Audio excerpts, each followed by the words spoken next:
A young boy named Liu Di was sitting on a stool across from a not-so-young fortune teller. He wondered how many years he would live.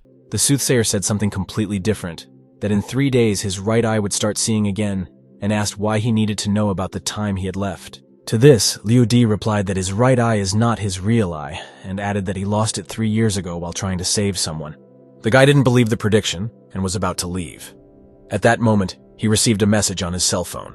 The report said that the disease that caused Liu Di to lose sight in his right eye could develop in his left eye within a few years.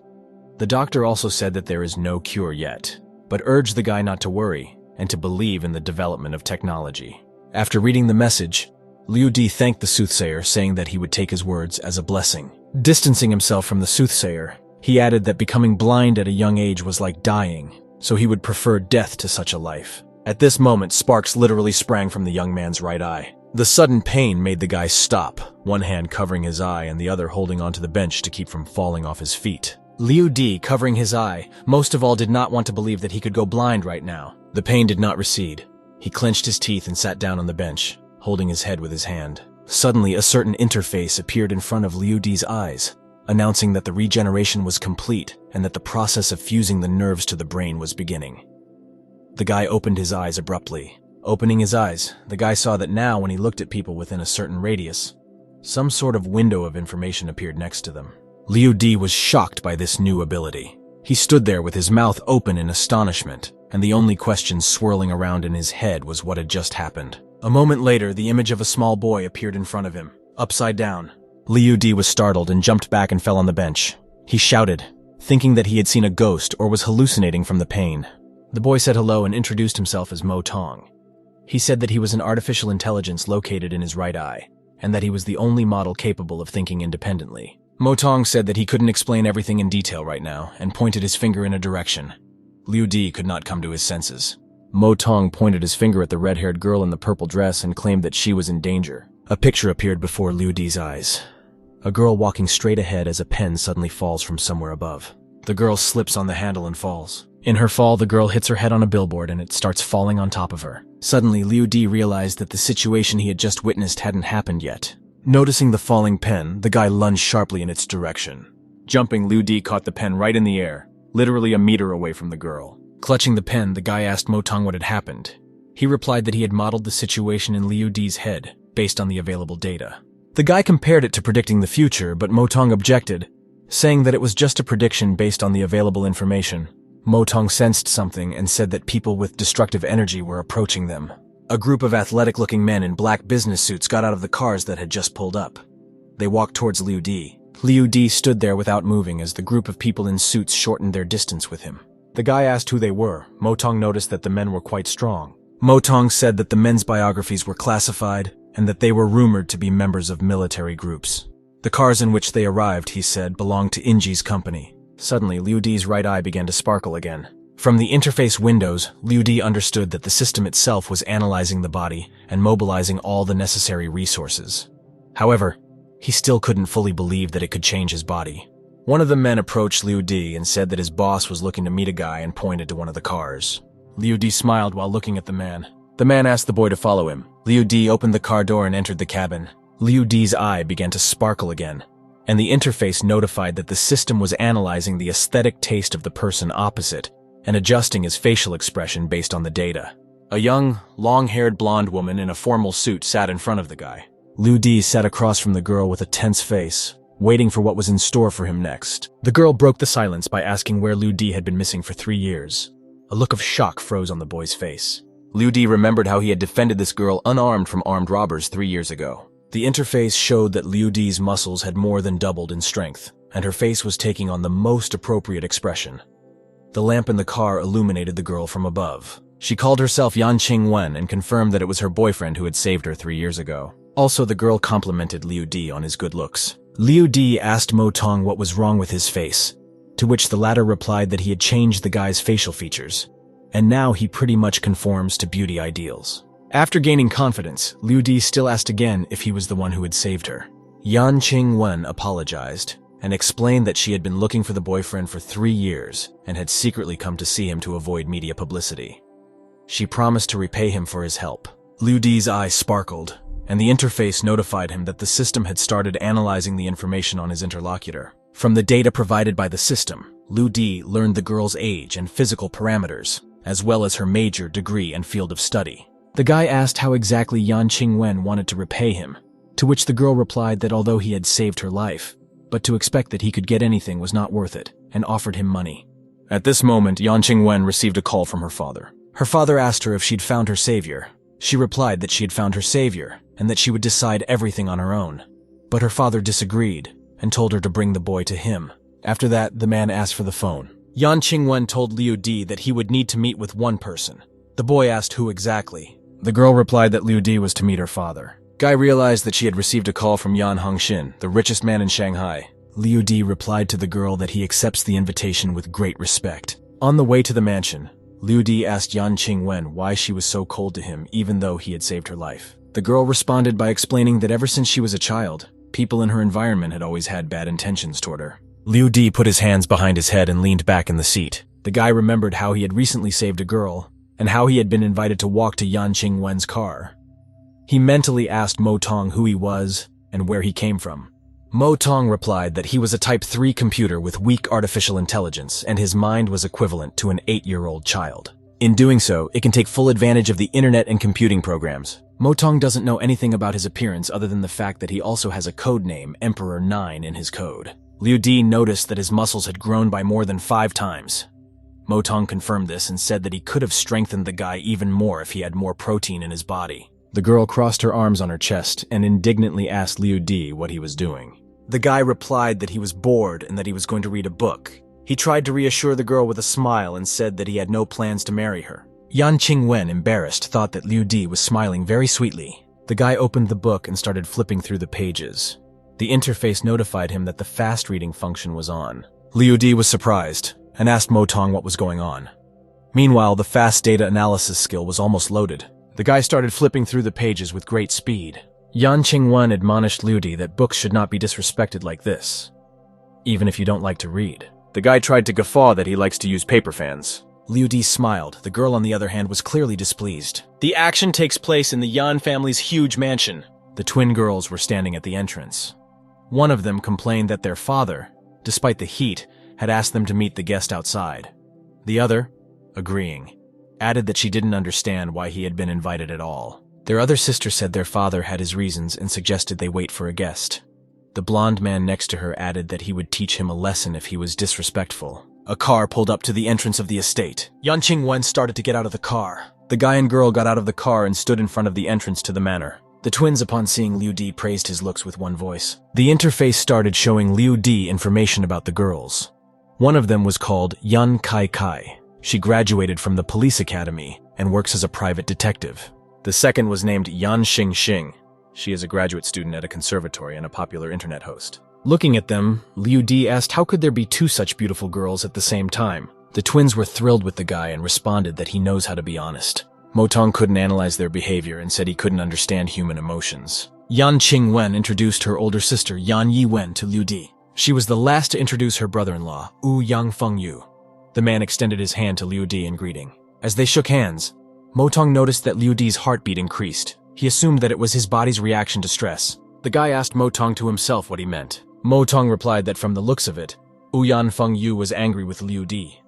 The man, on the other hand, was smiling at this moment. Mo Tong told Liu Di that the man was 38 years old, a foreigner, and an archery master. Liu Di asked Mo Tong what the hostility could be related to which the latter replied that Yang Fengyu perceives the guy as a competitor in the fight for the Yan family's shares. The man put his hand on Liu Di's shoulder and told him that they were now family and he could contact him with any questions. Mo Tong reported that Feng Yu was lying. Liu Di said with a friendly smile that the man was exaggerating and they couldn't be considered a family. Yan Qingwen said there are 5 of them in the family in total, but one of the sisters named Yan Siwen is currently abroad. Liu Di remembered who the girl was talking about. Yan Siwen is quite a popular actress. Yan Qingwen introduced the Yan family's twins, Kai Kai and Xing, to Liu Di. The embarrassed girls told the guy he could just address them by their first names. Smiling sweetly, Liu Di replied that it was nice to meet them too. Yan Yiwen told the guy that the table was already set, however, their father hadn't arrived yet, so she suggested that he take a look around the manor. Feng Yu put his arm around Liu Di's shoulder and suggested that he shoot a bow. The guy accepted Feng Yu's challenge. Everyone headed towards the firing range. Feng Yu told Liu Di that he had won 6 world archery championships, but now he was just an amateur. The man asked Liu Di if he knew how to shoot a bow, and that he could teach him. Mo Tong's interface reported that he had loaded the archery skill, and now the guy was able to defeat Feng Yu. Liu Di replied that he knew how to shoot a little and suggested a competition. The twins warned that Feng Yu was a good archer, but Liu Di promised that he wouldn't hit the dirt. Feng Yu agrees to the contest. Yan Kai suggested introducing a punishment for the loser of the duel. Feng Yu agreed to the girl's proposed punishment of eating something upside down. Liu Di also agreed to the new condition. Feng Yu was the first to grab his bow. The man drew the bowstring and prepared to fire. Feng Yu released an arrow. Feng Yu's arrow hit the bullseye. Yan Xingxing began to enthusiastically praise Feng Yu's shooting skills. Liu Di asked if he would be considered a winner if he hit a farther target. Yan Kai told Liu Di that his bow was very heavy, and her sister added that even Feng Yu couldn't handle such a heavy bow. Feng Yu confirmed that with this bow, Liu Di would definitely not be able to hit the target. Liu Di replied that since they were so confident that he couldn't release the arrow, they could have a bet. The guy asked Feng Yu if he had the courage to stand in front of the target. Laughing, the man agreed and went to the target. Liu Di reached for an arrow. Taking the arrow in his hands, the boy drew the bowstring and began to aim. Liu Di asked the twins if the sight of blood made them feel sick. Liu Di was aiming at the target that Feng Yu was standing next to. The guy let go of the arrow. The arrow flew a few centimeters away from Feng Yu's neck, catching his hair. The man was shocked. Liu Di's arrow hit the bullseye. Feng Yu's legs went under from fright and he fell down. Yan Kai ran to the man, and Xingxing told Liu Di that the man had gone too far, and that she should inform Yi Wen to chase the guy away. Liu Di replied with a nonchalant face that it was just a competition. Feng Yu walked up to the guy and said that there was nothing wrong. They just wanted to compete. Taking Liu Di by the shoulder, the man praised the guy's shooting skills. Mo Tong reported that Feng Yu was under a lot of stress and was afraid of conflict. The man said there was enough competition for the day and suggested lunch. Mo Tong reported that just now, Feng Yu had broken the iron arrow in his hand out of anger. There were plates of various appetizing dishes on the table. Li Di and the entire Yan family, with the exception of the father of the family, gathered around the table. Looking at Feng Yu, the guy wondered if the man had supernatural powers. Liu Di assumed that the man had once practiced witchcraft. An elderly man walked into the dining hall. The interface confirmed that it was Yan Hongxin, the chairman of Ying Yi Group and the richest man in Shanghai. Yan Qingwen and Feng Yu stood up from their seats to greet the man. Yan Hongxin said hello to Liu Di and complimented his looks. The guy said hello in return. Taking his seat, the head of the family invited everyone to the table. Yan Hongxin apologized to Liu Di that it took him 3 years to find him. He also asked if the guy had heard anything about his family and company. Liu Di scratched his head and replied that he hadn't heard much. Yan Hongxin began to explain that he had invited the guy here to offer him to be his adopted son. Liu Di was very surprised and asked again if he understood the question correctly. Feng Yu was very indignant at such a suggestion from Yan Hongxin. He walked over to the man and urged him to think it over again. Liu Di guessed that Feng Yu was actually afraid that he would take away the Yan family's shares. Yan Hongxin said that the decision is final and that he wants to accept Liu Di as his son. Kai protested. Yan Qingwen supported her sister, saying that even though Liu Di had saved her, they shouldn't repay him in this way. Yan Hongxin replied that their family owed a lot to the guy, after all. He lost his eye to save Qingwen, and these 3 years the guy had gone through a lot. Qingwen froze in surprise. Liu Di thought about how to explain to him that there was nothing wrong with his eye now, and in addition, he had superpowers. Mo Tong informed Liu Di that when he was strengthening the guy's muscles, he had used up almost all of his body's resources. Therefore, he recommended that he eat immediately. Liu Di took a leg from the table and began to eat it greedily. Xingxing was surprised at such an appetite of Liu Di. Kai said that obviously her father was telling the truth about the guy's miserable existence. Yan Hongxin ordered the butler to bring more water for the guest. Liu Di continued to eat one piece of meat after another. Mo Tong said that the nutrients were being consumed, and his physical condition continued to improve. Feng Yu gave a sly smirk. The man stood up and walked over to Yan Hongxin and offered him a taste of the 1982 collection wine he had asked his old acquaintance for. Feng Yu leaned over to his father-in-law and said that since Liu Di was born in poverty, he had few virtues, so he would inevitably bring shame on the Yan family. He offered to just give the guy some money and let him spend time in their company. Feng Yu announced the start of the tasting, but without Liu Di, as he was definitely not used to tasting such delights. Liu Di parried that the wine Feng Yu is offering is just a way to profit from the rich. Yan Hongxin passed the word to Liu Di. The guy explained that this 82 Lafite wine is expensive only because there was a severe drought in the region where it was produced that year, which affected its rarity and price. Liu Di also added that due to the drought, the grapes were bad unripe that year, so the quality of the wine also leaves much to be desired. From himself, he recommended the 1990 wines, Feng Yu said that Liu Di was talking nonsense. The guy replied that he had not tasted the wine himself and asked if Feng Yu had tasted it himself. Liu Di reminded the man who won today's archery competition. Feng Yu became nervous and his forehead covered in sweat. Liu Di waved his hands and said that it was just a joke. Yan Hongxin asked the guy what he knew about China's economy. He replied that in 2023, China's economy entered a new era and underwent changes in 3 areas. Yan Qingwen swept up that Liu Di's remarks were not superficial in nature. The girl wondered what kind of person Liu Di was. Yan Hongqing asked the guy what he thought of his company. Liu Di apologized and said that he was not interested in becoming the Yan family's adopted son. Liu Di's right eye sparkled. Yan Hongxin looked at the guy in surprise, while Feng Yu was reading the message at this moment. In his text, he was instructed to kill Liu Di within a month and gain control of Yan Qingliang. The guy intercepting the message was surprised that someone wanted to kill him, but why would anyone want to deal with Yan Qingliang? Liu Di said that he didn't want to be Yan Hongxin's adopted son. He continued and mumbled that he seemed to have his eye on his daughter, pointing his finger at Yan Qingwen. Qingwen jumped up from her seat and asked what kind of nonsense brother Liu Di was talking about now. The girl asked for support from her father, but Yan Hongxin laughed and told his daughter that it was normal for young people to fall in love, and he understood. Liu Di added that he doesn't aim to get into Yan's family, and he just wants to have a good job, and to be close to Yan Qingwen to take care of her. To this, the girl exclaimed that there were plenty of decent guys around her and he was not allowed to call her his girlfriend. Yan Hongxin resented this behavior of his daughter and asked her not to behave like this, to which Qingwen resentfully said, "Father." Yan Hongxin told Liu Di that whatever job he chooses, choose it, and he will support his choice, because no one can interfere with that one's life. Liu Di said that to be closer to Yan Qingwen, he could be her driver. Everyone in the audience was surprised by such a choice of profession, because the guy had the opportunity to get any decent job. Yan Hongxin agreed to let him be the driver, but he cautioned that if Liu Di wanted to be a driver, he had to live in their estate and be on call 24 hours a day. Liu Di agreed, and afterwards thought that it seemed Mr. Yan wasn't going to give up his idea of adopting him, and he didn't want the people he was trying to save to be endangered by nasty people again. Yan Qingwen couldn't believe how Liu Di could say such a thing. She thought that even for her father, it was too much, because he had turned the situation to his advantage, and her feelings were completely disregarded. Yan Xingxing said that Liu Di had succeeded and would now live in their house. She added that Liu Di had made their sister very angry, and they needed to find a way to get rid of him. Yan Hongxin said that it was decided and let Liu Di become Qingwen's driver. Hongxin held out a golden card and said that despite all the events, Liu Di was still under his family's protection. He prepared a small gift for him as a token of gratitude and waited for him to accept it. The eyes of Ouyang Feng Yu full of envy looked at him in front, and the eyes of the Yan sisters full of disdain looked at him from behind. He needs money. But if he takes it, how will he be able to be in the Yan family normally in the future? Liu Di said that he didn't need their money and he saved Qingwen not out of a desire for profit, but out of conscience. Ouyang Feng Yu thought that he just wasn't enough and wanted to marry Yan Qingwen and seize power over the Yan family, and really that one was only interested in money and women. Yan Hongxin said that there wasn't much money on the card, only 5 million, and with his talents, he could easily earn the money himself. He asked to accept the money because his conscience was bothering him. Liu Di couldn't understand how it was possible to not take the 5 million. Motong asked if he needed the money, why he kept silent all this time. Liu Di replied to the one that there was no time. Suddenly, something started to happen. Motong asked him not to worry. The data was being downloaded and he would have to wait for a while. He successfully registered an account for international coal trading.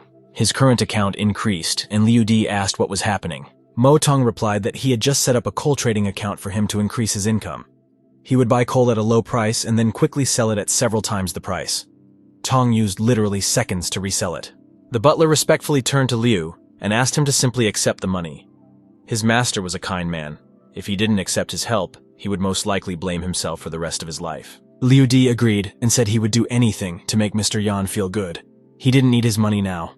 In just a few minutes, his account was replenished by 5 million yuan. The twins grudgingly discussed Liu not accepting the money, forcing their father to offer him more. Yan Hongxin laughed and told Qingwen to take Liu Di to the mall today. After all, a Yan family member should always look good. The butler led the master of the manor away to his chambers. Liu Di now had a 5 million gold card and another 5 million in his personal account. Liu Di thought that compared to the Yan family, who was used to living large, he still preferred to live a simple and independent life. Something from the side caught the guy's attention. The twins addressed Liu Di as a sponger and said that their sister was already waiting for him downstairs and let him go down to her. Liu Di accepted Mrs. Kai Kai and Mrs. Chin Chin's assignment. The twins languidly said that the damn guy was handsome after all. Liu Di was amazed to see such a huge garage with lots of cool cars.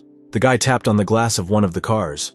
Yan Qingwen lowered the glass and asked what the man was doing. Liu Di suggested that we take a different car today. Yan Qingwen said that one is just a driver, and no one gave him the right to choose. Liu Di said that he wanted to drive the red car and let the girl get in. Liu Di said thoughtfully, wondering if he would ever have the chance to drive such a sports car before he went blind. Yan Qingwen imagined how Liu Di would collect alms in the future, and her heart softened. Qingwen agreed. Let it be as Liu Di wants it to be. The people in the gray car asked if Liu Di could drive sports cars. Yan Fengyu asked if he had driven such a car, and afterward offered to teach him. Liu Di looked at them worriedly. After all, he had never driven such cars before. Motong set up the sports car manual. Liu Di mentally thanked the assistant. Liu Di chuckled and said that he was right, and it would be his first time driving such a car. Fengyu wished him good luck, and said that in that case, he would drive on. Yan Fengyu laughed and told his wife that he just didn't seem to notice him. Yan Qingwen asked if Liu Di even knows how to drive, because he has been just holding the steering wheel for 3 minutes. Liu Di assured her that everything was under control, and there was no need to worry. He pressed the gas pedal and the car started moving. Liu Di began to chase at a tremendous speed. Yan Qingwen said that one went crazy while holding tightly onto the handrail. Motong said that statistics say that handsome drivers are 12% easier to get girls at first sight.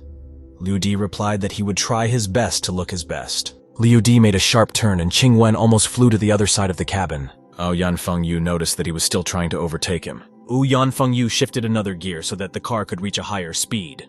Liu Di noticed that Fengyu's car was rapidly receding and gaining speed. Yan Yiwen told her husband that she definitely didn't want to be in an accident. Yan Yiwen couldn't understand why Fengyu was so irritable lately. In the underground parking lot of Henmao Qingwen Shopping Center, Qingwen cursed. Liu Di asked Motong if this 12% chance of love at first sight didn't work.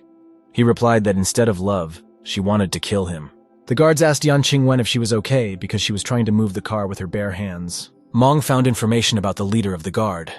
It was TC, 30 years old, an orphan, adopted by Mr. Yan.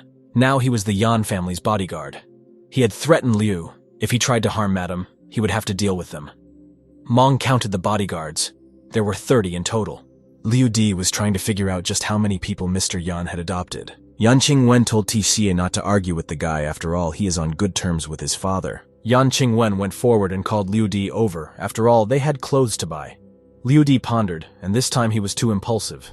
He didn't think about what she wanted, so next time he wouldn't be able to offer her anything. People on the street were watching the Yan family's bodyguards and discussing the couple walking together. Liu Di and Qingwen walked into a store with luxury clothes. Qingwen said they are on the spot and let the guy pick out clothes.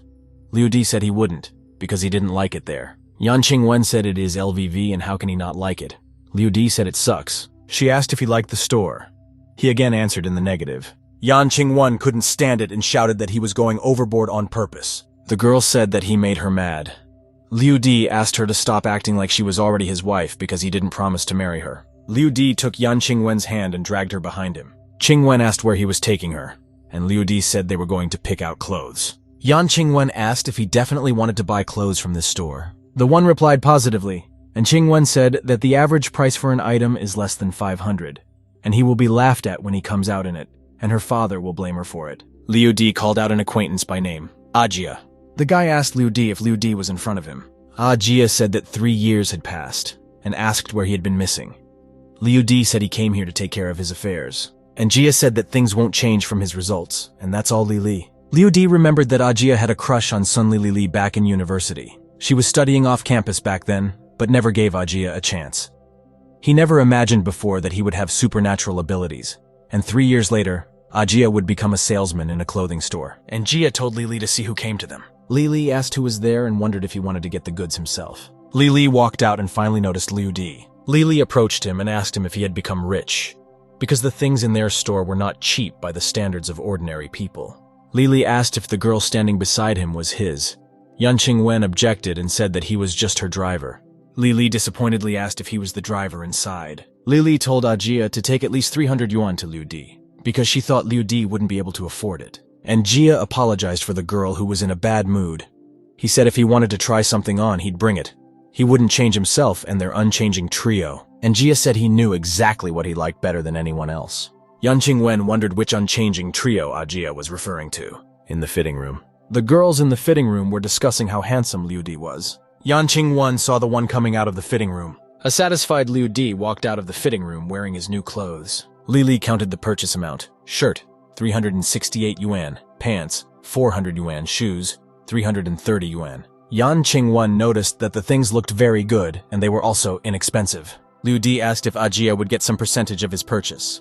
Li asked what he would like the commission to be given out. Liu Di said to pack 3 dresses, which is 200 yuan each. Li and Ajia were astonished, and Jia asked if he should pack his dresses. Liu Di said to pack up and added that he was willing to buy them even for 200,000 yuan. Since the last time Mo Tong helped him make money in the stock market, he now has 34 million on his card. Yan Qingwen thought that finally this guy had finally woken up his conscience. Otherwise his father's money was just gathering dust. That's it. Liu Di was picking out lighters and asked to wrap one up. The saleswoman said it was a limited edition collection in their store. A diamond lighter in red, weighing 2 carats and priced at 03 million yuan, and then asked if he was sure of his choice. Liu Di held out the card and said he was buying. The saleswoman happily agreed to accept the order. Yan Qingwen asked if the guy was crazy. After all, the shirt cost 300 yuan and the lighter cost 1 million yuan. Liu Di wondered if she knew that he smoked. That's what he needs a lighter for. Liu Di said that there must be something unique about a man. It's called taking the bus to a restaurant, saving what needs saving, and spending what needs spending. The saleswoman narrated that the payment was successful, and Liu Di thanked the girl. When they were leaving, Liu Di asked Qingwen to wait because he had some more things to buy. Yan Qingwen didn't understand how such a girl could be made to wait for a long time. 10 minutes later, Liu Di approached her with 2 ice creams. Liu Di held out 1 ice cream to Qingwen. Yan Qingwen noticed that his lips were stained with ice cream and told the guy about it. Liu Di licked his lips and asked if he had cleaned up the leftover ice cream.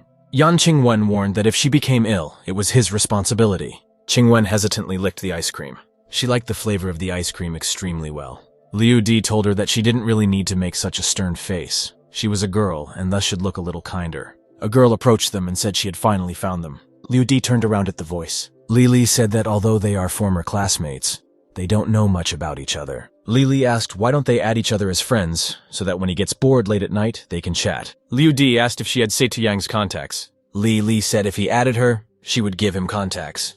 Li saw a message from the mobile bank. Your account has been replenished with 234,500. Current balance 123,005,323 yuan. She thought, is he really that rich? There was a new message on my phone. Li said they will now always be in touch. Yan Qingwen said that they should hurry back and pick up the clothes he bought, and they still had things to do. Liu Di didn't understand why she was taking him away so quickly. Liu Di didn't understand what the girl was so angry about. Mo Tong said that he thought she was just jealous. Li definitely wanted to win over Liu Di, a handsome young man with lots of money. Li was lying on her bed and texting Liu Di. She wrote that she knows his ex-girlfriend, but Xiao Yan now has a new rich boyfriend. Li offered to just talk, and Liu Di deleted her from his friends. Li threw the phone on the floor out of frustration. Kai said, wondering what kind of clothes Brother Liu bought and how much it all cost her sister. Xin revealed that she had an idea on how to deal with Liu Di. The action takes place in Haishu, north of Wanghai district. Qingwen asked why Liu Di had brought her here. Yan Qingwen asked if he wanted to remind her that she owed him for that incident 3 years ago, and that he almost lost his life because of her. Liu Di called her a baby and said her idea was too boring. Yan Qingwen followed him and shouted that no one allowed him to call her that. Liu Di opened the doors to the building. In front of them were bunks with sick people. Qingwen thought it looked like a scene from a horror movie. Yan Qingwen asked Liu Di what this place was. They noticed movement inside the room. The old man stood with an iron stake over the boy's body. The girl shrieked at the sight. The old man told Liu Di to put Qingwen away, and she shut up. After all, he was here saving people. Yan Qingwen said that the guy has pleural effusion and thus does not help him. No medical supplies, no sterilization, such irresponsibility.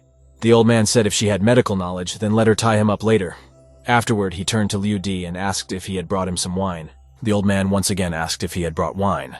Liu Di told Master Tu that he had made money. Yan Qingwen couldn't understand the relationship between Brother Liu and this old man. Half an hour later, Liu Di was saying goodbye to Master Tu. They got into the car and started driving. Master Tu told Liu Di to remember to bring him some wine next time. The children also said goodbye to Liu Di and Qingwen. Yan Qingwen asked what kind of place it was. Liu Di said that it was a simple hospital and that man was the only doctor there. He treats poor people who cannot afford hospital treatment. Qingwen asked what about those children. Liu Di said that they were all growing up without parents, so Master Tu had taken them in. Yan Qingwen asked how he met this master. Liu Di said that 3 years ago when he lost his eye, Master Tu saved him from death. Yan Qingwen clasped her hands and apologized to Liu Di. Liu Di said that if she feels guilty, why doesn't she make it up to him by sleeping with him tonight? Yan Qingwen shouted that he was a jerk. Liu Di laughed and said he was joking, which made the girl even angrier. Yan Qingwen said that she noticed that Master Liu's hospital was short of money. Liu Di said that he definitely needed her help. He gave him a few 100,000 yuan. Qingwen asked if he had given all the money, and Liu Di said it was not her concern. Night came and the boys arrived at the estate. Kai ran up with Xin to the car, and happily noticed that her sister had returned. Xin casually called Liu Di cute and narrated that they had prepared his room and gave him the key. Liu Di thanked the guy. Motong said that the twins had good intentions for him. Yan Qingwen was surprised that the sisters were able to pack so quickly and asked what floor their room was now on. Kang replied that they were now on the basement floor, in the farthest room. Yan Qingwen asked, "Are they the ones talking about the basement?" Xin told her sister not to forget that he was the driver, and it wasn't hard for them to let him stay in the suite. Qingwen offered to start over. Liu Di thanked them for having a roof over his head, and afterwards said that if he was no longer needed, he would go to rest. As they walked, one of the twins said that the important thing was that he didn't cheat on their big sister. Liu Di was coming down the stairs. Liu Di said that he didn't think this manor had such a long corridor on the last 2 floors. Motong asked if the guy could see the camera. Liu Di said that the twins are probably somewhere watching his suffering from the plasma screen right now. Xin noticed from the cameras that Liu Di was already in the hallway. She had already prepared for the performance. Xin told Kai that it was very bad of them, but she's really looking forward to it. Xin couldn't understand why the light bulb in the hallway had lit up. Liu Di stepped over the stretched rope. Liu Di dodged the balls flying at him. The twins couldn't believe how he had preempted the attack. They realized that this time he could dodge it. The cameras turned off and the sisters could no longer watch Liu Di. Liu Di carried a bowl of water. Liu Di said that the sisters were even able to come up with such an interesting prank. Motong said that the reaction speed was increased by 354%, the reaction speed of 3 seconds. Liu Di walked into the room and said he didn't think it was a basement and it might be a little damp. Liu Di noticed a piano right in front of him. The guy said that when he was a kid he dreamed of being a pianist. Motong said that the basic knowledge of classical music is loaded. The works of modern pop singers are studied. Liu Di asked if he did all this so that he could fulfill his childhood dream. Liu Di began to sing that on days of great upheaval, the wind howled, but they were not afraid. He continued, "Let the seawater go. Let the strong winds pass." He experienced dark night winds and heavy rains. Kept singing, flapping the wings of the night with the rippling waves outside. "I'm thinking on a high level." He continued, "The direction of the wind, the continuation of the night, and the end of the blooming of the flowers depend on me." Motong remarked that sounds very good, and his artistic ability beyond human reasoning. The process was successfully uploaded. Liu Di asked what the man had just done.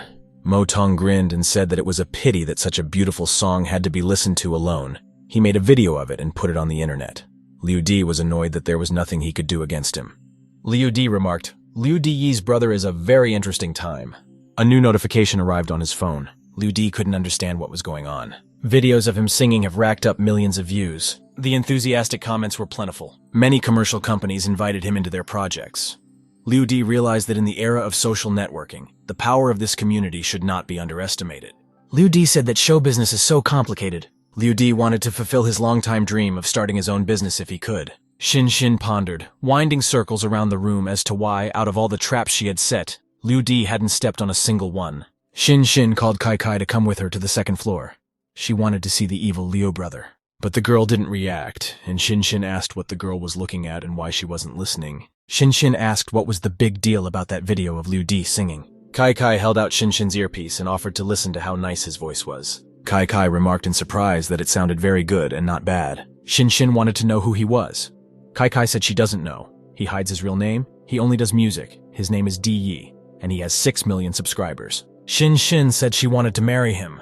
Kai replied that she was the one who found him and yelled at her not to steal her husband. Xin shouted that she wasn't the one who found him and she wouldn't marry, only him. Yan Hongxin couldn't fall asleep because of the noise of the girls. He thought, can't one have a proper sleep at a time like this? They are so loud. Liu Di's stomach rumbled. He was hungry. Right now, even simple reflection was taking all his energy. Liu Di got up from the table and went to the kitchen to get some food. Liu Di opened the door. Someone pepper sprayed him in the face. Liu Di fell down and shouted out, "What is she doing? After all, this is his room." The girls were puzzled, for the boy was right. Xin shouted that the one was shameless and had a conscience to stay in their house. Liu Di added that he was still living on their money. Xin had warned him, she told him, but Liu Di didn't listen to her and left. Xin told him not to dare go to their big sister's room. Xin didn't understand how this was possible. Kai was surprised at the guy's behavior. Liu Di was preparing a dish of vegetables. Motong rushed to the rescue and produced a Michelin 3-star chef-level cooking skill download. Liu Di thanked the assistant. The twins were surprised that Liu Di could also cook. Xin told Kai to just cook the food and they would charge him for the food he spent if he thought of anything bad against them. He started chopping celery. Liu Di was whipping eggs for a future culinary masterpiece. Xin watched Liu Di's masterful cooking mesmerized. Xin tried to calm down and not give in to this beautiful man's devious plan. Xin tried to admonish Kai to remember what they were here for. Kai remembered that they needed to chase this guy away. He poured it into a plate. The twins looked at the dish Liu Di had prepared with admiration. It was fried rice and egg. Liu Di asked the girls if they wanted to taste the hot dish. Xin interrupted her sister, who was about to agree, and said that they weren't hungry. Liu Di brought a spoonful of fresh rice to his mouth. Liu Di appreciated the dish and said that it was not bad. The rice was slightly crunchy on the teeth. The aroma of the onions complemented the flavor nicely, and altogether it created an incredible tandem of taste. Liu Di asked if they wanted to try the dish. Xin said she couldn't hold back. Kang said she would eat fried rice with egg and asked her to forgive her. Liu Di remarked that they are like children. The twins ate every last crumb. Xin said they can't eat this food for free. One bowl of his rice is 10,000 yuan. Kai added that he still owes them more than 4 million. Liu Di asked why he hadn't seen Ouyang's brother-in-law today. Xin said that her sister and her husband have their own house and live there. Liu Di said, "That means there are only 3 silly girls here." Xin and Kai asked what Liu Di was talking about. Liu Di asked the girls why they were interested. Liu Di warned that they had better be careful, especially at night. The twins asked why he was saying it so seriously. Liu Di stood on the roof and watched the moon. It was already very late, and it was night outside. Liu Di used his super ability, and he wondering what the relationship between Ouyang and Yan Qingwen was. Liu Di pondered. It was easy to guess that Yan Qingwen was Ouyang's direct competitor in the struggle to control the Yan family's resources. He wondered if it could be that Ouyang wanted to kill Qingwen. Motong assured him that Yan Manor was under his personal control. If there was any danger, he would inform him immediately. Liu Di asked him to keep an eye on Ouyang. Motong said he could, but the question was whether he had cameras in his house. But he can say for sure that he had nothing to do today, and now he decided to have some fun. A vulgar sight opened before him. The girls on the bed with him were annoying Feng Yu, saying what a bad guy he was. Feng Yu said he would teach Kai and Xing a lesson. Sooner or later he would become the master of the Yan family. He would have to make them serve him well. Oh, Yan Feng Yu asked the girl to kiss him. Liu Di thought that Feng Yu was acting like an animal. He married his older sister, and still thinks like that about his 2 younger sisters. Yan Qingwen didn't understand why Brother Liu hadn't come down yet. Tai Sai told Madam that he knocked on Mr. Liu's door twice, but he didn't seem to be awake yet. Afterward, he offered to walk the girl out today. Yan Qingming said, "Let the guy do his duties. Just because he's her chauffeur doesn't give him the right to be late." She ordered him to knock on the door until he woke up. Yan Qingwen asked the bodyguard who was about to run an errand to wait. Liu Di ran towards Qingwen. The girl wondered if he had gone jogging. Liu Di brought out the buns and gave them to Qingwen. He said that he had spent an hour to get to a popular bakery in the city. Yan Qingwen said that this bakery was 20 kilometers away from their home and asked if he had run that distance in an hour. Yan Qingwen asked if he thought that the morning run was still enough to justify him being late. The bodyguard was told over the earpiece that Liu Di had been followed the whole time, and he had indeed run 20 kilometers round trip in an hour. Tai Zi praised the guy, for his physical fitness is admirable. Liu Di thanked him and asked if it was time for them to move out, but afterwards he asked him to wait for a while so that he could take a shower and change his clothes. Yan Qingwen said that there are such brazen drivers. She asked Tieshi why conscientious drivers like him should resign. The bodyguard frowned. Liu Di and Qingwen finally went out on business. Yan Qingwen was watching a video of Liu Di's performance. The guy was tall and thin, and the same white shirt. The girl began to suspect that it was Liu Di. She wondered why Liu Di was so popular. Qingwen wondered what kind of person he was, this Liu Di. The car pulled up to the building. Yan Qingwen and Liu Do got out of the car and walked towards the house. Liu Di asked what they were doing here and what kind of building it was. The stand in front of him read the sales volume of the managers. Liu Di was surprised that the chairman's daughter should participate in such a business competition. Yan Qingwen watched the pensive face of Liu Di, who was thinking about a business project. Yan Qing said that this is the financial culture of their company. All employees are salespeople.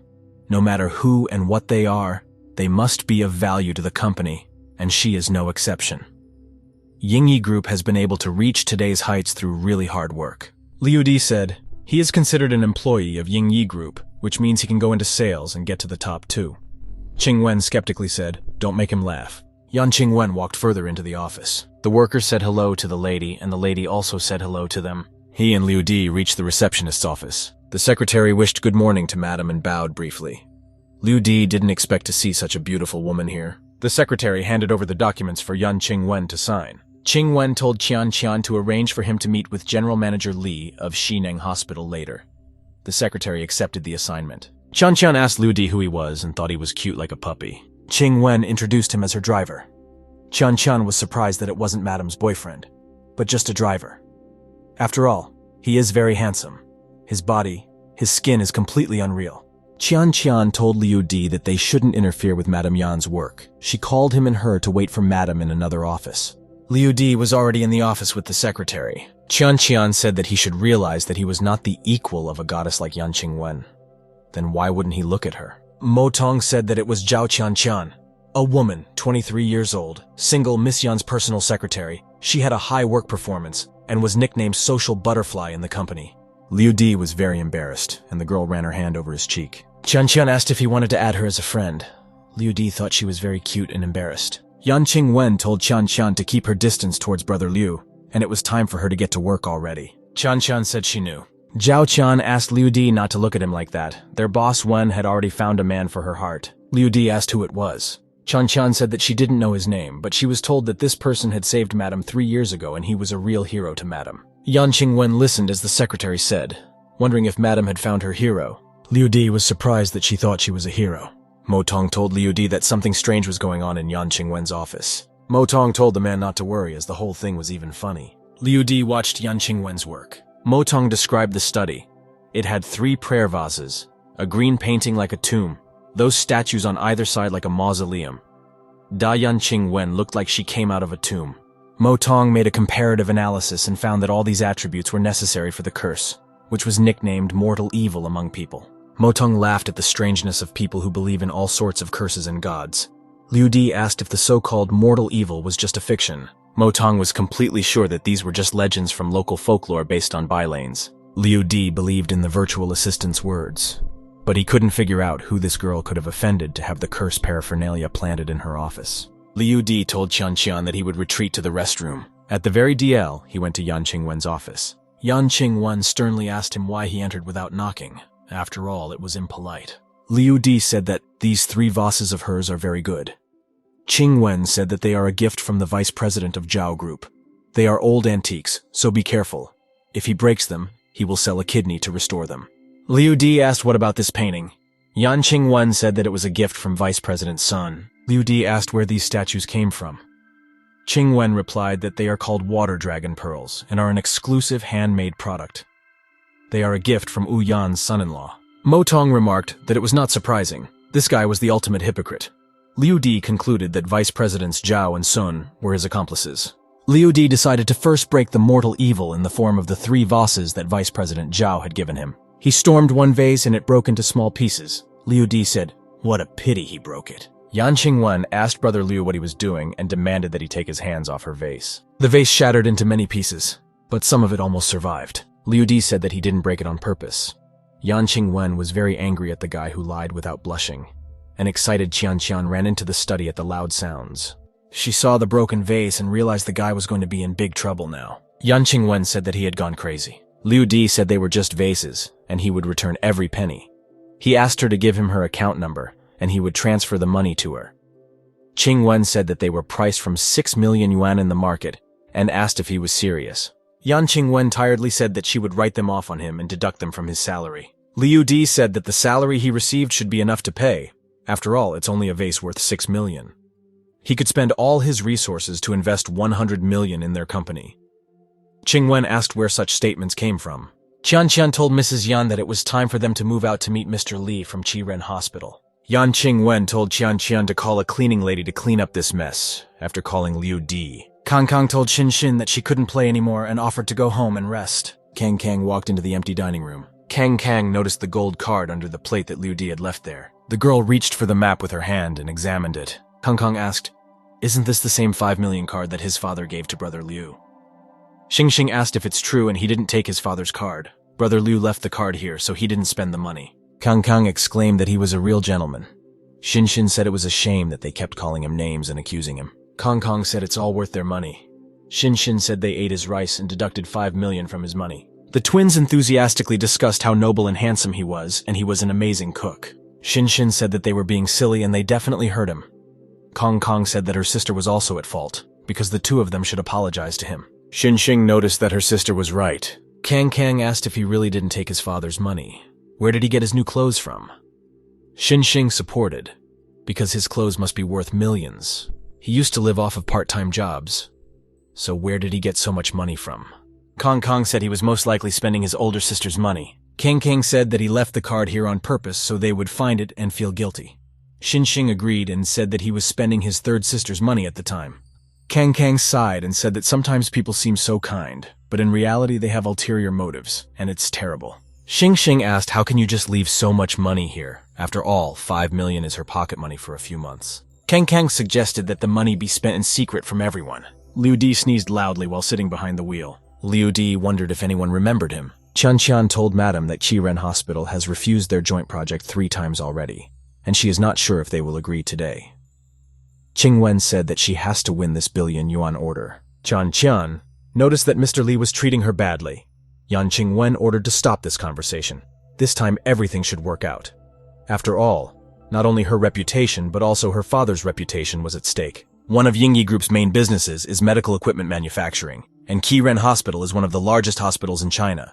Dee realized that it was difficult to reach an agreement with Mr. They arrived at Qiren Hospital. Mr. Li Riley said the beautiful Miss Yan Qingwen honored him with her presence. Li said that the project he had discussed with them earlier would be very difficult to realize.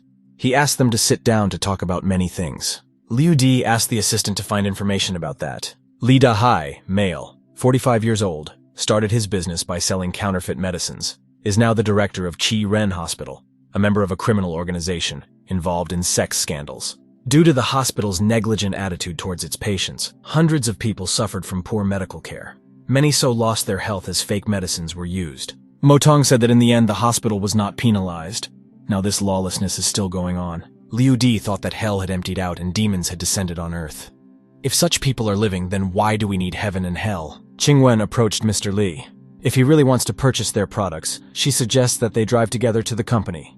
She will help him apply for a favorable policy for the hospital. Mr. Li said that this matter cannot be solved with 2 sentences and everything is negotiable. He suggested that they book 2 suites at the neighboring Huya Hotel and they would discuss everything over dinner. Liu Di shouted that he was serious about offering the girl a hotel. Liu Di said that she was a young girl and he suggested her to talk to him about the hotel business. He was outraged at how he could suggest such a thing to her. Yan Qingwen said, immediately silencing the guy who was ruining her serious deal. Qingwen asked Li to ignore her new driver, as he was not yet used to his new job. Mr. Li said mockingly that he was her driver. Mr. Li disrespectfully called the guy a boy and told him never to interfere in the affairs of his superiors. He hoped the guy would learn his lesson. Mr. Li said that those must know that his big brothers are behind him. If they don't like something, among other things, no one in all of Shanghai would dare to cooperate with them. Yan Qingwen became very angry upon hearing such a hidden threat. Qingwen asked if she would agree to dinner. The man would agree to this order. Mr. Liu assured the girl that she could not worry and enjoy her fame in peace. Qingwen said that she had conditions.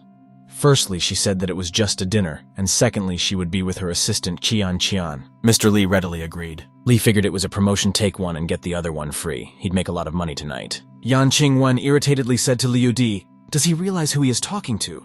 How dare he dare ask her to wait for him? Liu Di reminded, didn't she say that in Yingyi Group, everyone can sell their services and get results, and isn't her driver the same person? The girl thought for a moment, for Brother Liu was right in theory. Yan Qingwen told Brother Liu to stop behaving so horribly. He asked him to wait for 5 minutes and went back to the hospital building.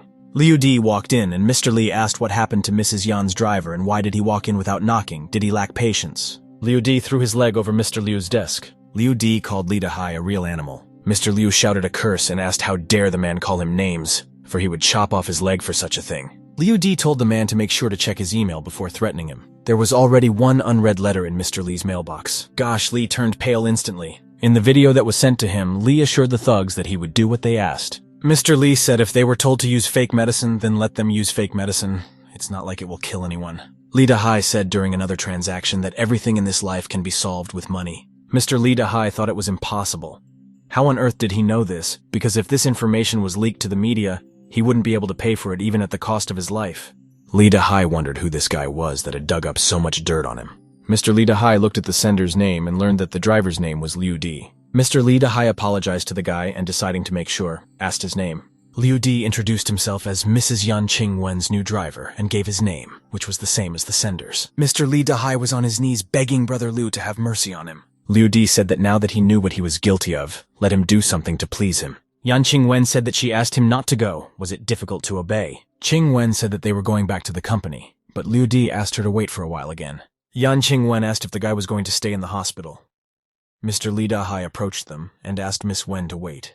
Mr. Lee Da-hai brought her the contract and asked her to sign it right away. Lee Da-hai said that he had already signed everything and stamped it with the hospital seal, so she could just sign it. Qingwen was surprised at the change in his mood. Mr. Lee Da-hai said that he immediately realized that the order is for 1 million, so he is offering them a contract for 2 billion, and he is willing to pay all at once. Qian thought that businessmen don't have conversations. After all, he was almost on his knees asking for a contract with him, even fiddling with money. Yan Qingwen read the contract and there seemed to be no catch. She asked if the man was serious. Mr. Lee said he was very serious and asked if she was satisfied with everything in the contract. Qingwen affirmatively replied that she was fine with everything and signed the document. After the successful transaction, Qingwen and his group were on their way back together. Yan Qingwen thought that this was her biggest contract in her entire career in the company. This contract is enough to take any employee to the top of the sales rankings. Qian told Madam that they had received a payment from Qiren Hospital worth 2 billion. Qingwen took note of this. Yan Qingwen asked Liu Di what Liu Di had said to Lee Da-hai, and whether he was the reason he signed the contract. Liu Di said that she and he found out about some of Lee Da-hai's shady dealings, so he threatened him to put everything in the media about his affairs. Qingwen was clearly surprised and asked the one to behave normally. Liu Di jokingly said that he was just Lee Da-hai's nephew, which caused Qian to laugh. Liu Di asked how the company calculates the commission for the transaction. Qingwen said the commission is 5%, so they get 10 million. She added that they will be contacted later. Qian said the guy is now a rich man. Liu Di said that he didn't need their money after all, it was their merit, and let Qingwen take it as payment for the vase. Qian said that she didn't believe that he would really pay for it. Liu Di said that the remaining 4 million would be moral compensation and let Qingwen go to a psychologist for it, so that she wouldn't keep her emotions inside and suffer alone. He said he was always willing to look after her. Yan Qingwen was embarrassed by his words. Qingwen said that one was not a hero at all. Qian felt that there was definitely something between them. Qingwen was admired in the company's office because she had made a 2 billion deal. Many people were surprised to see Liu Di's name on the booth, as he did not work with them. One of the workers told a colleague that she saw some teenager came into the company with Miss Wen in the morning, and it was most likely Liu Di. Another coworker asked if Mistress cared about him. The girl was grabbed by someone's shoulder and she screamed. Liu Di gave them advice not to talk about the company's employees in public. After all, who knows, one of them might become the son-in-law of their chairman. Yan Qingwen grabbed him and asked him not to embarrass her in front of the staff. Qian definitely made sure that there was something between them. Mr. Lee spoke to Brother He Hu on the phone and told him that his dark past was picked up from somewhere by a driver named Liu Di from the Yan family. Lee Da-hai said he would kill the guy or he wouldn't be able to sleep or eat. He Hu said that just recently someone offered $5 million for Liu Di's head, and it's very interesting. After a long day of work, people from the office were dispersing home. One of them suggested going to a new restaurant as it had excellent barbecue. The girl Yan Qingwen and Liu Di were also getting ready to leave. When they opened the door, they saw the secretary. A secretary named Qian asked the protagonist what he was doing tonight. She asked him to have dinner together. The boss told her sternly that he still had a lot of work to do today. She and Liu Di will have dinner at home. After that, the main character and his girlfriend got into an automobile. It was an expensive Jeep. The guy said he found something strange. His girlfriend was interested. She asked if he'd found anything else. He cheerfully replies to her that Qian wants to sleep with him. At the same time, the girl is jealous of him. The girl got angry. She told the protagonist not to talk nonsense. Liu Di only laughed hard in response. In the evening, they gathered at the girl's house. There were tables set for an extensive dinner. All the dishes were very tasty and appetizing. They stood on a large table. Mrs. Wen thought to herself that she didn't think the guy was capable of such a thing. There were several other girls nearby. They were impatient for dinner. Liu Di came to the table and politely invited everyone to sit down and eat. The girls were really waiting for those words. They cheerfully said they were ready to begin. That's when they noticed the main character. The guy was eating very fast. With great appetite and without any respite, he consumed all the dishes on the table. Motong showed up. He told the protagonist that he's doing the right thing. He wants to defy genetics and get bigger. A lot of good food will strengthen the guy's body. The boy continued to consume food without stopping. The artificial intelligence named Motong recorded an increase in muscle strength and body power. As a result, the protagonist became stronger than most people on the planet. Mrs. Wen addressed the girls at the table by their names, Kai Kai and Xing Xing. She told them that after a big meal, they could use some exercise. They asked her if she was boxing again. Wen turned to the protagonist and told him to go with her now. The girls realistically imagined how Mrs. Wen would be in the ring boxing with the guy. There was silence at the table. The protagonist said nothing in response to Mrs. Wen's continuation. The girls were amused. Li Di picked his teeth with a toothpick and asked the girl if she was sure she wanted it. She gave him a surprised look. She confirmed her offer and told the guy to cut the crap. Dinner was over and everyone got ready for the boxing match. Liu Di and the girls came to the gym. Mrs. Wen asked the guy if he wanted to change his clothes, or if that's how he wanted to do the fight. She herself was wearing a boxing suit. The protagonist said he would simply take off the extra clothes. He asked the girl if she really wanted to fight him. The guy took off his shirt and tossed it aside. He was ready for a fight. The girls all looked at him. They liked his young body. Wen also watched silently. Li Di looked at his pumped-up figure. He realized that this was his new body that Motong had talked about earlier. Wen still continued to stare fixedly at the guy. She realized it was him. The guy stood around and asked the girl where they were going to fight exactly. Mrs. Wen was silent. She thought to herself that he wasn't a nymphomaniac, the guy she had only scheduled a fight for. The girl looked at the main character. She remembered that she had once been a red belt. The main character's muscles were inferior to hers. The girl wondered what would happen if she lost. The consequences could be very bad. 12. She realized that only the guy would be on top of her, and there was nothing else she could do. The protagonist stood on the gym floor waiting. He asked Wen if it was time to start quickly. The girl yelled at the guy for not memorializing anything. She clarified if that's what he wanted to do to a weak girl. Liu Di reminded her that she herself had offered to spar twice. Mrs. Wen replied that he was a man. He offered to let the girl admit defeat. Then he was willing to let her go tonight. She answered him fervently that she wouldn't just give up. The girl was preparing for a fight. They stood opposite each other. The boxing match was about to start. Suddenly the door opened. Some guy came in. He said he came to watch the sparring between Liu Di and Madame Wen. The guy started taking off his watch. He told the protagonist that he was no match for the girl. He asked Liu Di to fight him. This kid's name was Shi. At the age of 10, he was adopted by Father Yan. Guy Sai was trained from childhood in various martial arts. He went through rigorous training. Shi is a very strong fighter. If he fights against a bunch of bandits, he'll beat them all. He won't get hurt himself. The girl recalled that when she was attacked by hooligans 3 years ago, Sai was unable to come to her aid in time. He still blames himself for that. At this time, Shi was thinking to himself. He was remembering how Li Di was able to protect Madame Wen. In his opinion, the main character was a strange person and evil in the flesh. Eventually, Shi realized there was no time to waste. He got into a fighting stance and told the protagonist that they should start. Liu Di stood in front of his opponent. He motioned for him to start the fight. They were focused. The Shu fighter was silent. He swung his left arm and prepared to attack his opponent. Mrs. Wen told Shi to be careful not to hurt the protagonist. He told her not to worry. Suddenly, Shi started talking. He told his opponent that he joined the army at the age of 15 and served as a special forces fighter. He had several different awards. Liu Di thought of his rival that he cared about his country and had done many feats. The protagonist said simply that he is an ordinary citizen of his country. He learned to fight by the grace of God. That answer didn't please the opponent. Sai said he would find out the truth with his own hands. He decided to beat the guy until he told him everything. Shi rushed at his opponent with all his speed. The boy deftly deflected his swift punches. The protagonist fought thanks to the help of Motong's artificial intelligence. Liu Di fought professionally and quickly repelled any attacks of the opponent. During the pause, Shi noted that the opponent was fighting very well. He thought to himself that the guy had a lot of speed. The guy gave a crushing blow with his arm to his opponent. He had a lot of strength thanks to the fact that he was able to not only enlarge his body but also strengthen his aura. The system sent a message to the protagonist that the strength of his aura is now directly linked to his body. At the same moment, the main character's eyes lit up. He felt even more strength to fight. Fighter C was surprised he hadn't expected to see such a thing. The boy's mystical power amazed him. Shi thought to himself that his opponent was an extraordinary warrior, and that he seemed to have come out of the underworld. He thought that the protagonist was not an ordinary person. Liu Di probably served in the elite troops. In the end, C decided not to continue the fight any further. He stopped the fight on his own initiative.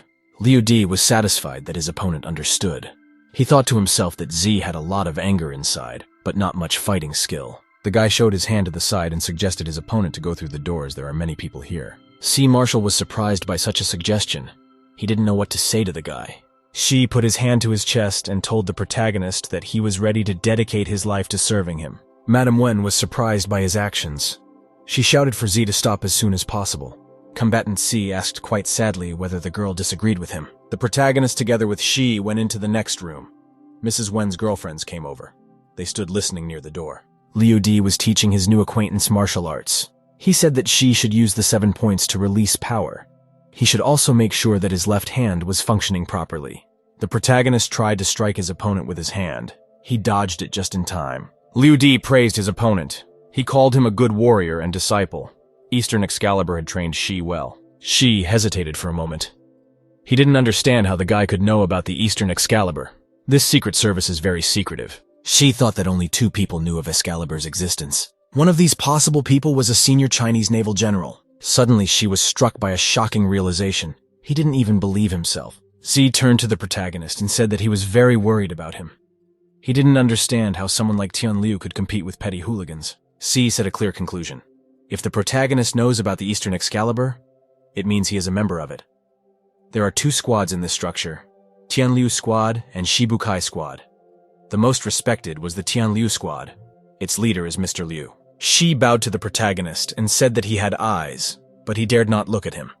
The boy thought to himself whether he should tell his opponent that he didn't know anything. The 12 Liu D asked his opponent which hooligans he was talking about. Shi replied that one of the Shanghai crime bosses was offering 5 million for Mr. Liu's head. The boy thought to himself that such a price was concrete. In all his years, he had never had any enemies.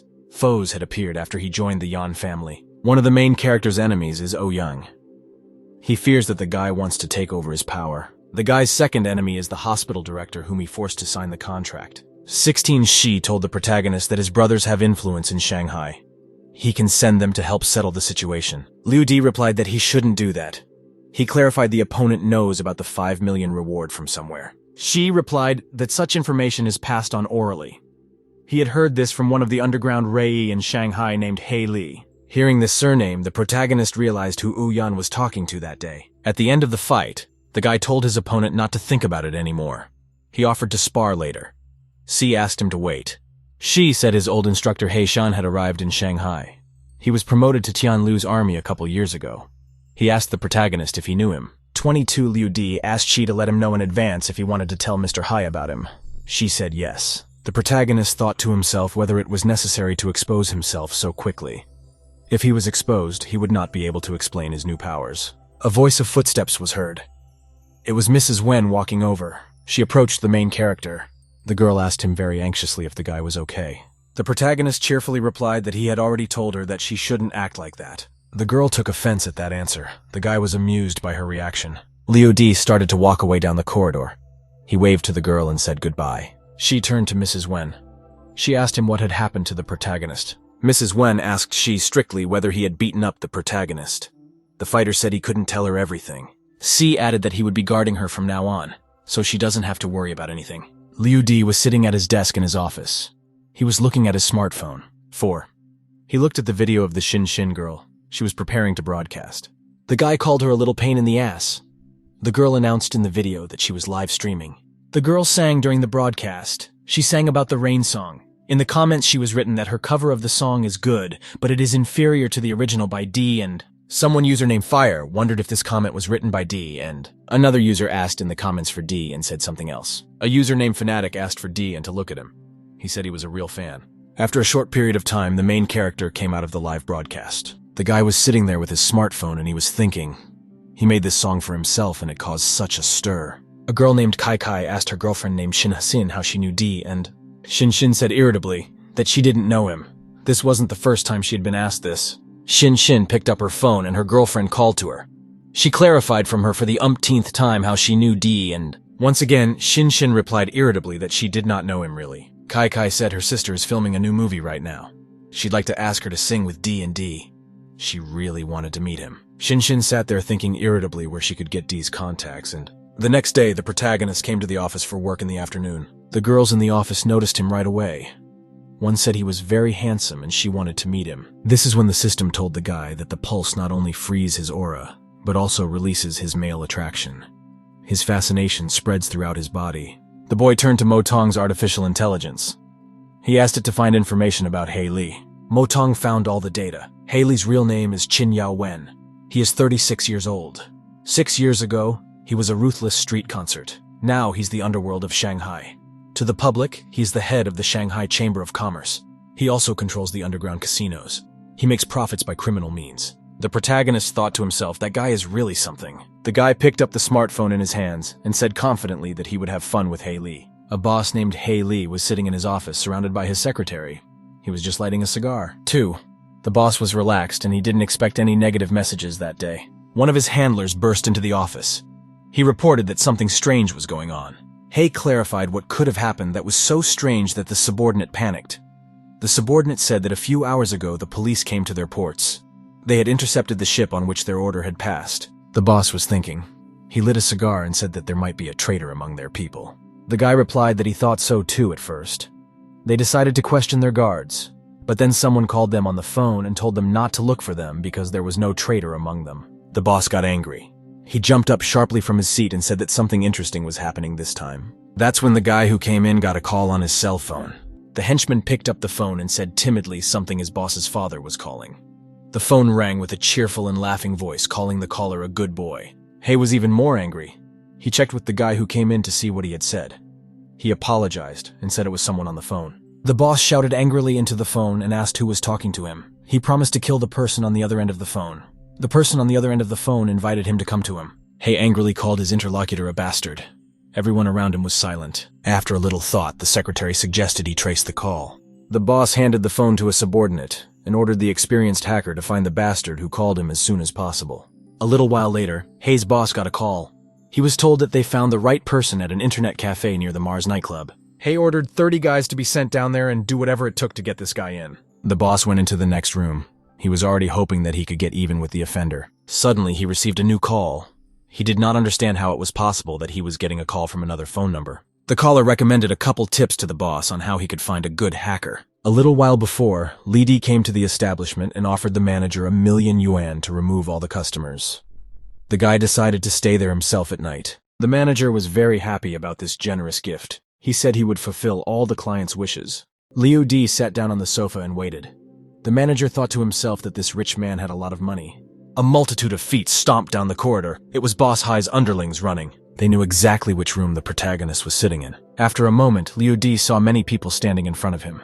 They were armed with swords. After a short pause, the bandits rushed the whole group at the lad. Their foreman commanded them to move forward. Liu Di sat quietly on the sofa and smoked. He was calm and serene. He thought to himself that he would finally have fun today. Finishing the cigarette, the guy tossed it aside and prepared to fight. The cigarette went straight to the head of the bandit leader. That made him even angrier. The protagonist began to fight desperately. He fended off the enemy's attacks and demolished them with his blows. Someone wanted to hack the main character to death with a machete from behind. The guy saw it in time. Liu Di professionally and quickly dodged the machete blow. In response, he struck the attacker with his hand. The guy showed all his professionalism. He was beating the attackers with great speed. He used both hands and feet to strike. He used them to finish off his attackers. 5 minutes later, all the bandits were unconscious. Liu Di told them to tell their boss in farewell that he would no longer tolerate his antics. He promised to get him sooner or later. After some thought, the guy realized he'd have to visit the boss himself. After a while, the boss was approached by his handler. He was talking about how they almost lost 100 of their best fighters. The boss got angry and he immediately clarified how many people were with the guy. He thought there were at least 200 attackers. When the guy came to his senses, he said that the guy was alone, but he was very strong. Boss Hai was very astonished by such words. He clarified whether the protagonist was a monster. Next, the boss told his subordinate to gather Iron Fist, Taiga, Dao, and others too. He didn't believe the kid would beat his best fighters. The sidekick called Dao and told him that the boss ordered him to kill the protagonist. He told him they were on their way. The henchman tells the boss that his men have gone to the site and they will finish off Liu Di. Suddenly, a large explosion blew the door to the room where the boss was. They saw one of their fighters named Jack and he was standing in the doorway. The boss asked Jack fearfully what had happened to the kid. Jack never said anything to them. He collapsed dead on the floor. Boss Hay and his handyman were shocked. There was a stomping of feet, and it was the main character who was walking silently without saying anything. Liu D stood before his boss with a cigarette in his hand. There was a long and silent pause. That's when Boss Hay got really scared. He felt as if he was standing alone with his friend on a huge battlefield. The boss and the handyman felt as if they were the only ones left alive, and no one would help them. The protagonist to them now looked like a ruthless and great warrior standing on a mountain of corpses of his enemies. They saw the protagonist as not just a guy, but practically a fairy tale knight. The boss realized that he was completely restrained and paralyzed by intense fear. Hay couldn't even take his eyes off the main character. He was still scared. To regain consciousness, the boss rubbed his eyes with all his might to get rid of the obsession. Gradually, the mythical dreamscape disappeared.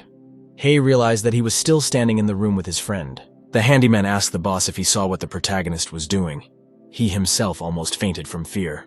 Boss Hai was still looking at the protagonist with a look of hatred. Liu Di stood with a cigarette in his hand as before.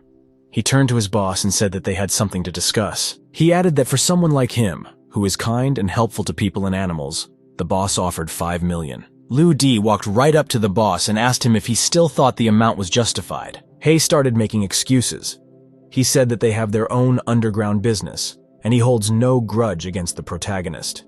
He suggested that maybe there was some misunderstanding between them. The protagonist grabbed the boss by the shoulder and said this is no place to talk. He looked at the boss and clarified rudely that he was the one talking to him. A handyman intervened in the conversation. He reminded the protagonist that Boss Hay Lee himself was standing in front of him. Liu Di said that Hay is worthy of his title as an underground boss. He admires his strategy and intelligence. The protagonist gave him 10 seconds to admit his mistake. The boss realized he was walking into a trap. He was silent and said nothing. In complete silence was his handyman. He was waiting for the boss's answer. There came the sound of a woman's footsteps. The boss's secretary was walking quickly toward them. The henchman wondered why Boss Haley's maid personally passed it. The girl came up close to those present. She apologized. The secretary looked at the protagonist and told him that Hai Li was admitting her mistake to him. The protagonist said that he now has all the information he needs. He has an idea of Miss Hai Li's true identity. The girl was silent and she was surprised. She didn't understand who this guy was and how he knew everything about her. The secretary tells the boss that they need to cancel the next meeting and keep chatting with the protagonist. Liu Di said that if he wanted to figure out the secret identity, no one could stop him. He told the girl that he did not see her personal interest. The secretary replied that Hai Li would be at his service from now on. She only asked him not to declassify her identity. The guy thought about it and asked her who wanted 5 million for his head. He told her his real name. The secretary thought for a moment and said that Liu Di's name sounded familiar to her. Then she said it was Zhao Jie. He was once the vice president of the Yingji group. The protagonist asked after thinking for a bit, did No Yan do it? The system informed the protagonist that Zhao Ji was the one who gave Miss Yan the attributes to create deadly evil. The boy was glad that he found out that the person of interest was named Zhao Ji. Liu Di asked the secretary directly if they had received the assignment to kidnap Yan Qinglian. After a bit of silence, the girl confirmed that Zhao Ji had assigned them this task. Liu Di thought to himself that Wu Yan was not so stupid anymore. He was able to get away with it and use others as weapons. The girl told the protagonist that they could deliver Zhao Jie to him. The guy told her he wanted Zhao Jie's teeth. He'd pay 1 million for each of them. The secretary told him they could handle it easily. She asked the guy why he wanted his enemy's teeth. Liu Di calmly and confidently told her that it was none of their business. After a little thought, the guy added that his main request was that he should get 1 tooth every day. The secretary put her hand to her chest and promised that their faction would definitely honor his request. Lavushka asked the guy if he would like to meet the bosses of other groups at their club. The guy replied to her that the gang boss Hai Li will not change for others, and it could always be the girl or her henchman. The protagonist was about to leave. He told the secretary that the next time they met, she should address him by his alias. Liu Di turned around and started walking away. He told them all that his alias was Emperor. The main character was walking down the street. He was completely absorbed in thinking about his affairs. Something diverted his attention and he heard cries for help from outside. 3. On the opposite side of the street, he saw some hooligans chasing his acquaintances, the girls Shin Xin and Kai Kai. The hooligans surrounded the girls from both sides. The girls angrily shouted at them to let them go. Liu Di watched silently at what was happening. He wondered to himself what was happening to those 2 girls. They were in trouble again. The boy headed in their direction, and he thought to himself that he must have owed a lot of money to the Yan family in his past life. The girls and their pursuers entered the building and there was a casino. Inside the casino there were many people and the tables were busy with a lively game. The guy came closer. He decided to hear for himself what was going on between the girls and the bullies. One of the guys asked the girls why they were running away. Kai Kai replied that they had already lost 6 million. They had lost everything and didn't want to play anymore. Earlier, the girls thought about how they would spend the 5 million they received from Liu. Then they decided to go and play in a casino. At the roulette table, they kept losing. Luck was not on their side. That's when the girls decided they wouldn't have gone to the casino if they'd known it was going to be like this. Now they found themselves with a large debt to the casino. One of the guys offered to take $1 million from his family. The girls said they didn't have the money. The guy rudely replied that if they didn't pay, they had to pay with their bodies. He thought to himself that he had never had experience with twins before. The girls went to the exit, and one of them said they would go home to get money and come back. The guys told them that they were not in a bazaar and could not go and leave whenever they wanted. One of the guys told the girls they only had 5 minutes to find the money. The main character intervened in the conversation. He asked the boy if it was too much to ask. Liu Di added that the problem was only a few million. The girls approached him to help them. One of the guys approached the protagonist. He asked if he wanted to show off and save the girls. Liu Di said that even though he was annoyed by the girls, he wouldn't just watch them get hurt. The girls asked the guy to call their older sister and borrow $1 million for them. They promised to reimburse him $100,000 for his help. The guy thought to himself that the girls were rude. He decided to teach them a lesson. Liu Di went to the casino guys. He said he wouldn't help the girls get their money back, but he would fight these guys. The system gave Liu Di details about one of the casino guys. His name is Renbo Yuan. He plays games and gets into fights. His father's name is Ren Chuan. He is one of the richest people in Shanghai. Renbo looked carefully at the protagonist and asked what he wanted to play. Liu Di realized that his interlocutor didn't care whether he won or lost, as today's bet was a special trap for the girls. After a little thought, the protagonist said that he wanted to continue betting. He walked throughout the casino and approached the roulette table to play. Liu Di asked his interlocutor how much he would bet. He offered 5 million for himself. Xingchen asked the guy if he was crazy. He is not going to return the money, but raises the bet by 5 million. Renbo wondered why his interlocutor had so much pathos. He himself had bribed the casino owner a long time ago. After some thought, Renbo raised the bet to 6 million. He was confident of winning. The protagonist, after a little thinking, raised the bet confidently to 100 million. Xingchen asked the protagonist excitedly if he wanted to die. The guy asked his opponent if he agreed to his bet. Renbo said on the sly, he almost got scammed by the main character's girlfriends. Now the guy's offering him a bet of 100 million. He wants to see if the guy has that kind of money. The casino manager came over and he checked Liu Di's personal card. It passed the capital amount check. The casino is ready to offer him the best VIP area. Renbo was very surprised, and the manager confirmed that the protagonist's bet is valid. Renbo thought about it. He remembered that his entire account balance was 100 million. The girls stood there wondering how the protagonist had so much money in his account. Renbo started calling various relatives to borrow money. Eventually, Renbo put the card on the table and said he was continuing to play. He specified that he was betting $1 billion. He was able to make that bet because he had all his connections. There was silence all around. Everyone was waiting to see what would happen at the end of the game. After a short pause, Liu Di said that he is betting 10 billion and that is not the limit. Renbo didn't understand why his opponent was so confident of his own victory. As a result, Renbo crumpled his cards lying on the game table. Renbo was very confused. He didn't even know what to do. He ended up getting angry. He asked how the protagonist dared to enter his establishment. The owner of the casino is his cousin, Master Feng Gu. He said his cousin would be here in a minute. The main character was very happy about the news. He was very happy that Haley's gang would come here. There were gang members walking down the corridor. Immediately, the stomping of many feet was heard. The main character ended up standing by himself in the center with the girls. He was surrounded by a bunch of thugs. The girls were very frightened. Xingchen asked fearfully what they should do now. One of the gang leaders said their boss called and told them not to leave the casino until he got there. Liu Di stood calmly, and his appearance did not express any emotion. He replied that he was even scared. The girls didn't believe that he was really scared. The guy walked over to the couch and told him to be woken up when the big boss arrived. The girls were very saddened, and they decided it was their fault the guy got in trouble. The big boss had already arrived. The girls immediately warned the guy about it. Uncle Renbo, surrounded by his guards, finally entered the room. Renbo was excited about his relative's arrival. He said he was being bullied. He added that Liu Di had swindled him out of money. The boss was outraged. He said he wanted to see who dared to bully his nephew. Renbo told his relative to come with him. He promised to show his abuser. Liu Di was lying quietly on the sofa at that time. The girls came up to him and told him to get up because the gang's boss had arrived. Renbo and his uncle came over and he pointed at the main character. Liu Di was lying quietly on the sofa as if nothing had happened. The boss turned softly to the protagonist and called him Mr. The nephew was very surprised. He asked his uncle why he was treating Liu Di like that. He called for the boy to be quartered immediately. Renbo addressed the past bandits personally. He demanded that they beat up the head hero. The nephew confidently shouted to his uncle about taking full responsibility. Just then, the head boss turned around and punched his nephew with his fist with all his might. Renbo fell down and pitifully said that uncle hit the wrong person. He demanded to kill the protagonist. The boss turned to his underlings and told them to beat the crap out of his nephew. The bandits pounced and started beating Renbo with all their might. He couldn't fight back. 10 minutes later, the boss's nephew was completely and very badly beaten. The head boss turned to the guy and said that they were done.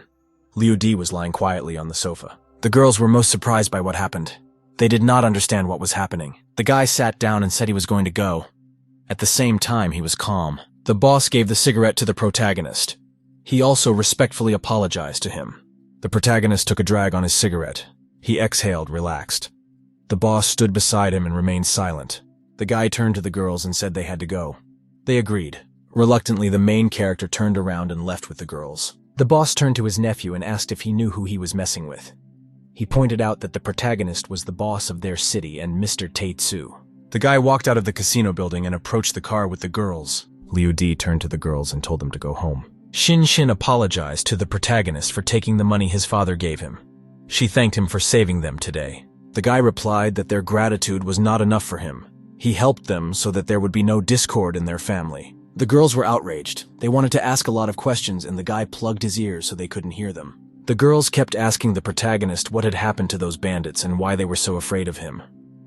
The boy opened one ear and told them that the bandits knew a good friend of his who had stood up for him. The girls decided not to ask any more questions. Suddenly there was a phone call from his work.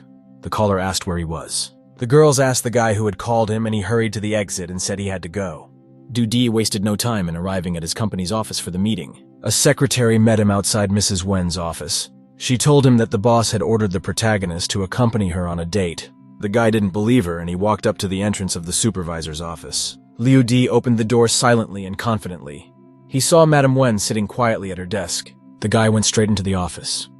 The girl sat at the desk and was silent.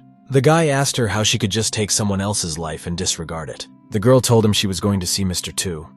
She has to help him with some deals. The protagonist thought to herself that she had a very good heart. The girl put a bunch of folders on the table and told the guy to go through the lists.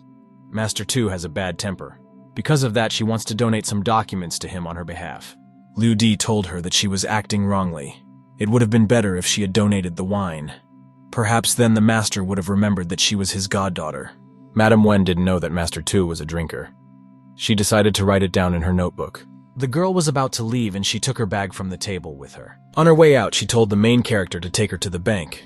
The guy asked why she was going there. Mistress was surprised at such a question and said she needed money. The bank building was a normal working day with customers coming in and out. A large truck pulled up to the building and stopped near the entrance. Inside was a commander and an officer. The officer turned to the boss and informed him that there were 10 minutes left before the bank closed. After the civilians left, they could begin Han's mission.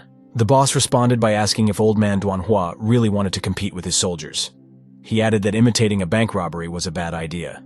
The officer said that with all due respect, Duanhua's soldiers are much stronger than their soldiers. The boss promised that he could fight back. He added that he had some aces in his pocket. The officer remembered the phrase they were told they were not rookies, but better warriors in the whole country. The boss was the commander-in-chief Hai Shan. He was the head of China's secret military organization. His subordinate officer was the captain of the A-team, and his name was Luo. Luo told the boss that 6 of those rookies were already in place. He said to wait until they robbed the guy and then they'd win. Hai Shan said that Duan is very confident, and because of that he is going to fail. He said that they will wait a bit and see the real show. At this time, the protagonist, accompanied by Mrs. Wen, approached the bank building. The guy got a message from a system that told him there was going to be a robbery here in 5 minutes. The system gave additional data that some of the people in the bank are not ordinary passers-by, but participants in a robbery in progress. The artificial intelligence further analyzed and found weapons on some of the visitors. The guy turned to artificial intelligence and said that someone wants to rob a bank, but it's no ordinary thieves. Mrs. Wen slid a wad of money to the guy and suggested that he take it. Liu Di told her to remember that he had saved her. The girl said that the money was for his pocket money. The guy cheerfully replied that he didn't need her money and let her buy him cigarettes. The girl was very upset and asked the guy what kind of person he was. The guy told her cheerfully that he wanted a pack of Huatsu cigarettes. Mrs. Wen told him she'd beat him to death someday. Liu Di arrived at the bank building. That's where the robbery was planned. The main character noticed some suspicious guy sitting on a bench and he said hello to him. The boy unsuspectingly said hello back to Liu Di. The protagonist came up to a guy and told him it was a nice day. He suggested he rob a bank. The guy thought about it and said that the weather was actually pretty good today. Only then did the boy realize the meaning of the words he had heard. He asked Liu Di what he had said. The protagonist prepared to punch the guy and said he was unannounced. Liu Di hit the guy really hard. He didn't expect the attack and fell to the floor. The protagonist was standing next to a guy lying unconscious. He was able to prevent a robbery. The commander in the observation car, Shan, angrily shouted that he did not understand what was going on. His subordinate Luo replied that he had familiarized himself with the information on all of Chief Duan's men, but there was no such person among them. The protagonist heard the stomping of many feet, and it was the robbers coming to kill him. The bandit leader shouted to his subordinates to attack the people. The protagonist was ready to fight, and one of the attackers he kicked with all his might. He began beating the other attackers with confidence and speed. They could not offer any resistance. Liu Di was able to disarm most of the bandits with his own strength during the fight. Eventually, the guy noticed that only a few of the gang leaders with black glasses were left standing. Bandits with black glasses wanted to kill the guy. They yelled at him that they were going to kill him. Liu Di fearlessly attacked these bandits and attacked them. He was able to deal with them like the others. As a result, all the bandits were left lying unconscious on the ground after the fight. Liu Di stood after the fight in the center of the room. He was able to defeat all the intruders. Commander Shan was very angry. He didn't understand how Luo Di was able to defeat 7 of his best soldiers so quickly. Luo said that it all seemed like a joke. The commander ordered a subordinate to go and catch Luo Di for him. Luo replied that it would be done. Luo then rushed to the car door and prepared to flee into the bank building. Slamming the car door, he sped off with all his might. He had to be in time to capture Liu Di. At this time, the protagonist stood in the middle of the room. He told the defeated criminals that they were strong bandits but had chosen the wrong road. The boy heard the sound of footsteps from outside. He realized it was someone coming for him. Liu Di noticed a uniformed fighter approaching him from the side. The guy thought to himself that the situation was heating up, and he needed to gather all his strength for a decisive blow. Liu Di hit the past Luo with all his might. The soldier felt as if his insides were collapsing. The protagonist continued to beat Luo. He couldn't resist in any way. The main character's final blow sent Luo flying off to the side and banging against the wall. Luo was very angry but didn't understand how it was possible that the guy was able to anticipate his blow. Commander Shan watched his subordinate fight. He didn't understand how this was possible either. Mrs. Wen entered the room. She asked the boy what was going on here. Liu Di answered her that there was a bank robbery, and the handsome and strong guy was able to successfully overpower the robbers. The boy shouted to the girl that it was time for them to leave and they couldn't stay here. Mrs. Wen asked him where the young man who had defeated everyone was.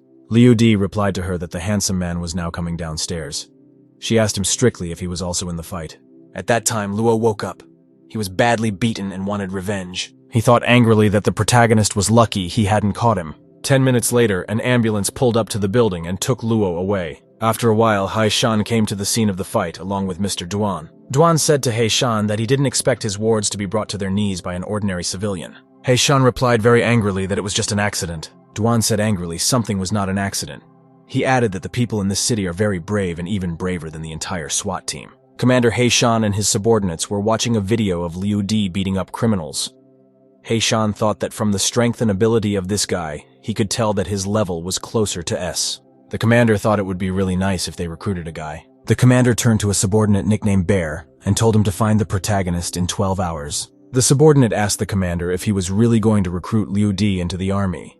Shan replied that the boy would not join them and would simply become their mercenary. Shan thought that together with Liu Di, their plan could be realized. Duan turned to the commander and offered the men a drink tonight. The commander very roughly threw Mr. Duan's hand off his shoulder. Shan replied very rudely to Duan to drink by himself alone. Duan said after the commander that if he wasn't thirsty, there was no need to be angry. Duan, along with his subordinate, stood and watched the video of the battle involving the protagonist. Duan turned to the subordinate and called him commissioner and said that he had 10 hours to find Liu Di for him. Duan thought to himself that he wanted Liu Di to be the leader in his police team. The commissioner thought that if old man Duan wanted to steal the protagonist from him, it wouldn't work. At this time, Liu Di was riding in the car he was driving and communicating with his virtual assistant Motong. Motong said that 4 military units are currently looking for information about Liu Di. They are looking for footage of the protagonist during a fight at a bank. Guy instructed Motong that after he finished cleaning up the records, he should hide for a while. Motong replied immediately to the protagonist that he understood and would do everything. At that time, the law enforcers were looking for footage of the main character. The computer system was conducting a process of face comparison. Duan watched the videos carefully. He said that Liu Di is really very good. Suddenly, the monitors and displays of the enforcers completely disappeared. He Shan asked a subordinate if there was a technical glitch in the system. Mr. Duan also noticed that the videos had disappeared. He was annoyed. A subordinate told Commander He Shan that all the videotapes of Liu Di were missing. At this time, in one mansion, a servant brought documents with important information to a gentleman. The servant told the master to look at the important information for him. It must have been interesting. Mr. read the information that Yan Qingwen and Liu Di signed a contract totaling 2 billion. The servant said that Yan Qingwen has very good prospects. The master replied that he knew that because he was her father. The gentleman, looking absent-mindedly out the window, asked the services what he wanted to tell him. The servant replied that Liu Di was at the center of the scandal. He suggested that the protagonist had a great talent. Master replied that he was no longer young. No matter how much he did for the Yang family now, it wouldn't be enough to find real talents in the company. Master said that Liu Di is a very rare talent, to find such a person only once in a lifetime. The servant replied to the master that Liu Di had no interest in the Yan family. The gentleman replied that it's understandable. The main character with great talent is also arrogant. He is also very young. Master said that he has his own methods to make Liu Di rethink his priorities and take control of his Yan family. The master gave an order to a subordinate. He said that he would give the medical equipment sales project to Yan Qingwen under his full control. The servant was very surprised. The subordinate asked the master to think about it. This project is very important to the whole family, and a lot of money has been invested in it. He recalled that Yan Qingwen had only been with the company for 3 years. The master said he can't rely on Qingwen alone. For this reason, he is putting Liu Di in charge of this area. The servant reminded us that the protagonist likes Qingwen. The servant said he knows about it, but he's sure Liu Di won't let them all down. The master said that his daughter is very talented, because of which she was able to charm Liu Di. The master said he would return to Shanghai in a couple of days and hold a family banquet at Yan Manor there. He added that this time he will invite his friends who have returned from abroad. They will meet together to exchange new ideas. The gentleman said that a big military chief who is very influential in the country's army had recently arrived in Shanghai. The servant asked the gentleman carefully whether he meant General He Pa. The gentleman slowly poured himself tea from the teapot and said that he was exactly referring to General Pei Ha. He added that it would help his young friends to get acquainted with people of high rank.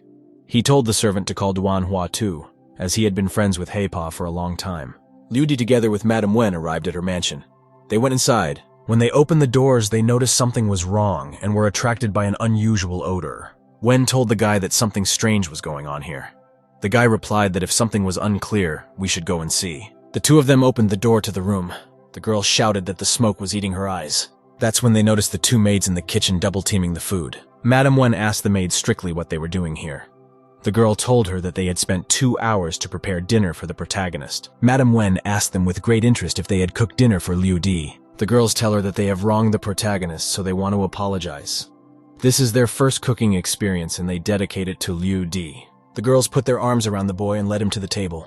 They wanted him to taste their dish. Liu Di sat down at the table and opened the lid on the plate. He asked what kind of dish it was. One of the girls replied that they made fried rice and egg. The girls told the protagonist that they tried very hard and for him to taste their food. The system told the guy that there was an extremely dangerous poison called benzaprine in the food. The guy freaked out. Liu Di turned to the girls and told them cheerfully that he forgives them. The maids replied to the guy that they knew he was the best. The girls turned around to Madame Wen and informed her that they had something to tell her. Mrs. Wen asked them with great consternation and interest what was wrong. One of the girls held out a map to Madame and said that this was the map Liu Di had left on the dining table. One of the girls said the main character wasn't as bad a person as he was thought to be. Wen thought, how could the protagonist have money if he didn't take the card? That means he didn't come to the Yan family for money, but for her personally. Wen thought to herself, what is she thinking about? This is an impossibility. One of the girls told Madame that the main character had a lot of money. Wen asked how Liu Di could have money. The maid told the mistress that the protagonist had 1 billion or 2 billion. Miss Wen suggested that Liu Di's fortune might even be 10 billion. The girls didn't believe her right away. One of the maids said that the guy might have at least 10 billion, but they don't know the exact amount. Mistress was thinking. She realized that with a sum of 10 billion, the guy must be in the ranking of the richest people in the world. Madame Wen asked the girls with interest how they knew all this. The maids told the mistress that they saw the guy bet 10 billion in the casino at once. Mistress thought very surprised about Liu Di what he was doing. The girls said that the main character is definitely a good person.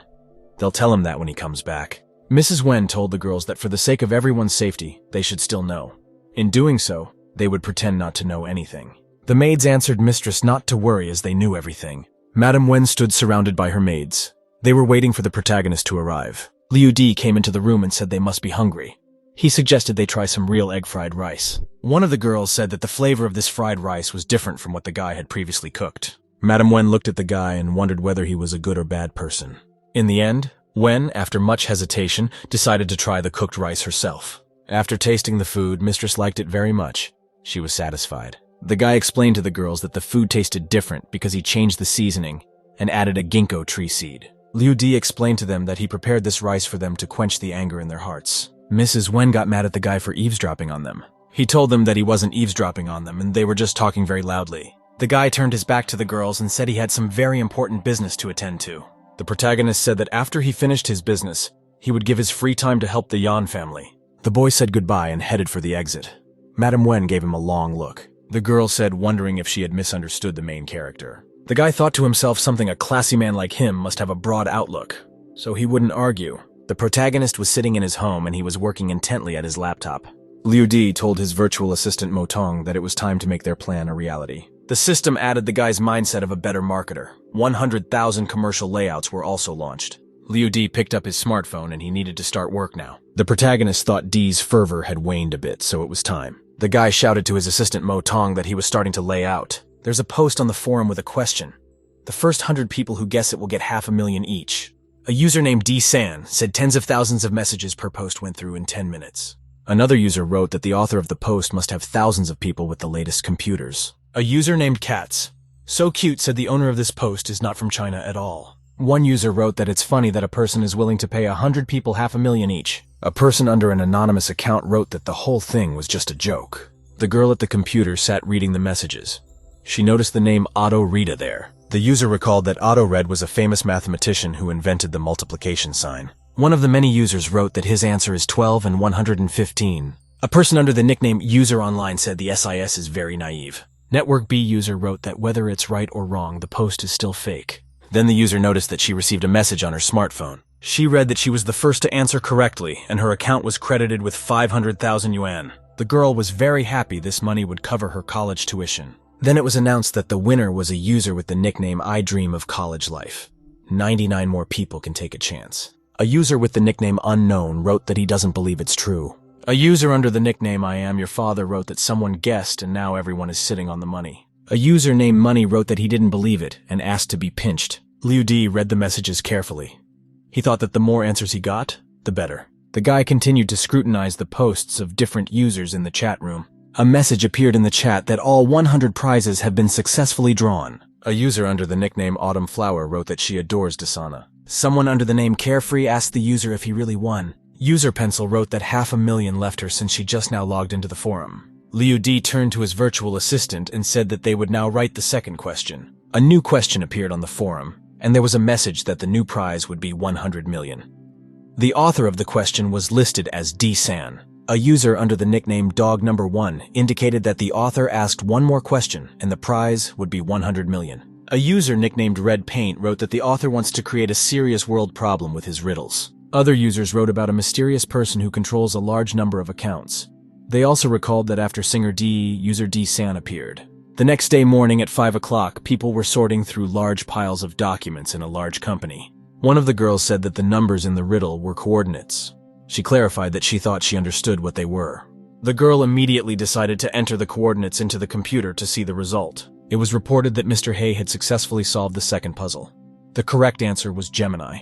A user with the nickname Jolly Fan wondered how it was possible to think of such a thing. A user named Bowl of Water wondered what the twins would have to do with this. The next day, the protagonist continued to work on his laptop. Guy instructed Motong's virtual assistant that it was time for them to get down to business.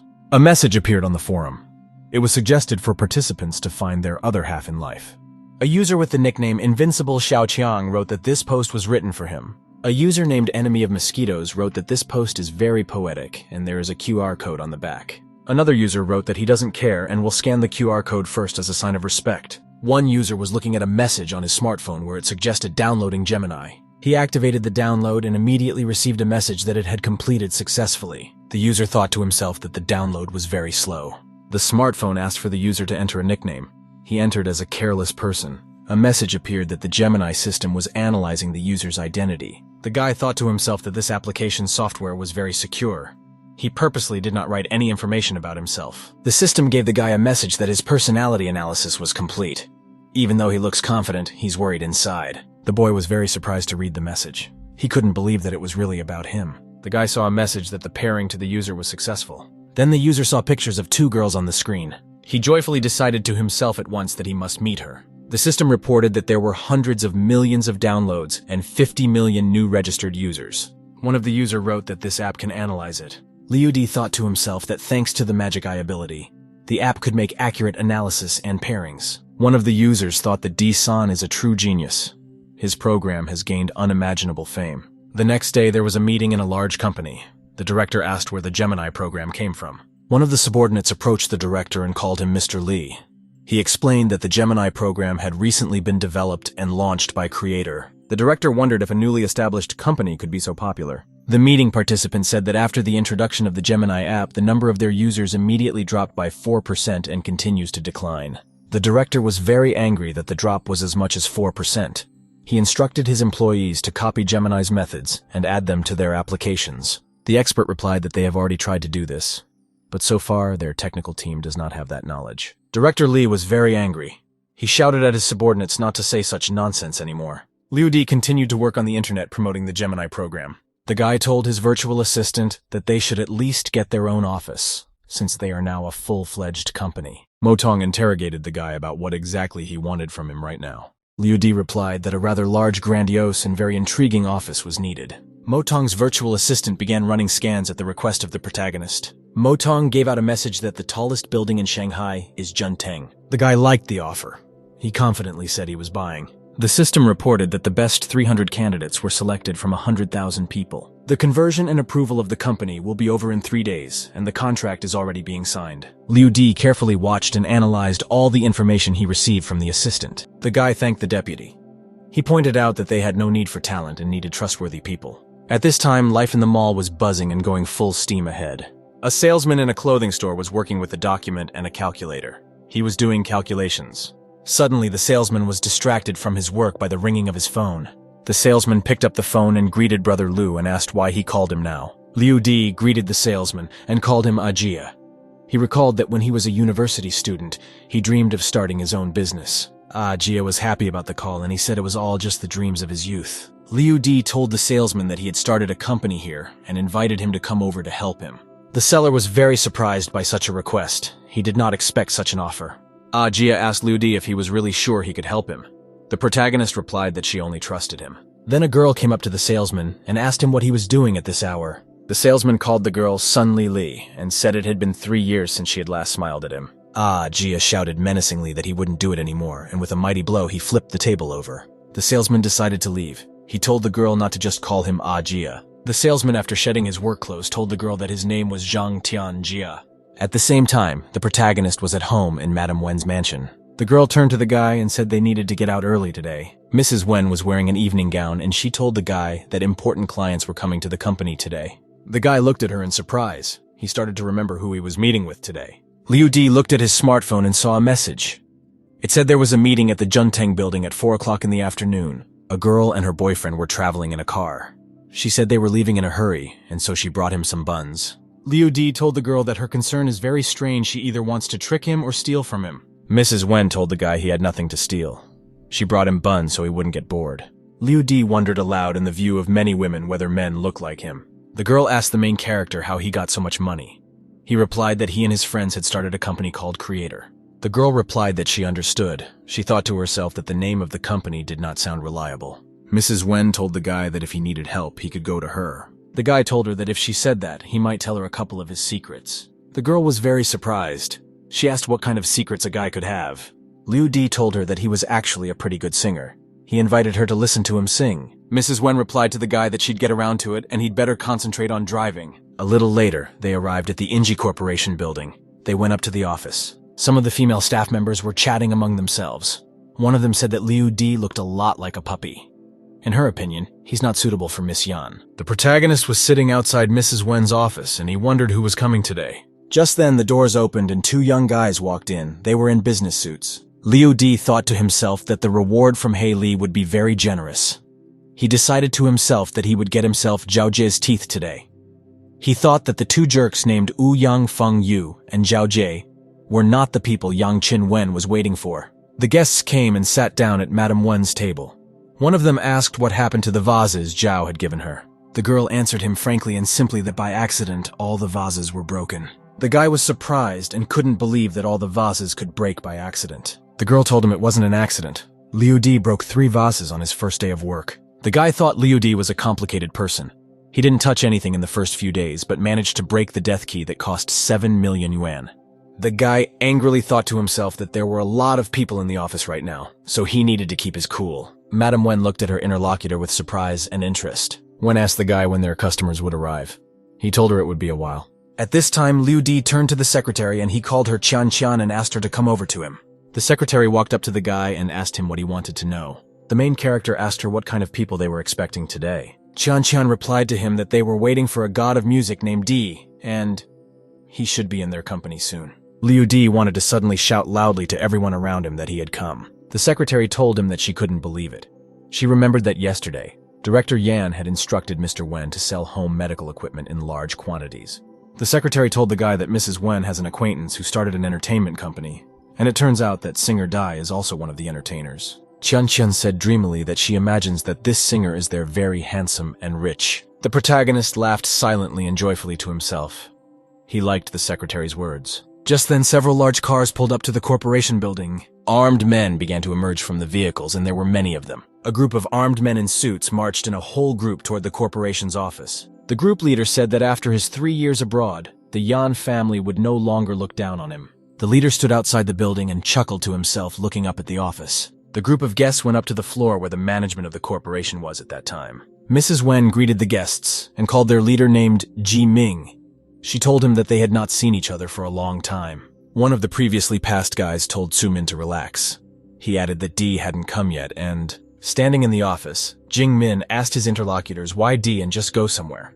Eventually, he sat down in his chair and said emphatically that today he would handle all matters on behalf of Di, and one of the guests who came over said that Jing Min was completely right.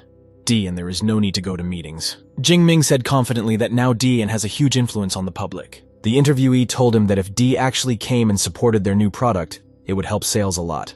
Jing Ming said that Di and was able to rise because of his financial support, so he will represent him. Another guest said that all of Di's popularity is because of Tsu Ming's favor. The guy said they're willing to pay for Di's public appearances to the tune of $300 million. The contract could be signed today. Jing Ming said that the contract for Di and Di's public appearance for $300 million was only signed because of his friendship with Miss Wen. Jing Ming then said that after they agreed on the price, they should talk about a plan to realize their idea. Madame Wen thought to herself that it was very good that she had stayed up at night to come up with a plan. One of the guests told Jing Min that he had already come up with a plan and gave the man a folder of documents. Mrs. Wen approached the guy, calling him her son-in-law, and said that her father had entrusted her with the project. He replied that they were a family, and it didn't matter whose plan they were going to work on. Eventually, the girl put her file folder on the table. There was her plan. Madame Wen said resolutely that let Jing Min choose the plan himself now. Jing Ming decided to familiarize himself well with each of the proposed plans. He said that the concert plan from Ouyang Fengyu is noisy, expensive, and loud. Miss Yan's plan will be more charitable. The girl said that their new product is a gadget for the prevention of childhood diseases. For this reason, a charity event would be the best solution. Jing Ming told them that they hadn't come to a common decision. Because of all the disagreements, it would be difficult to do anything. Jing Ming told the girl to pay attention to him. He reminded her that he had once chased her for 2 years. Jing Min told her that he would accept her continuation if she went out with him tonight. The girl was very surprised and annoyed at such a suggestion. The girl said rudely to the guy that work is work, and their relationship was out of the question. Jing Ming told her that he would have to seriously consider both of their options. Suddenly, Jing Ming jumped up from his chair and said that he needed to think about a banquet for the Yan family. Guy asked Mrs. Wen if her father would be disappointed if he rejected her plan. Jing Ming asked the girl why not celebrate the young talent Mr. Yan was talking about. Suddenly, there was a sound from a lighter in the side. It was the main character lighting a cigarette. Slowly, Liu Di's side approached the table to the conferring people. Jing Ming asked irritably to the guy whether he was a human or a ghost. The protagonist questioned the man if he had ever seen a smoking ghost. Jing Ming very angrily interrogated the strict guy about what he was talking about. The main character said that he was the young talent Mr. Yan was talking about. Jing Ming absolutely no way believed that the protagonist is the singer Di, and Liu Di asked whether an entertainment company that has only been registered for 5 days would be able to sign a contract with a great singer. Jingming told the audience that he knew he wouldn't be believed. That's why he has a video of Di's rehearsal, and the guy pulled a smartphone out of his pocket and told everyone to watch the tape. In the videotape, Jingming was sitting at a piano and playing. He was humming a good song. Also in the video, Jingming refers to himself as Singer Di, and then says that he accepts the company's offer to collaborate. Liu Di received a message from the system that Jingming is a student at a second-rate art academy. The guy realized that he would be able to get Jingming out quickly. The protagonist jokingly told Jing minutely that he admired him and offered to make a pact. Jingming replied to the protagonist that he could get him an autograph or a photo with him as a souvenir. Liu Di put out his cigarette and said they needed to agree on what would happen if his die-in wasn't real. The protagonist offered Jing a minuet that he would break his left or right leg if he cheated. Jingming was very angry at such a suggestion from a guy. He asked the man how dare he. Another guest of the meeting told the protagonist that he had already been shown the video and still continues to argue. Mrs. Wen told the boy that he shouldn't worry about the performance. She suggested that he go and help Mr. Tu with the equipment. The protagonist replied happily and cheerfully to the girl that he agreed.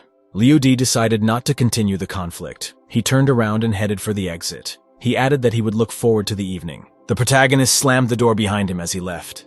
Everyone present was silent. Liu Di, just like the girl told him, arrived at the building where the equipment and Mr. Tu were. The main character told Mr. Tu that he was jealous of him. He's always calm as water. Mr. Tu asked with calm interest the boy why he was freaking out. Liu Di replied frankly to Mr. Tu that things were very confusing in his life. Mr. Tu told the boy that he is an adult and has a calm character.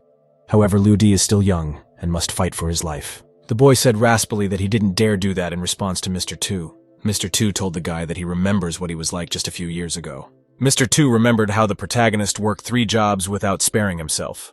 Mr. Tu said that his favorite saying is if a man is ruthless, he must be ruthless.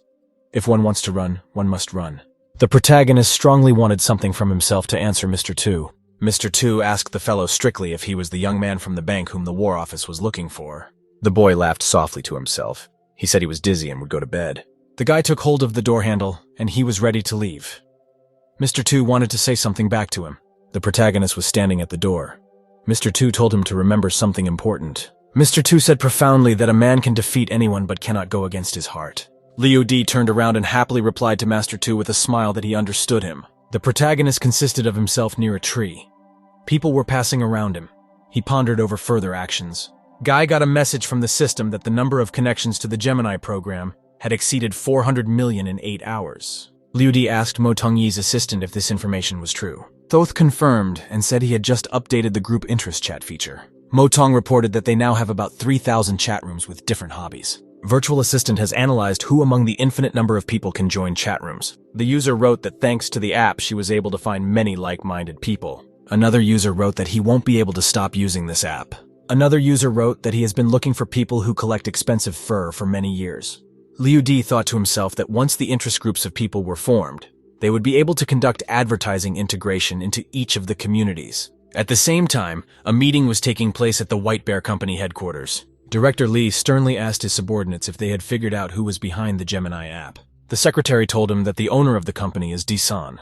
His company is unprofitable without investors and assets. Mr. Li carefully studied the documents the secretary showed him. The director went to Vice President Shi and told him to buy $10 billion worth of new equipment. The vice president told Mr. Li not to worry because they will absolutely overtake the competition. At the same time, the protagonist was standing on the street when his acquaintance Ajia approached him. The former salesman told the protagonist that he rocked hard. Liu Di replied to his friend that he had only recently started practicing sports. Ajia, on the other hand, is looking worse and worse. The protagonist and his friend approached the building. Ajia wondered if the firm would be here. The rent is very expensive in this building. The protagonist told him to go boldly with him and find out everything. Liu Di walked boldly toward the building where his office was, and Jia shouted at him to wait. Entering the building, the guys stepped into the elevator. It started to take them up to the highest floor of the skyscraper. Jia was very surprised. He couldn't believe that Liu Di had chosen the highest floor. In the elevator, they went up to the right floor very quickly, and when the scoreboard lit up the number 87, Liu Di said that they had arrived. The elevator doors opened and the floor with their office opened up in front of the guy's gaze. Jia was very surprised by what he saw. He was just an ordinary store clerk, but now he was in a huge office. Jia saw a huge room with a large number of people and furniture in front of him. In the end, Ajia said he found it hard to believe that anyone could afford such a fancy office. Liu Di told Ajia that their company is working with internet and messaging. They launched their first mobile version yesterday. The protagonist told a friend that it was his responsibility to train staff to maintain the app on a daily basis. He promised to provide people and money. Ajia was very amazed. He asked the protagonist again if he was joking. Liu Di replied to him that he meant what he said. He told his friend that they had to be strong. Ajia interrogated him with wonder at what it meant to be strong. The protagonist said judiciously that they need the strength and patience to refuse at any time to a firm that wants to buy them. Ajia told his friend that it's good that he has the makings of an entrepreneur, but bad that he has braggadocio. Liu Di told his friend that by then there would be various companies to work with. Jia hugged the protagonist and told him cheerfully that he was so weird after all. And Jia made a suggestion that they move into this office completely first before discussing anything else. Liu Di said that he will be the CEO behind the scenes and will only count money. Officially, Jia will be in charge. Jia said surprised to his friend that he would end up taking all the useless positions. They walked on and on through the office. Jia hugged his friend and said that he was good at everything. The protagonist and his friend continued to walk around and explore the office. The two of them went into one room where there was a huge fan on the ceiling. Ajia was very surprised. Ajia asked his friend if he had gotten into any trouble behind his back. He added that he was very worried about him. The two of them went up to the roof of their office building. They had a view of the city. Liu Di told his friend that he was the only person he trusted. Ajia told the guy confidently that if Liu Di called to him with a request, he wouldn't hesitate to run to his aid. Ajia asked the protagonist if he had enough money. The former salesman had 150,000 in savings and was willing to share it. Liu Di told him to keep his savings. He sent him a letter about the company's plans and affairs. Jia asked the protagonist that they had already passed 3 floors and where exactly their company was. Liu Di calmly told him that all the last 3 floors, including the roof, belonged to them. The former salesman was very impressed. He wondered what kind of company it was that they had 3 floors. Liu Di told him that their company is called Creator, and their main product is the Gemini program. Jia was very amazed by everything he had just heard. He couldn't even believe it was real. Liu Di told his friend that if he became CEO, he needed to work on his image. And Jia told the guy he was right. Now he needs to buy a good suit for himself. The protagonist told his friend that he had a free villa and a nice car. He promised to give Jia the car and the keys to the house. Jia was very surprised. He asked his friend if he did not use the villa and the car. The two of them were still on the roof of the building. Liu Di took his friend under his arm and told him to go with him. A little later, the protagonist was riding in a car. He was carrying Mrs. Wen with him. Mrs. Wen told the boy to stop here now.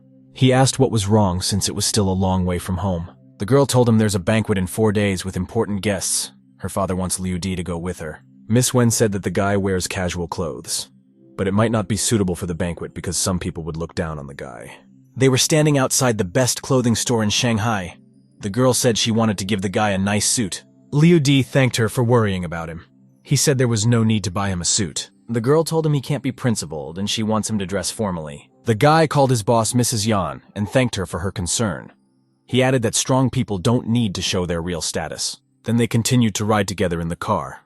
The girl was silent. Mrs. Wen told the guy that she wanted to give him a gift and hoped he would accept it. The girl opened the box and the guy was very surprised by such a gift. In the box lay an expensive stone, green and round in shape. It shone and glowed all around. The guy told the girl that the stone looked expensive. He asked if she wanted to bribe him with it. The girl was startled to tell the guy that he's been looking strange lately. She felt as if something had happened to him. The guy said relaxedly to Mrs. Wen that she was talking nonsense. The girl told the guy that he can't see anything anymore because of his sadness. She will hope that Liu Di will glow like the stone. The protagonist wondered if this girl had a good side. The guy told the girl that she was very annoying, so stop saying such things. The girl resented it. As planned, a large banquet began in the Yan family's manor. Mr. Yan called for the butler. He replied that he was here. Master instructed the butler to take a closer look at Liu Di. Master liked the main character. The butler replied calmly that Liu looked completely official and calm today. Mr. Yan said he felt sorry for the main character. This is the first time Liu Di has attended such an event. The system told the guy that the Gemini app had been downloaded 800 million times. The Jichu community has over 720 million users. Liu Di was very happy. Everything was going according to his plan, and the more people in the Gemini program, the better. The system indicated that the application has a 90% traffic rate. The company's growth in the international market amounted to 100%. The success of the company under Liu Di's leadership was described by various media. Their company was described as a promising company. As a result, Di-san and Zhang Ajia's company was able to quickly and successfully enter the top. The protagonist thought to himself that this was only his first steps in the business world. Just then, a big black jeep drove up to the estate. It was Sumin's arrival for the banquet. Ziming's assistant opened the door of the car he came out of and headed towards the manor. Ziming was not by himself, he came with his buddy named Qiancheng. Mr. Yan looked very surprised at the arriving guests. He was silent. Ziming and Qiancheng, the two of them, respectfully greeted Mr. Yang.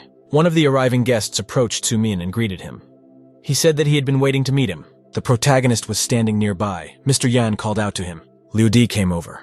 Mr. Yan pointed at the people who had come and said that they were the sons of his late friend. One of the guests pointed at Ziming and said that he was the head of an entertainment company. The guest told Sumin to have a good time here.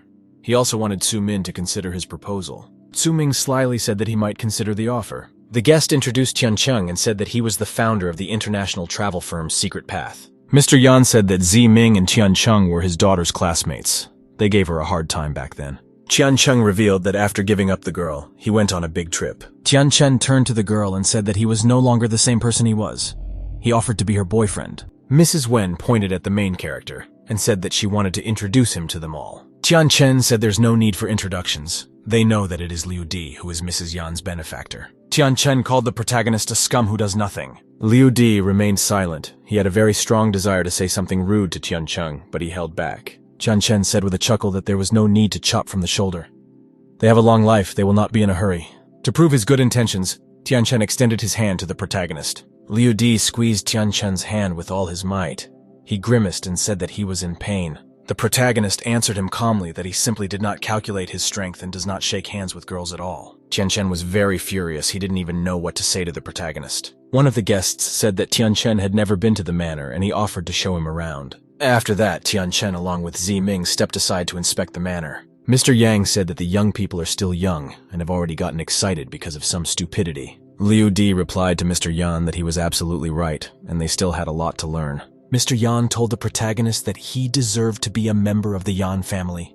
He said he would support him in everything. In the Yan family's mansion, an extensive banquet continued with many tables and guests. One guy told Qiancheng that he was very aggressive. He lost his temper when Mr. Yan was present. The guy went to Qingming and Qiancheng. He told them that they should unite to get rid of Liu Di. Suming and his friend were very surprised.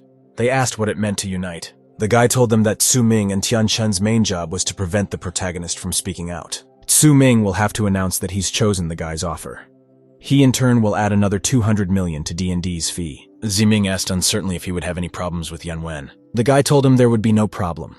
Mr. Yan really only trusts Liu Di. That's when the guy told Zimin that when the time comes for the protagonist to lose everything, he'll have a better chance of getting close to Wen Wen. Suming liked the sequel very much and told the guy he was right. The guy told Qiancheng that he was promising him success in financing his company. Qiancheng was very happy with such words, but he was still very angry at the protagonist. The guy told Qiancheng that it was normal to be impatient.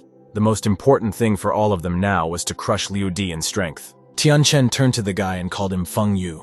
He thanked him. Qiancheng said confidently to Feng Yu that he along with Ziming would do whatever he told them to do. At the same time, the main character was chatting with Madame Wen. She was drinking wine from a glass. Liu Di heard someone call out to him from the side. It was Qiancheng and Feng Yu. Qiancheng turned to the protagonist and apologized for being rude to him. Qiancheng told the guy that he was a good friend of the Yan family. For that reason, they should be polite to each other. Liu Di laughingly replied to Qiancheng that it was normal for rich boys to not treat each other with respect. Qiancheng was very angry at such a response from the protagonist. He couldn't contain himself. The butler came over to Mr. Yan and said that Mrs. Nan would be arriving any minute. Mr. Yan asked who Mrs. Nan was. The butler said she was the daughter of a famous man from Kyoto. Mr. Yan was very surprised by this information, and he thought for a moment. The butler said that Mrs. Nan said that her father should not leave the capital now. For this reason, she decided to visit General Haishan, Chief Duan, and Mr. Yan. Mr. Yan said he understood. He had to prepare for the meeting. The Yan family's banquet was still going on. Many people were outside. Ziming turned to Feng Yu and said that they now needed to turn the protagonist into a laughingstock while Mrs. Nan was here. Qiancheng said that Mrs. Nan has great influence in politics and business. Wen Yu told him that this was the reason why they had to perform at their best. It would help them climb the career ladder. Feng Yu said that they should use the main character as one of the stepping stones to success. Fei Yu told the guys to greet Mrs. Nan and show themselves in the best light. At that time, an automobile pulled up. The servant opened the side door for the lady. A young, beautiful, and red-haired Miss Nan stepped out of the car. Nan greeted Mr. Yan. She asked if he was offended that she had come uninvited. Mr. Yan said he was honored to see Nan in this place. The girl asked Mr. Yan if Haeshan and Dwan had already arrived. Mr. Yan replied that these guests were still on their way, and he wanted to introduce the young men who had arrived to Mrs. Nan. Mrs. Nan told Mr. Yan that he could call her Ruo, and at this time the guys were silently looking at the girl. They didn't know what to say to her. Feng Yu thought to himself that this guy is on stage, and it's a great shame. In the end, Feng Yu walked up to the young mistress and slipped his hand into hers. He said his name was Wu Yang. Madame Nan looked at Feng Yu very distrustfully. She did not give him a hand. Feng Yu thought to himself that Miss Nan is a very powerful person, and he wanted to carelessly touch her hand. Mr. Yan introduced for Ruo and his daughter Yan Qingwen. The girls said hello to each other. Just then, something very much caught Madame Nan's attention. She turned her gaze to the side. Mrs. Nan looked at the main character very carefully. She recognized him. To herself, Mrs. Nan whispered clearly the name of the protagonist, called him DR. Liu Di was drinking champagne at this time. He noticed Mrs. Nan had arrived, and he decided to approach her. Liu Di, standing beside Mrs. Wen, introduced himself politely in front of Mrs. Nan. Mrs. Nan thought that the boy had given his real name. She decided not to reveal his identity. Out loud, she greeted him. Liu Di looked at the arriving girl and thought how could she be so cute and lead the Haley Mafia group. The protagonist stood across from Mrs. Nan. They looked at each other piercingly. Mrs. Nan thought to herself that only Daiaru could have that kind of energy. The people around him noticed that something was wrong with Mrs. Nan. Feng Yu asked if she was all right. Just then, Feng Yu suggested that Miss Nan take a little rest in the gazebo. Mrs. Nan said as friendly as possible that she would like to chat with Liu Di. Ziming told the lady that Liu Di is not a member of the Yang family. He's just an ordinary driver. Mrs. Nan was surprised at such words. She turned around to find the protagonist. She noticed Liu Di standing in the distance by the fountain drinking champagne.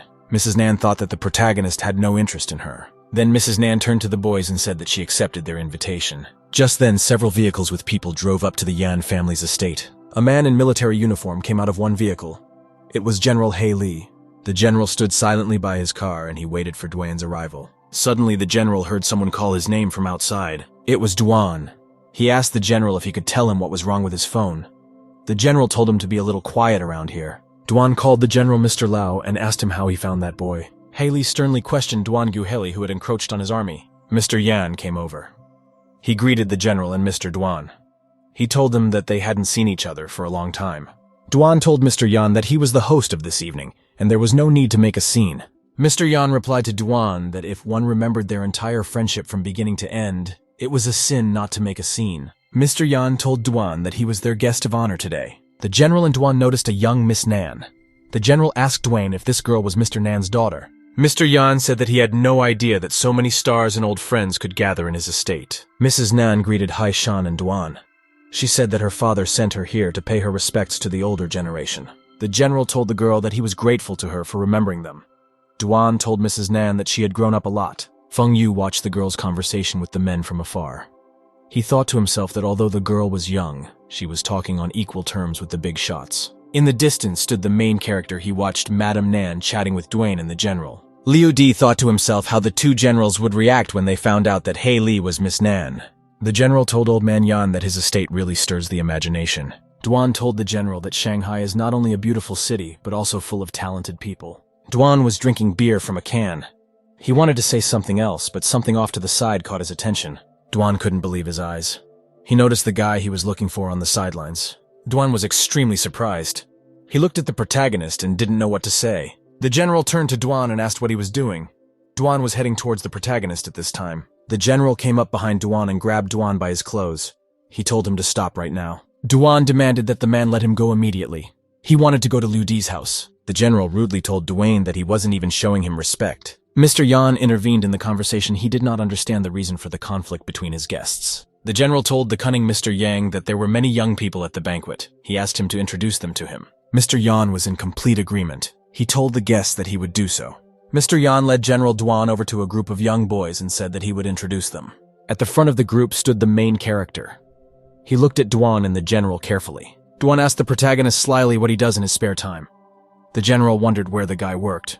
Tsu Ming said that he felt as if Liu Di was the main character of the evening. The general told Mr. Yan that they hadn't played chess together in 10 years. Mr. Yan said cheerfully in response that we should fix it. The general told Mr. Yan that if he won, he would have to fulfill his request. Just then, a loud clap was heard among the crowd. It was Fei Yu clapping his hands. Fei Yu said they still had time before lunch.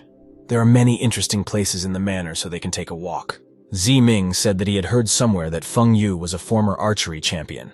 He said they should find an archery range. Fei Yu immediately answered him not to even start talking about it. Then Fei Yu said that he had heard that Ziming was an expert equestrian, and Tian Cheng was one of the country's best marksmen.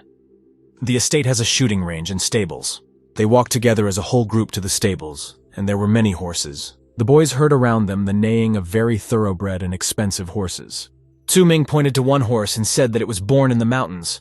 It has very hard hooves and is the dream of any experienced rider. The protagonist calmly approached the horse as if nothing had happened. He was not afraid of it and stroked it. Zuming told the boy to be careful for the horse has a dangerous temperament. Feng Yu added that the horse had been living at the manor for a long time, but no one had been able to ride it yet. Zuming said that he had ridden that horse and it was cool for him. Liu Di went directly to Ziming and told him to show his skill. Zuming felt awkward. He didn't know what to do, but there were many people around. Zuming said that today was a special day, because Mrs. Nan had come to visit them. He added that he would do his best to put on a show for her. Ziming excitedly approached the horse. First he stroked its muzzle. After that, he decided to saddle the horse. He put his foot in the stirrup and climbed on. Very soon, Ziming was already deftly and confidently sitting on the horse and holding its reins. The surrounding people were very surprised.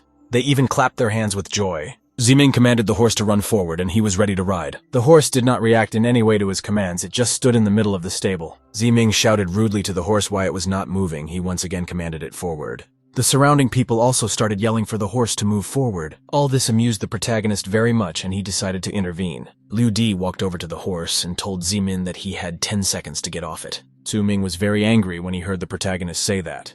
He said that he was just starting to gain momentum. Suddenly, the horse became furious and jumped up to throw the rider off. Very soon, Ziming found himself thrown to the ground. He was very upset. The surrounding people were very surprised and frightened. They didn't know how injured Zimin was. Ziming, rubbing his bruised arm, turned to Feng Yu and said that the horse had some problems. The protagonist said that Zuming personally has all the problems. The horse is a purebred Mongolian warhorse, and he will never bow to mediocrity. At this time, the horse gave a very loud roar. It did not like the rider, Ziming. Liu Di asked Ziming whether an idiot like him with a weak spirit had decided to control a warhorse.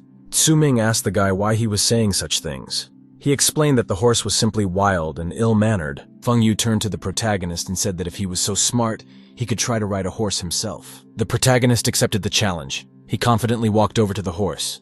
Behind him, Madame Wen watched anxiously. Liu Di told everyone present that the horse did not need to be re-educated. Zuming didn't believe such words. He said it was all nonsense. Liu Di walked up close to the horse and began to look at it closely. The horse was also looking at the protagonist in response. The guy was able to hypnotize it. It wasn't long before the horse was quietly crouching on the ground beside the protagonist. Mrs. Nan looked at the boy and said that a gentleman is a gentleman. At the same time, Madame Wen wondered what kind of person the protagonist was. Feng Yu said that the main character had already beaten him in archery, and here he was again in the spotlight. Tian said that shotgun shooting is a game played by rich people. Poor Liu Di had never played such a game. Tian made the decision to motivate the protagonist to compete. A little later, the whole company arrived at the shooting range in a friendly manner and there were plenty of targets. Tian said very confidently that he had learned archery from an early age. Tian pointed to the side with his hand. There was a launcher with circular firing capability. Tian said confidently to all present that he was only 3 hits away from the title of Olympic champion.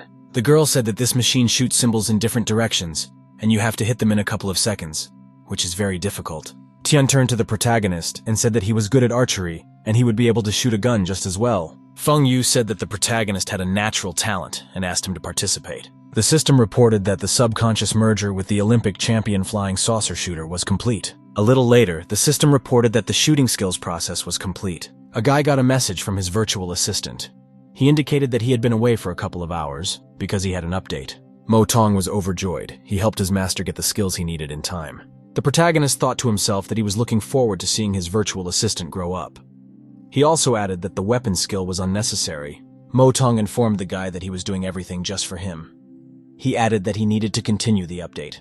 Liu Di felt how he received reliable and timely help from his virtual assistant. The protagonist said enough idle musings and walked confidently to the stand with guns. Liu Di confidently loaded the gun. He told Tian to get ready to fall face first into the mud. Tian told the assistants to start 2 cars each firing 30 plates. Liu Di was loading cartridges into the gun at the same time. He said that he would shoot first, and Tian could prepare himself. The protagonist picked up the gun and took bold aim. The people around him looked at him attentively. Feng Yu looked at the protagonist and decided that he couldn't possibly be a master marksman. Liu Di shouted to the assistants to launch 4 throwers that would randomly directionlessly shoot out 70 plates. Tien was very amused to hear the protagonist say that. He told the guy that he was holding a double-barreled gun, not a machine gun. The assistant near the car turned to the protagonist and asked him if he had misspoken, because it was the first time he had heard such shooting parameters. The protagonist was completely confident in his abilities. He shouted boldly for the assistant to begin. The machine started firing plates in different directions very quickly. Liu Di started shooting at the plates quickly and professionally he was shooting them all down. The protagonist hit all the targets very accurately. After that, he ran out of ammunition. The guy stopped shooting. He needed to reload his gun and threw the casings away. After that, the protagonist took the new cartridges in his hands with professional movements. Liu Di threw new ammunition into the gun and quickly cocked it to fire. The guy took aim. He was ready to keep shooting so professionally. Shots were fired. The protagonist was shooting very accurately as before. All the plates from his shot were blown to pieces. He shot without error. The people around him were very amazed and surprised because of how quickly the guy got the job done. Tian was angry and shocked. He thought to hell with this competition and decided that Liu Di was not human. The loud shooting at the shooting range attracted the attention of Mr. Yan and his guests. At this time, Yan was playing a game of Go with the general. Duan watched their duel. The general wondered who could shoot so fast. He felt that the shooter was twice as fast as the riflemen of his royal guard. The general walked over and took a closer look. He could clearly see who was firing the gun. The sight of the protagonist infuriated the general. He called him a petty parasite to himself. The general told his opponent, Mr. Yan, that he would put everything on the line to win the game. At the same time at the shooting range, the main character broke the last plate with an apt shot. Liu Di finished the shooting contest. He won. There were many shell casings lying around. The barrel of the gun from the shots heated up to such a state that the protagonist was able to light a cigarette from it. Liu Di said they were so slow he decided to go see them. Madame Wen looked anxiously after the guy who was walking away. The girl was excited. She barely audibly called the protagonist by name. During this whole time in the gazebo, Mr. Yan continued to play Go against the general. The general very much said smugly that his opponent would definitely lose this game. Mr. Yan was very surprised to hear such self-assured words. He sat silently. The general voiced his request to Mr. Yan and asked the latter if it was not very polite to ask for such a thing. Duan thought to himself that a superior had to yield even in a party, so any requests were meaningless. Mr. Yan said surprised to the general that he had not even imagined that he would ask him for anything. The general said that he was jealous that the Yan family had a lot of talented people.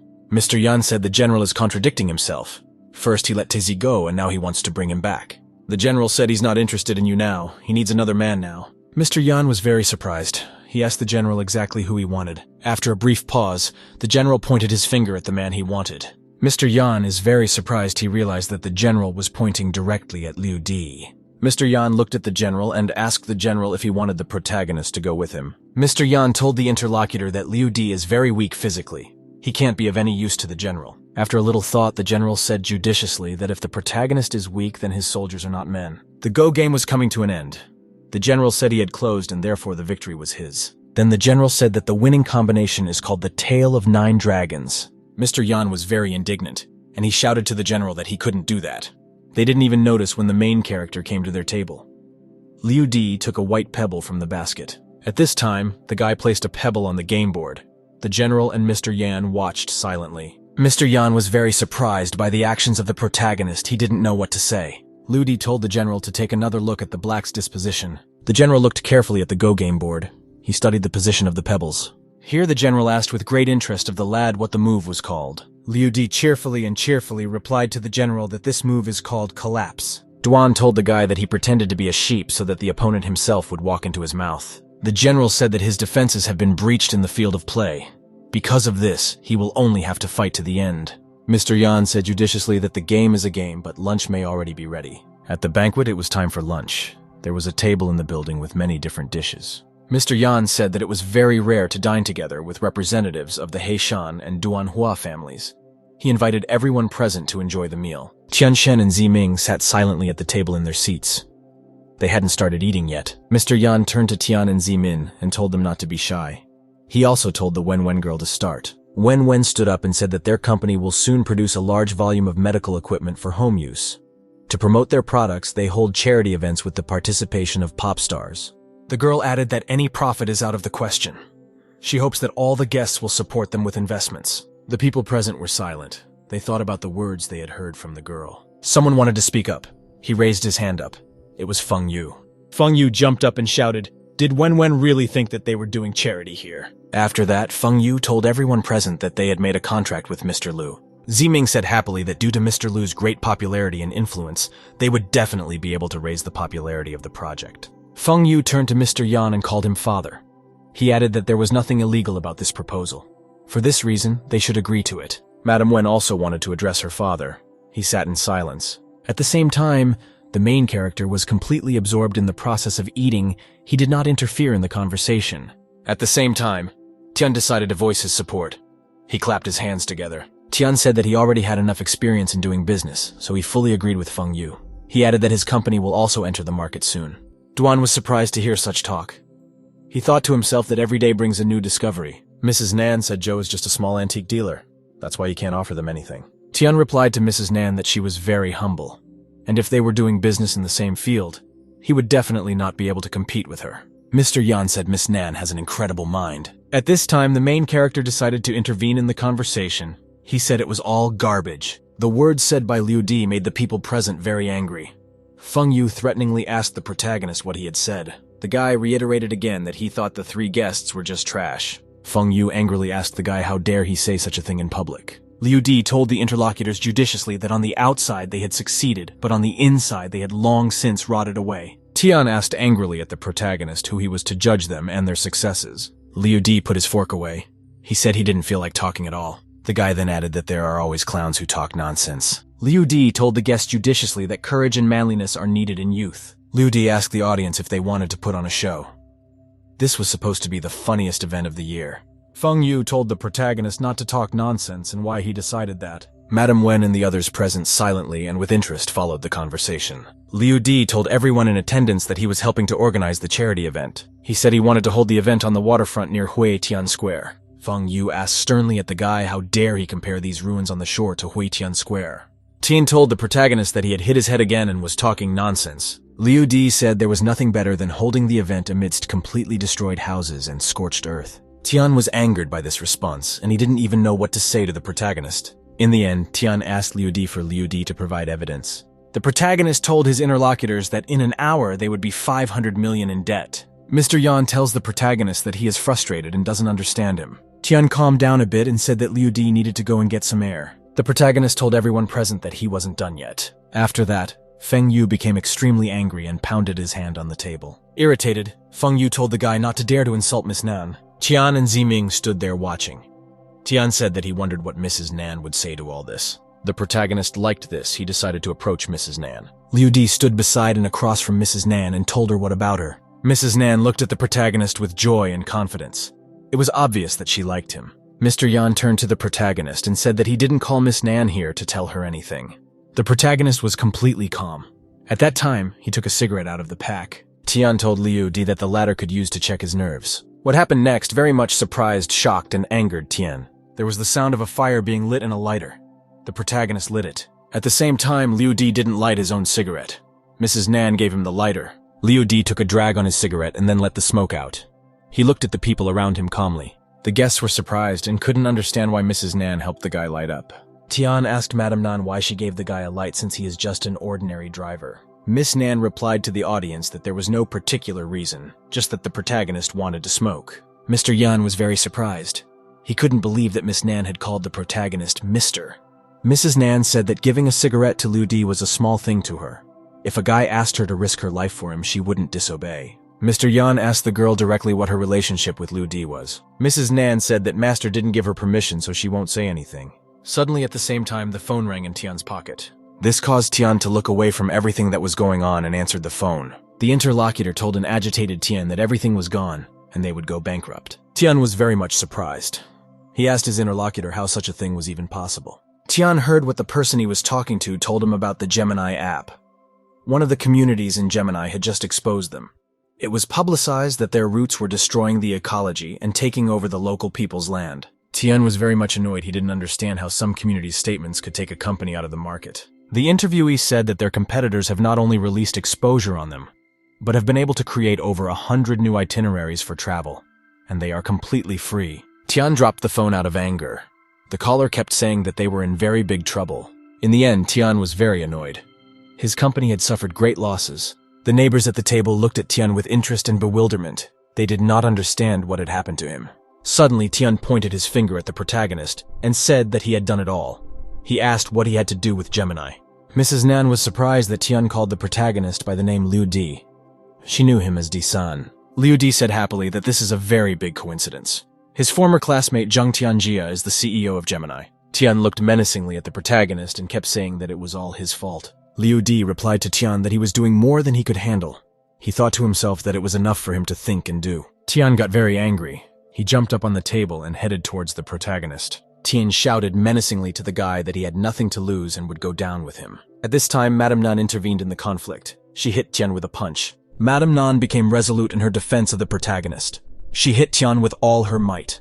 After being hit hard, Tian very quickly flew aside from the table. Liu Di said that they were finally alone. He added that it was time to compete and the concert was starting. Feng Yu was very much surprised at such words. He didn't know what to expect right now. Ziming was very much amazed at the way Madame Nan had dealt with the pull. He waited to see what would happen next. Mr. Yan told the protagonist that his eyesight was failing him. He asked the guy not to neglect it. After that, Mr. Yan bowed to the protagonist. Liu Di replied to the old man that he shouldn't. Mr. Yan asked the guy what he was going to do next and if he still wanted to stay in the Yan family. Liu Di told Mr. Yang that everything has a beginning and an end. He said he would leave when he was completely clean of evil. The general said he wasn't wrong about Liu Di. The guy turned out to be arrogant, bossy, and honest. Then the general said they were done discussing family matters. It was past time to talk about the affairs of the country. At the same time, military vehicles began to arrive at the mansion. They were full of armed men. Gradually, military vehicles began to surround Mr. Yan's estate. Armed men jumped out of the cars and they all ran into the banquet hall together. Very soon, a great number of men with weapons had gathered in the room. They stood around the table. The general said he had orders. All those he cares about must obey him unconditionally and join him in the army. Duan told the general that he was very tough. He actually moved his troops here. The general rudely said that it was because of his ruthlessness that he was able to be where he is now. The general turned to Mr. Yan and told him to take his guests out of the room. They shouldn't listen to adult conversations. Mr. Yan called the butler over. He told him to take the guests out right away. Everyone present began to get up from the tables. They headed for the exit of the room. Mrs. Nan turned to the protagonist with fright. He told her that everything would be all right. As a result, there were almost no people left in the room. Standing next to Mr. Yan was Liu Di. The protagonist turned to the general and said that he had just lost this game. The general replied to the guy that he was already able to subdue those brats. Liu Di replied very calmly to the general that he would never become his soldier. Duan turned to the guy and told him to become a real policeman and not some kind of soldier. The general didn't like such words. He told Duan not to start. The general turned to the protagonist. Liu Di told him that he was here. The general told the boy not to make him beg. Liu Di was confused and didn't know what to say in response. Then the general told the guy he appreciated what he was doing. He wanted Liu Di to do an important task that could get him killed. The protagonist was very surprised. He did not believe what he heard from the general. Duan intervened in the conversation. He said that his government had a project that would be the death of any ordinary person but not Liu Di. After a little thought, the protagonist said he wanted details. The general told him it's not that fast. All data is a state secret. This turn of conversation did not please the protagonist. He told his interlocutors that he would not listen to them anymore. The general replied rudely to the guy that he was already starting to annoy him. At the same time, a guest was approaching the gates of the mansion. He was an unattractive old man. When the old man came close to the entrance, one of the armed men said that the facility was guarded and that he should go for a walk elsewhere. The old man calmly told the soldiers that he would first show them something and then let them decide whether to let him in or not. The soldier asked the comer with interest what he wanted to show. The old man took a large gold medal out of his pocket and showed the guard. The soldier was surprised at this. He saluted the old man and called him petty officer. The old man said cheerfully that he got the reward when he treated soldiers on the battlefield. He asked the guards to let him in to see his old friend. The soldier told the old man to wait and he would report his visit. At the same time, the general was getting more and more mad. He told the protagonist that he would go with them whether he wanted to or not. The old man stood not far away and watched the conversation for a long time. He called out to the general, calling him Hei Chi. The general turned around and called the old man senior. He asked what he was doing here. Duan and Mr. Yan were surprised by the old man's arrival. They called him Mr. The protagonist also looked at the old man. He greeted him and called him Mr. The old man noticed the guy too. He called him Ju. He'd seen him recently. Then the old man sat down at the table. Duan poured wine into his glass from a large bottle. The old man sat in silence. He paid no attention to the wine and was thinking about something of his own. Liu Di turned to the old man and called him Mr. Tu. He added that he had prepared the best quality tincture for him. Mr. Tu told the boy that he always knows what he needs. He told the general that Liu Di always helps him clean the hospital. No one can take the boy away from him. The general told Mr. Tu that he had a decree to enlist for service. Such words from the general amused the old man. Mr. Tu refused. Mr. Yang told the general that they didn't commit a crime. Yan Hongxin doesn't know anything. The general turned to old man Yan and asked if he thought that the protagonist was a simple man. Duan and Mr. Yan looked at the general. Yan asked if he didn't think so. The general asked Mr. Yan if he knew the level of training of his soldiers. Mr. Yan replied that he did. The general said that a couple of his soldiers got into an altercation with Liu Di. He was able to take down a 6-man team in 43 seconds. The general pointed his finger at the protagonist and said that his soldiers were knocked out at the hands of Liu Di. Mr. Yan was very surprised. He didn't believe what he heard from the general. The general said calmly that he had many of his soldiers around him today. The general then added that if his soldiers wanted to engage in battle with the protagonist, they would not be worthy opponents for Liu Di. Then Mr. Yan carefully and silently looked at the protagonist. Already afterwards, Mr. Yan said very sadly that he was just blind. Mr. Tu turned to the general and said he understood what he was trying to accomplish. Mr. Tu said he knows very well what his country needs at this moment. The general turned to Mr. Tu and said that he already knew all the innermost secrets. Duan told Mr. Tu that he was asked to return to service in the R&D department. Mr. Tu said that everyone is responsible for the ups and downs of his country. He asked the general to take his side. The general was very surprised. He asked Mr. Tu if what he said was real. Then Mr. Tu looked at the protagonist and said that he would take action if necessary. The general humbly said that he was willing to follow all of Mr. Tu's orders. The general turned to the protagonist and asked him if he wasn't interested in what they were talking about. Liu Di replied to the general that he wanted to not as experienced as him, but he had already guessed their plans. The general was very surprised. He asked how such a thing could be possible. The guy said that if Mr. Yan is already here, he's definitely related to Yinzi Company. Liu Di said that if you reveal the country's personalities and plans on the internet, you can create a resonance in society. Mr. Yan was very surprised. He began to think about all the information he had heard from the guy. The general was also very much surprised. He looked at Mr. Tu questioningly. Mr. Tu told everyone present that he had nothing to do with it. Liu Di looked at his companions and said that judging from their faces, he was right. The protagonist told Mr. Yan to be on guard against Ouyang Feng Yu. Mr. Yan said that Feng Yu was born into a poor family, so it's understandable that he would have plans for the Yan family business. He wanted to ask Liu Di to keep Feng Yu in check. The protagonist was very much surprised by such a request from Mr. Yan. The protagonist thought to himself that he could benefit from Mr. Yan's request. Liu Di said confidently to Mr. Yan that if Ouyang Feng did another rash act, he would immediately send him to hell. Mr. Yan replied to the guy that he was wrong, and in reality, it's not like that. Liu Di said that if we recall the incident at the bank, all the actions were reckless on the part of the attackers. The general told the guy that he was very observant. He told the protagonist that not taking part in their program would be very unwise. Mr. Tu said that about the military company and its transformation, he guarantees that Liu Di will not leak information. Mr. Tu turned to the boy and said he didn't have the energy to discuss it anymore. He asked him to take him home.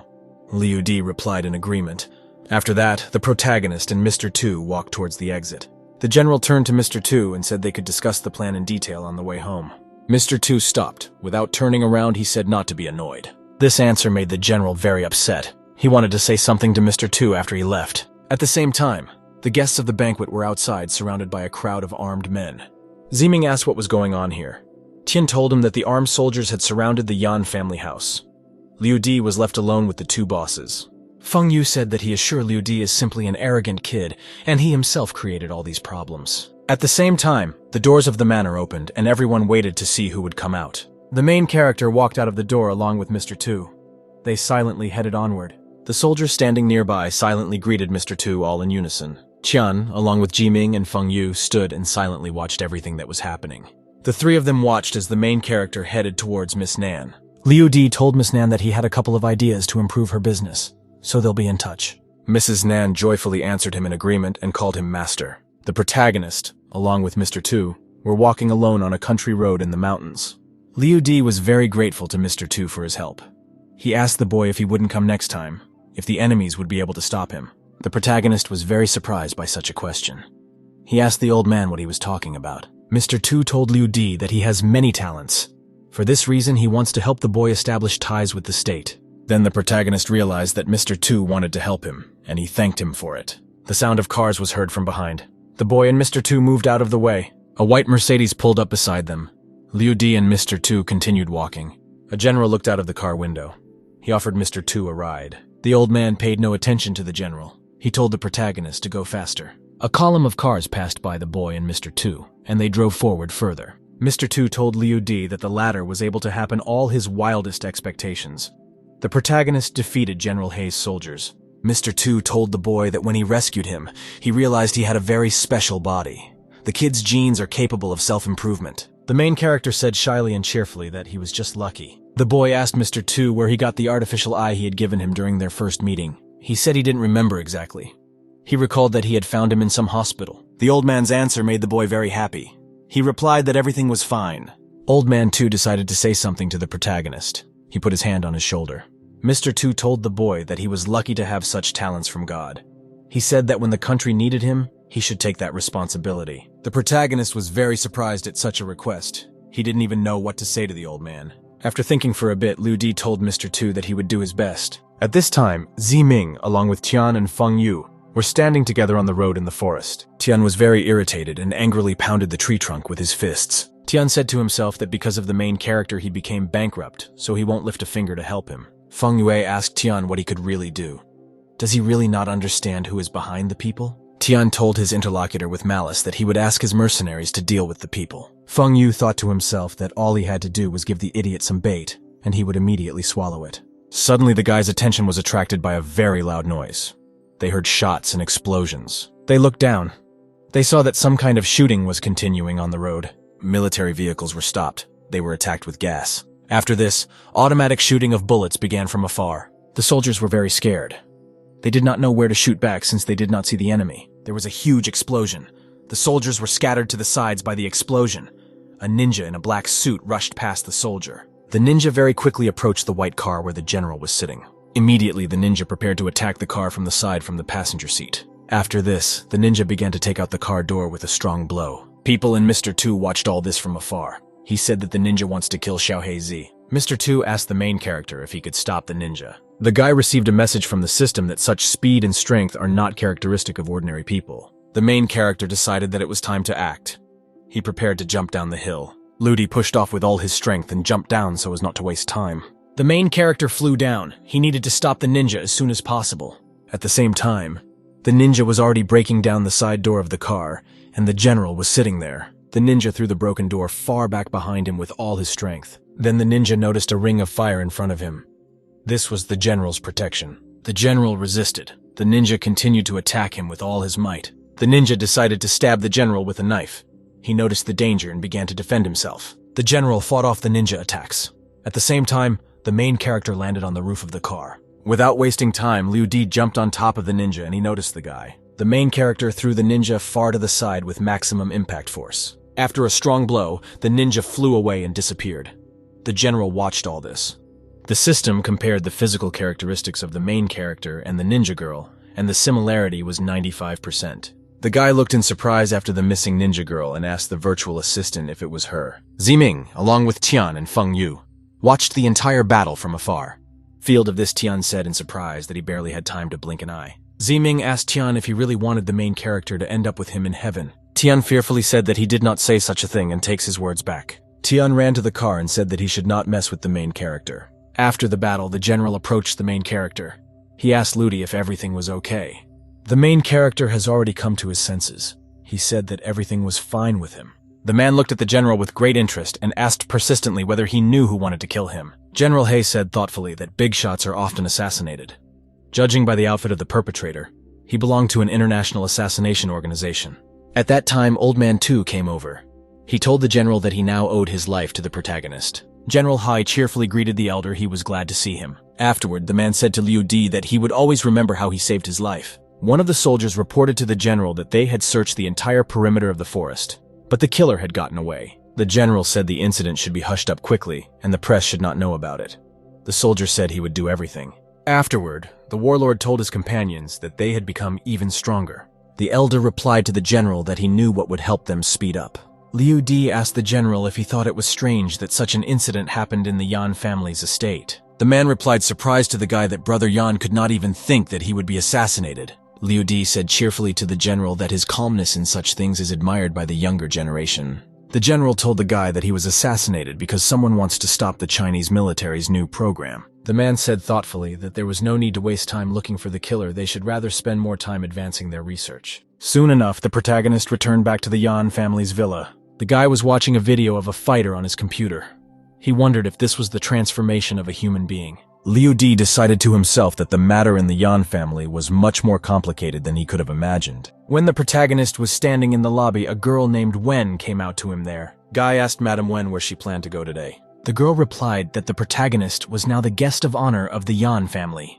Because of that, she has no right to ask him for anything. Liu Di walked close to the girl and said with interest that he had something to say to her. The girl told the guy calmly that she wanted to visit Mu Yang Psychological Clinic. After that, the guy and the girl left the villa building and headed towards the car. The protagonist and Mrs. Wen were traveling in a car through a large city. The girl sitting in the car was obviously nervous. She kept clicking her pen. The protagonist asked the girl calmly what she was worried about right now. Madame Wen looked at Liu Di with great interest and said that she wanted to finally find out who he was. After a little thought, the girl said she wanted to find out how wrong she was about the guy.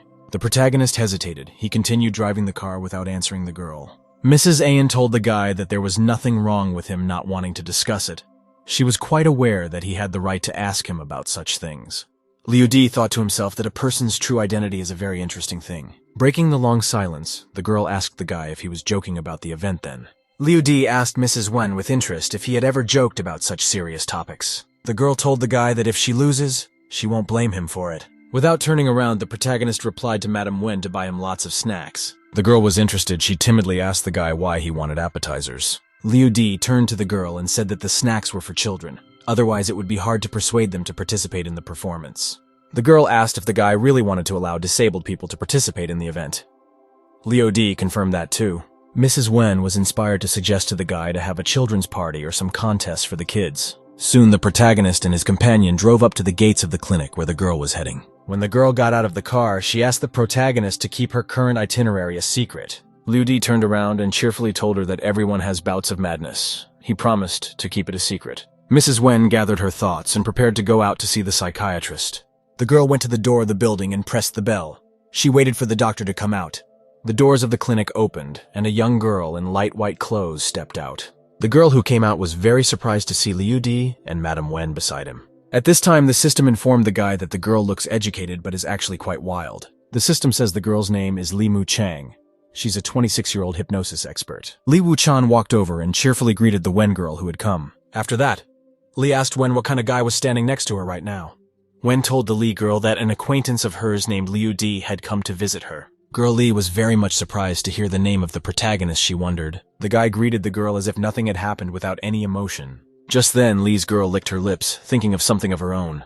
The doctor lady invited guests to come into her office. The guy was sitting on the couch under a big fan. Liu Di looked at the psychiatrist's office with interest. There were books and some medicine vessels on the shelves. The guy sat calmly and motionless on the couch. He was waiting for the Wen girl to return from the reception. Unexpectedly, the protagonist was disturbed by an urgent message. The boy in the system said to the main character that he even flinched at the loud sound. The boy reported that he found something interesting on that wild doctor's computer. The protagonist was surprised. He asked excitedly at the system what kind of things the wild doctor did. The system told the guy that Dr. Li's records have a lot of information about Liu Di. The card index card about the protagonist reported his personal skills and habits. After a detailed analysis of the main character's behavior and personality, the doctor created a special hypnosis plan. Liu Di asked the system boy to monitor whether there were any records of Yanqin Wen. The system reported that the Wen girl had been coming here at least 3 times a month for the past 3 years. The boy from the system reported that according to his information, the girl Li Mu Chang is a serious doctor. The main character was very surprised. He couldn't understand how this girl could be a serious doctor. Liu Di was sitting in the waiting lobby, and after a short pause, Dr. Li came out to him. The girl Li came out of her office and sat across from the protagonist. She brought a cup of water with her. The doctor said that Mrs. Yan had recently experienced very severe psychological stress. The doctoress looked at the protagonist and told him to let Madame Wen rest for a while. Liu Di thought to himself, and he was silent for a long time and looked at Dr. Li. The guy remembered to himself that for the first step of hypnosis, you have to make a person's brain experience. The doctor told the protagonist that it must be tiring to be Mrs. Yan's driver. She suggested him to relax and have a good rest.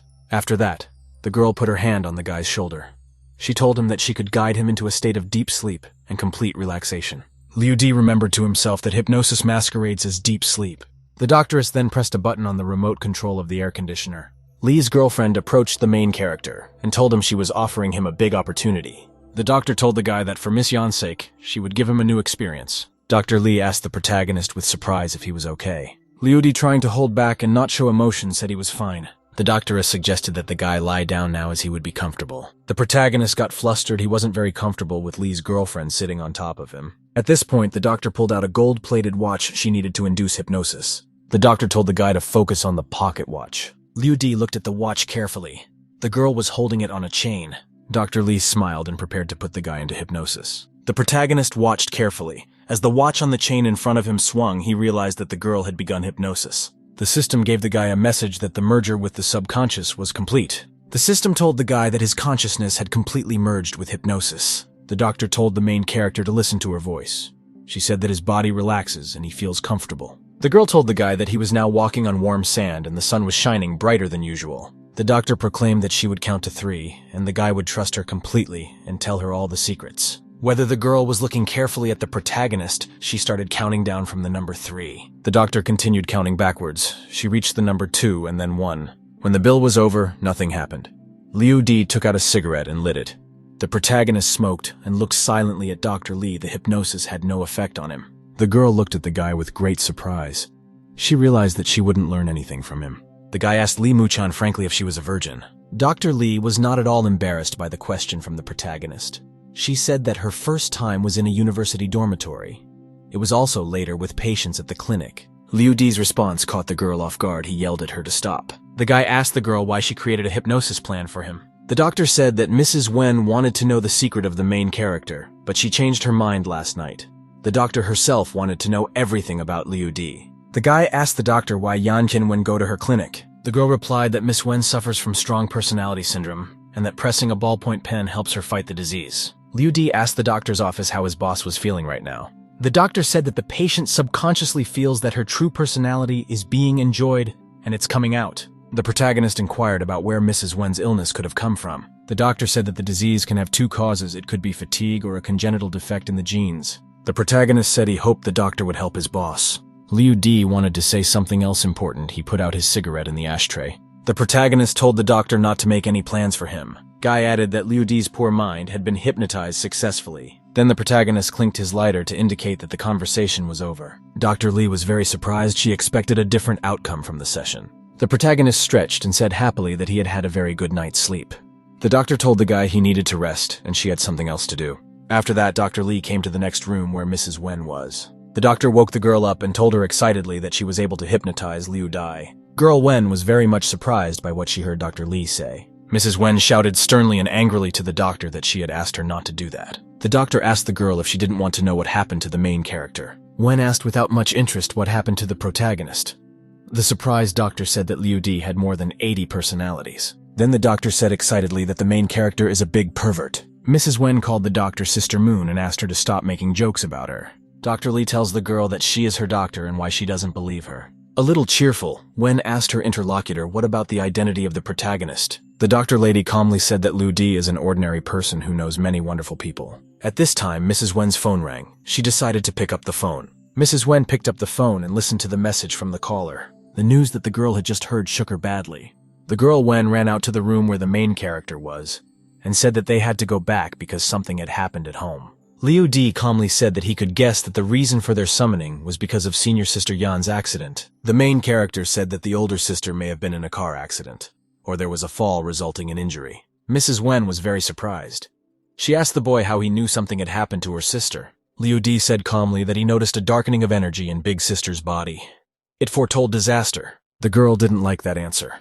She told the protagonist that he had gone back to his old ways. After a short pause, Mrs. Wen said that yesterday her older sister was attacked by bandits near her house. The protagonist cheerfully replied that if he went, it wouldn't do his sister's injury any good. After that, Mrs. Wen turned around to the guy and told him that she would go alone. The girl turned around and walked out, slamming the door. The guy decided to address the system. The system boy showed the only route without a scanner between General Hai's assassination site and Yan and Wen's older sister's mansion. Liu Di pondered. He decided that this route most likely hid the weapons of Big Sister Yan and Wen. The boy thought we should get one of the generals to catch the mistress. He could easily intercept her on the spot. The door opened and Dr. Lee entered the room. She was carrying a treat on a platter. The main character was happy.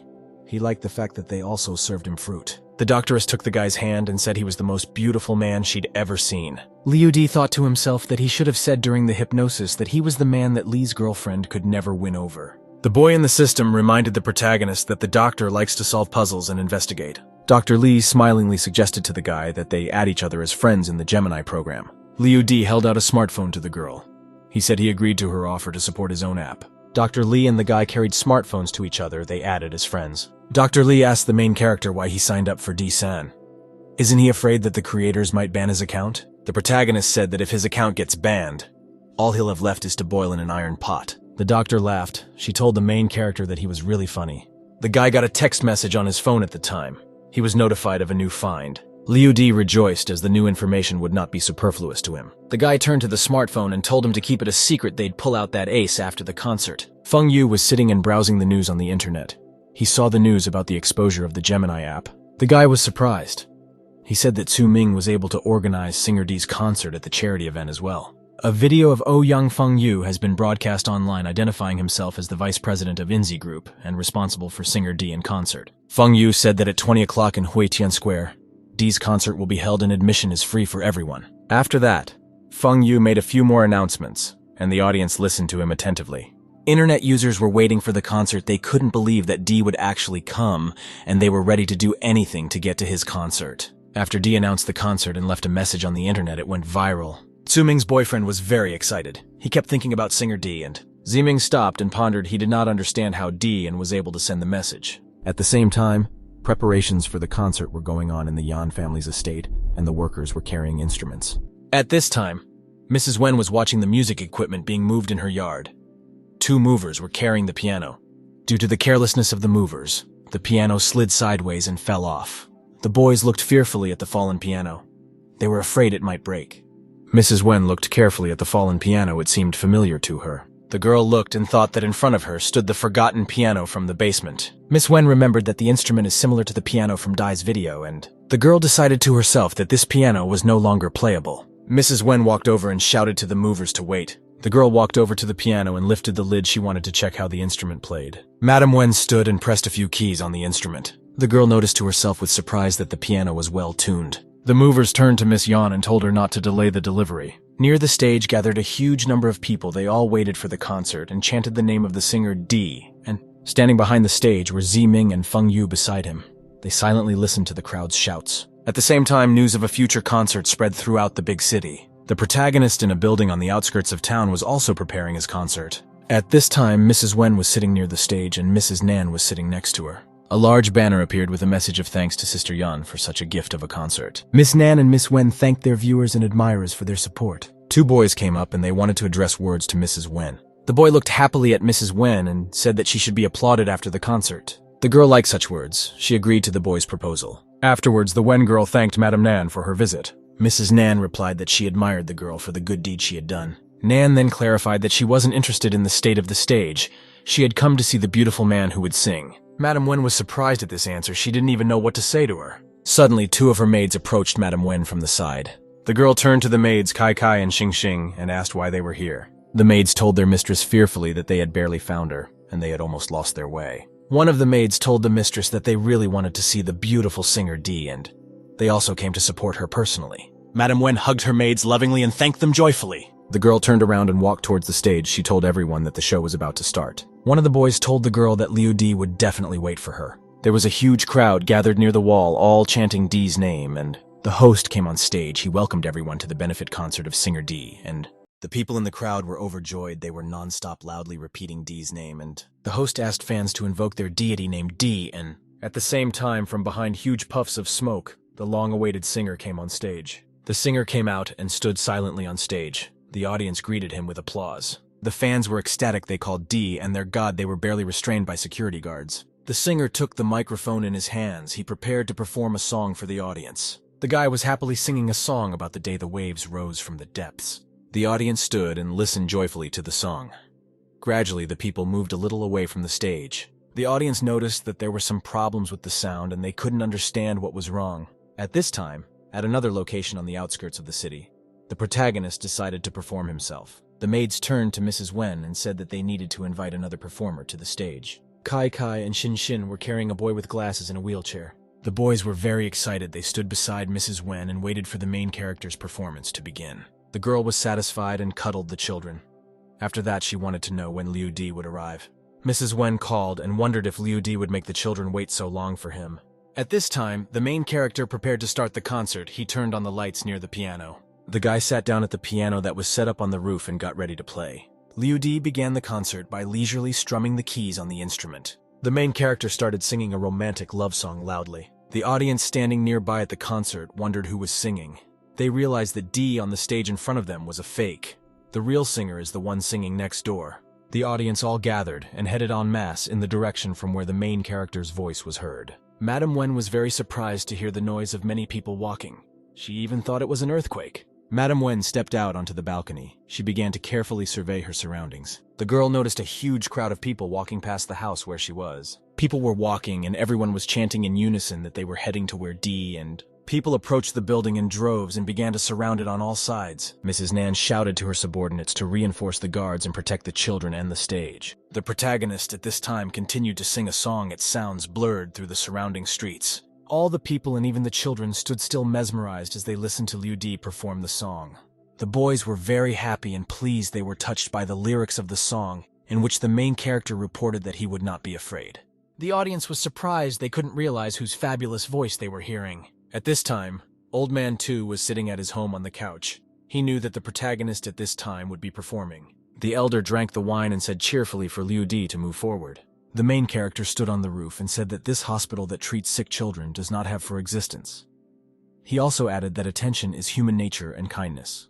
Liu Di, standing with his back to the audience, said that he would like to thank everyone who came with good intentions. At the same time, the protagonist launched a brown box with his hand from the spread of the brown box into Madame Wen's window. The girl was very surprised. She didn't realize what kind of gift had flown into her window. The girl took the box in her hands and hesitated to open it. Liu Di, standing on the roof, said that his sister does good deeds and he respects her for it. When the girl looked up at the roof, the guy had already managed to quickly disappear. The audience was surprised to see the girl.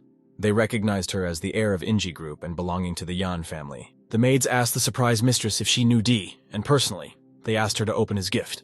Madame Wen opened the box. It contained a large green pearl inside. The maid told the mistress that she was very jealous of her because she had received a large pearl as a gift. Madame Wen said in response that it was not a pearl, but the Eye of Immortality. After thinking for a bit, the maid said that she had heard the word Eye of Immortality before. The maid asked mistress if that was the bead she was holding for the photo shoot, with which she had given millions. Mrs. Wen told the maid that she was right, but she had just recently given this pearl to the protagonist. The maid asked the girl why singer Di and threw this pearl into her hands. The maid asked Kai Kai if she thought Liu Di was the singer Di. The girl was greatly surprised. She couldn't understand how the main character could be a singer Di, and Madame Wen strictly told her maids to keep their mouths shut and keep the secret. The girl looked up at the rooftop where the main character had been a while ago. She said that Di wouldn't want others to know his real identity. Madame Wen asked the maids why it was that they hadn't suspected anything about Liu Di before. The maids Shin Shin and Kai Kai were very intrigued. They asked with interest why they didn't suspect anything. Miss Wen said that they and the main character are from completely different worlds. Shin Shin said that she was now the most popular streamer since Liu Di was here. Wen's girlfriend said that she is now absolutely certain that it was the main character in the underground casino who was losing tens of billions of yuan. Kai Kai asked Shin Shin if they could forgive Liu Di for what they did before. The girl replied that maybe the main character doesn't care about them at all. The maids told the mistress together that they were now very eager to go home. Mrs. Wen asked the girls with interest why they wanted to go home. The maids replied that they should move all of the protagonist's belongings to the best room on the 5th floor. At the same time, the maids immediately ran to fulfill what they had in mind. The girl hesitated. She hadn't realized Liu Di was going to move. Madame Wen looked long and carefully at the pearl box in her hand. At this time, Wen Yu was standing by himself on the empty stage and all the spectators had left. Feng Yu was annoyed because a lot of money had been spent on the concert. He said everything was ruined. Then the guy got angry. He decided that the protagonist was responsible for the failure. Wen Yu shouted angrily that if he was going to go down, it would only be with the protagonist. Feng Yu then looked up at the city from above and shouted out where Lu Ziming was wearing now. At this time, Ziming ran down the street along with another guy. Ziming ran down the street with all his might along with his colleague. They needed to escape as soon as possible. Suddenly, the guy slipped and fell. He couldn't get up on his own. The boy motioned to Tsu Min to help him up. Ziming shouted angrily to his comrade that he didn't care about him now, and it was now every man for himself. Ming was carrying a big bag. He said that $300 million would be enough for him to live happily. Suddenly, the boy stopped. He was surprised to see that he was blocked. Standing outside was Madame Nan, surrounded by a group of her subordinates. The girl asked quietly at Ziming did he really think that he would be able to escape. The guy got really pissed off. He decided to turn around and run back. Ziming turned around and noticed another group of Miss Nan's underlings standing behind him. The girl importantly told Z minutely that he had better master something. Trying to appear as calm as possible, the guy said he knew nothing about any dispute. Mrs. Nan said strictly that she wanted to deliver a message from her master. To add importance to the moment, the girl raised her finger and began to relay the message. The girl Nan said that Ziming owed her master a right leg. At that time, her wards rushed at the boy. Ming wanted to escape, but he couldn't. His payback caught up with him on the city streets. At this time, reports of last night's concert were going around the big city. People learned that Inji Group lost $500 million, while people saw the mysterious singer D and... At the company's head office, the meeting participants demanded an explanation from Vice President Oh Yang. Feng Yu said without any embarrassment that he didn't need to explain anything since he had eyes. The leader of the meeting said sternly to Oh Yang that he had a very bad attitude towards work, and he had disappointed him very much. The chairman said that it was very good that Miss Yan's charity concert was held, and it saved them from a lot of trouble. Feng Yu said it was all Liu Di's fault, saying one thing to his face and doing another behind his back. Such words very much displeased the leader. He thumped his hand on the table. The chairman told Oh Yan to forget about running the company for now. He told him to go and take care of his eldest daughter. The guy got to his feet and said he'd quit since management decided to suspend him. Feng Yu turned around and headed towards the exit. He silently walked out of the meeting room. One of the participants said that the guy's behavior was out of line. Another person said that Mr. Wu Yan caused the problems himself and did not admit his guilt. Someone asked Mr. Yan to put his son-in-law in his place. Mr. Yan stood up and calmed everyone present at the meeting. At this time, Feng Yu entered the elevator. He was preparing to go downstairs in it. The guy pressed a button in the cab to make the elevator start going down. Feng Yu went down the right number of floors below and the elevator stopped. The guy met a coworker who said the old guys in management made his life too difficult. Feng Yu said he doesn't care what old people think of him anymore. At this moment, he wants to defeat the protagonist. After that, the guy went to the medical center. He wanted to take the drug there. The doctor told a very excited guy that it wasn't a good idea.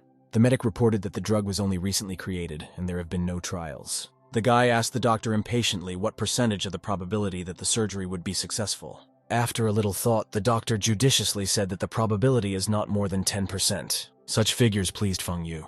He said that 10% probability was enough. The doctor added that even if the operation is successful, it is against the law and humanity. At this time, Feng Yu's subordinate asked the doctor why he was refusing to operate on his boss, even though the drug had passed initial testing. The guy asked the doctor why mention all of humanity at all. Feng Yu called Dr. Li professor and said that he had always believed in him and his abilities. Then Feng Yu told the professor that he could get world recognition through the operation. The doctor thought about it and analyzed everything he heard from the guy. He agreed to the surgery. Half an hour later, Feng Yu was intentionally tied to the hospital bed. Everything was ready. Professor Li told the patient that even now the outcome of the surgery is unknown. The guy told the professor impatiently that he was talking too much and told him to start. The doctor brought a large syringe of the drug to the guy's arm and injected him. Professor Li and Feng Yu's handmaiden watched the results of the operation carefully. After the drug, Feng Yu's heart rate and blood pressure jumped up sharply at once. Violent convulsions began to run through the lad's body. He could barely contain a scream. Feng Yu screamed very hard after consuming the drug. A suppressed scream came from him. Wu Yang's subordinate asked the professor if his boss was about to die. Professor Li said he's noticing a completely new reaction. Wu Yang's physique is different from normal people. The doctor added that if the operation was successful, Feng Yu's physical form would surpass all possible expectations. At the same time, Wu Yan's condition became more and more complicated, and he was shaking very violently. The handyman, in a frightened voice, decided to inquire what was wrong with his boss. Unexpectedly, Feng Yu opened his eyes. He had fully recovered from the surgery. Oh Yan felt a huge surge of strength. He was even able to tear the straps that bound him to the bed. The subordinate was very surprised by his boss's strength after the surgery. Yu Feng stood up and said confidently that he now understood how it's like to be a god. Professor Li was also very much surprised by the results of the experiment. He looked at the results of the sensors. The doctor said the medicine worked well for Oh Yang. His muscles strengthened by 500% and his body strength increased by 300%. Feng Yu realized that there was no point in wasting time. He got dressed and jumped off the bed. The doctor told the agitated lad to get back to his seat. He was obliged to check all his powers. The boss's sidekick reminded him that they had to get revenge on the protagonist first. Yan said slyly that there was no need to rush. He wanted to make Liu Di pay the highest price. As he was leaving the doctor's office, the guy grabbed the concrete wall and it completely crumbled from his grip. At this time, a meeting was going on in the office of Inji Group Corporation. One of the meeting participants suggested discussing the company's performance for the month. At this time, Feng Yu suddenly broke into the study. He glared angrily at those present. The chairman asked fearfully at Ouyang's doing something and whether he had lost his mind. The guy came to the table and said it was a success. The second phase of drug development had been completed successfully. Mr. Yan was very surprised. He didn't understand how such a thing could be possible. Feng Yu's assistant came over. He brought the documents to the chairman and said that he should take a look at them. Feng Yu said in a confident voice that he had tried the medicine on himself and it worked. The man said excitedly to Ujanu, "Something is acting recklessly. It could have been that the experiment would have failed." The guy said he understood, but he risked everything for the company. The participants of the meeting rejoiced at the news that the problem they had been unable to solve for 2 years had disappeared.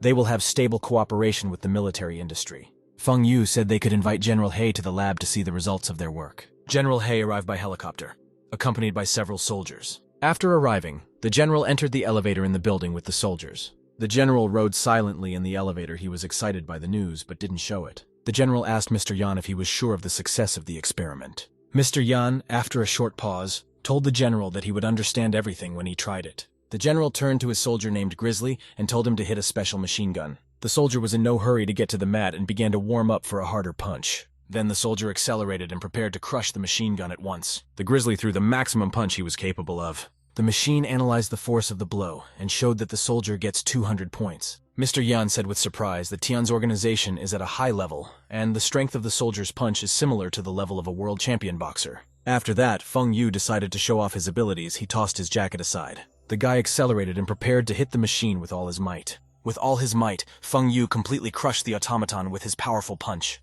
The apparatus could not even accurately determine the force of the impact. It failed. Mr. Yan said that Feng Yu's impact force is beyond the measurement of this machine. The general told Grizzly's subordinate to fight Feng Yu.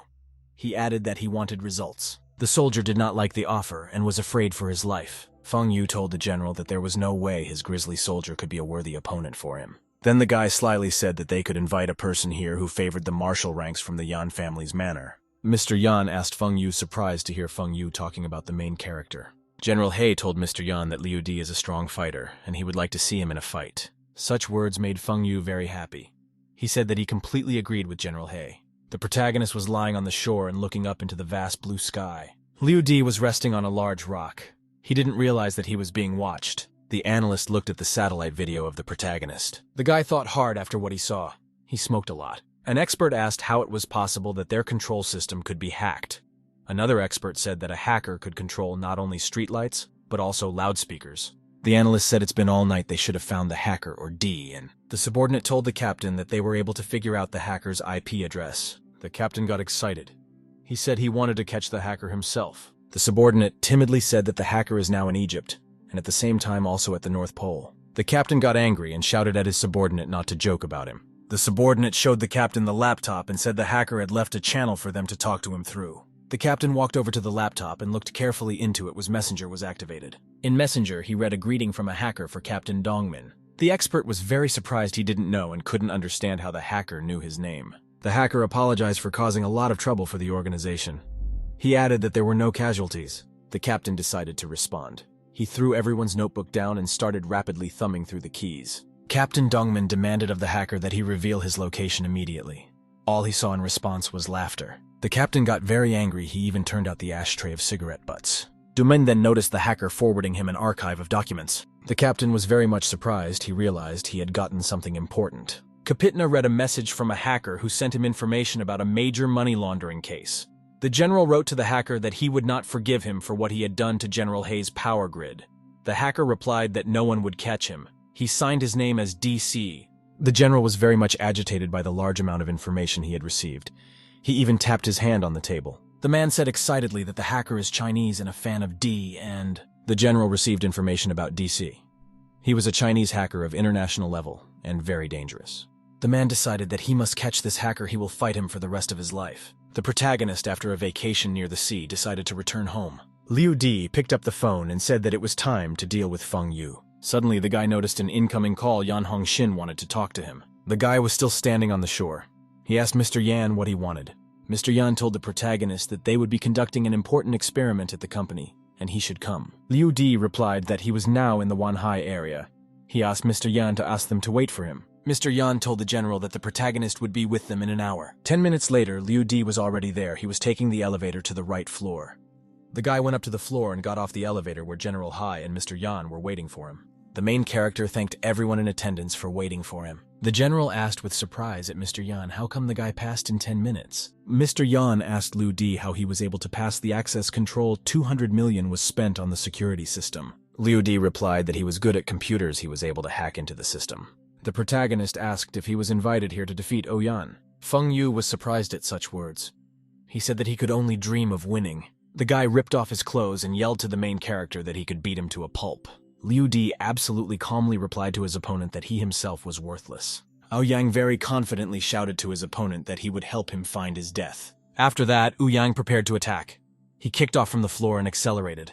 Liu Di was completely calm. After the improvement, Ouyang's body became very strong. He ran at top speed and prepared to attack the protagonist. General Hai and Mr. Yan were excited. They shouted fearfully for the head hero to run away.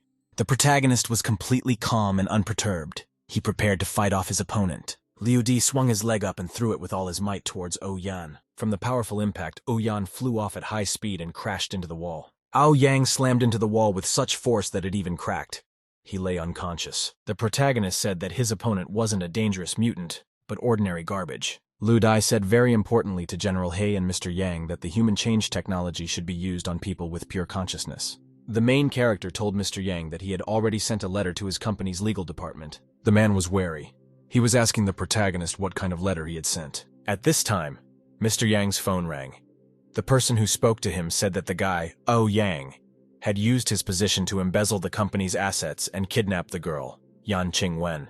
The man was stunned to hear the news. He was very angry. At this time, a friend approached the lying Oyan and carefully asked him how he was feeling.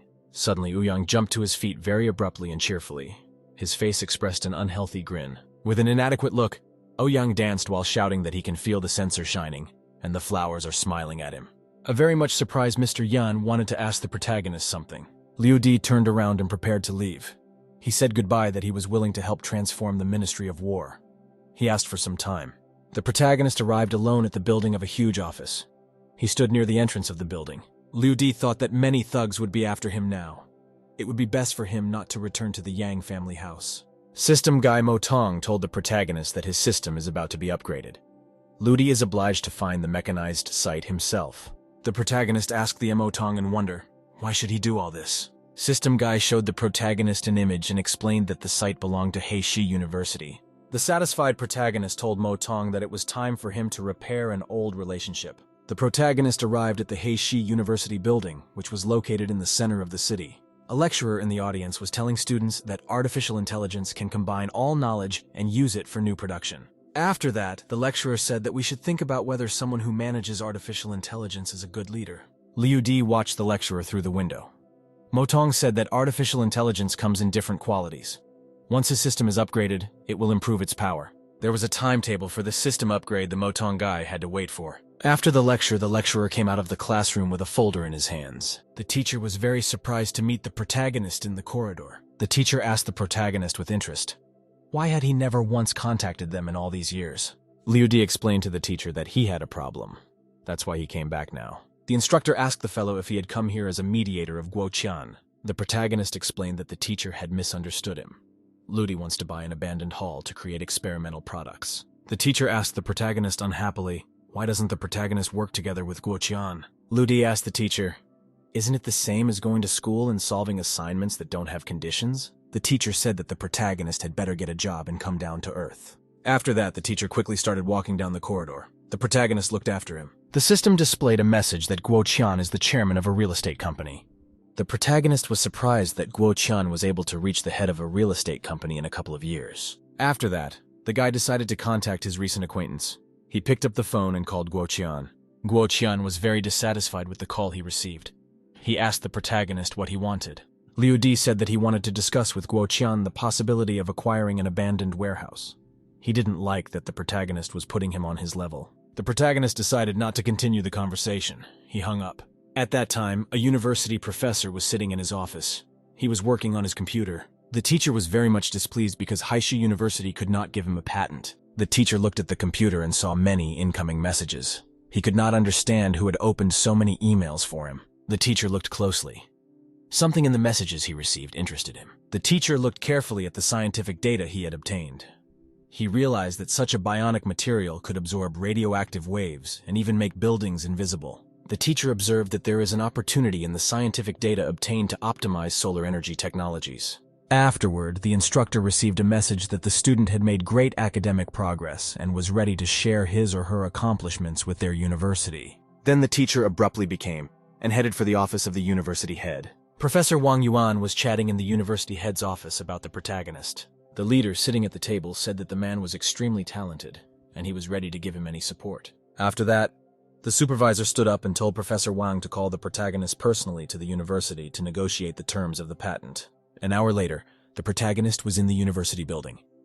Professor Van announced that Heist University would grant the protagonist 6 patents for his inventions. The manager told the protagonist confidently that he was getting the right to buy the abandoned warehouse. The main character said he would donate 100 million to help the university build the best science center in Shanghai. The supervisor thanked Professor Wang and said that Ludi was a talented and intelligent student. The protagonist arrived in the remote mountainous region of Lanshan. There was a factory in the middle of the forest. The protagonist was walking along the road all alone. There was no one around. Liu Di looked around. He understood why this neighborhood was so popular with the locals. The guy was walking quietly and alone in the deserted area. He approached the factory building. The protagonist stood near the entrance. A huge gate blocked his way, at which time the gauge showed that the system update load had already reached 100%. Ludi decided to go inside the factory building. He confidently pushed open the gate doors. The main character opened the gate. Inside the factory premises, there were many different containers. Ludi carefully looked around the room. He decided to ask the system guy Mo Tong for help. Immediately in front of the protagonist, a slightly tired Mo Tong appeared from the system. Liu Di yanked the switch on the wall to turn on the lights. He told Mo Tong that they needed to find something fun to do. The protagonist walked around the room and examined the various containers of equipment around him. The sign said that inside was an electromagnetic resonator with an unlimited energy charge. The sign said that inside was an electromagnetic resonator with unlimited energy charge. The protagonist opened the container. Inside was a lot of hardware. Ludi decided that he should definitely try. The system reported that the protagonist could apply the best maintenance skills. People were inspecting the most complex machine. The lad thought happily to himself that such defective apparatuses are extremely valuable. The protagonist saw a network amplifier in front of him. It could increase the amplitude tenfold and create its own network. Mo Tong showed the protagonist a device that can replace sunlight. Thanks to this, it is possible to grow plants in the dark. Looking to the side, the protagonist saw robotic electronic animals on the floor. At the same time, a bunch of flying drones buzzed over the protagonist. System guy Mo Tong reported that drones can be used to monitor the warehouse from anywhere. At that time, there was a very strong knock on the gate. Some people came from outside. The courier shouted that they were delivering bed linens for the protagonist, according to the order. The guy couldn't believe that someone could order bedding to some abandoned warehouse in the woods. Suddenly, the gate opened and the protagonist appeared. He greeted the couriers. The delivery guys were very startled by the appearance of the customer. Then delivery men began unloading the goods and setting up the bed indoors. One of the couriers asked the protagonist with interest, "Why does he live alone in the warehouse?" Ludi calmly replied to his guests that he had been hired to look after this warehouse. The couriers were very much surprised. They could not believe that someone could live in such an abandoned place. The delivery men turned around and started to leave. They said goodbye to the protagonist. The main character stretched out on the bed. This was the best place for him. He was relaxing to the sound of music. There was a vinyl record player on the floor of the warehouse. It was spreading the sound of music throughout the room. The protagonist was sitting on his bed thinking about his own thoughts. The music helped him concentrate. Mo Tong said that there are more than 1,000 defective products in stock. Once improved, they will have unlimited production value. The chief heroically commanded that Mo Tong register an investment company, with each experimental product researcher to receive $100,000. The main character happily thought to himself that after the appearance of good results of scientific research, the company will be able to provide support and investment. System guy Mo Tong replied cheerfully to the protagonist that it would be done that way. The main character was resting on his bed. He felt like he was in another world. Ludi optimistically and dreamily thought to himself that this was all just the beginning. In a huge hall in Mr. Yan's manor, a meeting was taking place around a large table. Mr. Yan asked sternly to the girls, Why did none of them ever realize that Guy O Yang is an evil person? Mr. Yan asked the Yan Ling girl, didn't to notice anything while she was living with O Yang? A very frightened and agitated girl apologized to her father. Mr. Yan said strictly that the protagonist has suffered a lot because of them. Ludi's torment must end. The Wen girl said excitedly the protagonist was in their manner to protect. Mr. Yan informed the audience that the protagonist had not returned for 2 days. After that, Mr. Yan stood up and importantly said that they should find the main character and thank him personally. The Wen girl went out into the courtyard of her estate. She saw a driver with a car. The girl was surprised. She wanted to ask the driver Lu what the driver was doing here. Lu driver, standing by the car, told the girl that they were running late and it was time to leave. Mrs. Wen asked, "Who are those people standing at the entrance to their estate?" The movers were loading the furniture. Driver Lu explained to his mistress. The movers helped the protagonist pack his things. The girl was surprised that the protagonist decided to move out without warning. Mrs. Wen commanded her driver Lao Li to follow the furniture car. Very quickly, the truck loaded with furniture arrived at the factory warehouse gate. Mrs. Wen asked the driver in surprise, "Does Liu Di really live in such a place?" The driver replied that they did. The girl stood up and confidently told the driver that they needed to go inside. While inside the warehouse, drones were dispersing supplies around the area. Mo Tong told the protagonist that the workers would be here in an hour. The repairs would be finished in 3 days. Ludi was exercising. He told his system assistant that he had done his job. The main character thought happily to himself that it was time for him to buy a car. The protagonist arrived at the building of the international car sales company Seaway. There were many people with very expensive and elite cars standing near the entrance to the building. He went into the company building full of confidence. He was greeted at the entrance by female managers. A girl told her colleague named Xiao Lan that they had visitors. Xiao Yelp said that the main character looks like a loser. She pointed to the way the guy who entered was dressed. The girl excitedly said that you shouldn't judge a person by their looks. She added that she would fit right in. Xiao Yelp smiled and said that the main character is very handsome with incredible eyes. She added that this customer is for her. The girl approached the protagonist, gave her name, and said she was a sales manager. The main character immediately told the girl that he wanted to buy 4 cars. Xiao Yelp showed the protagonist the various car models standing side by side. The main character told the girl manager that he wanted other cars. Xiao Do was surprised.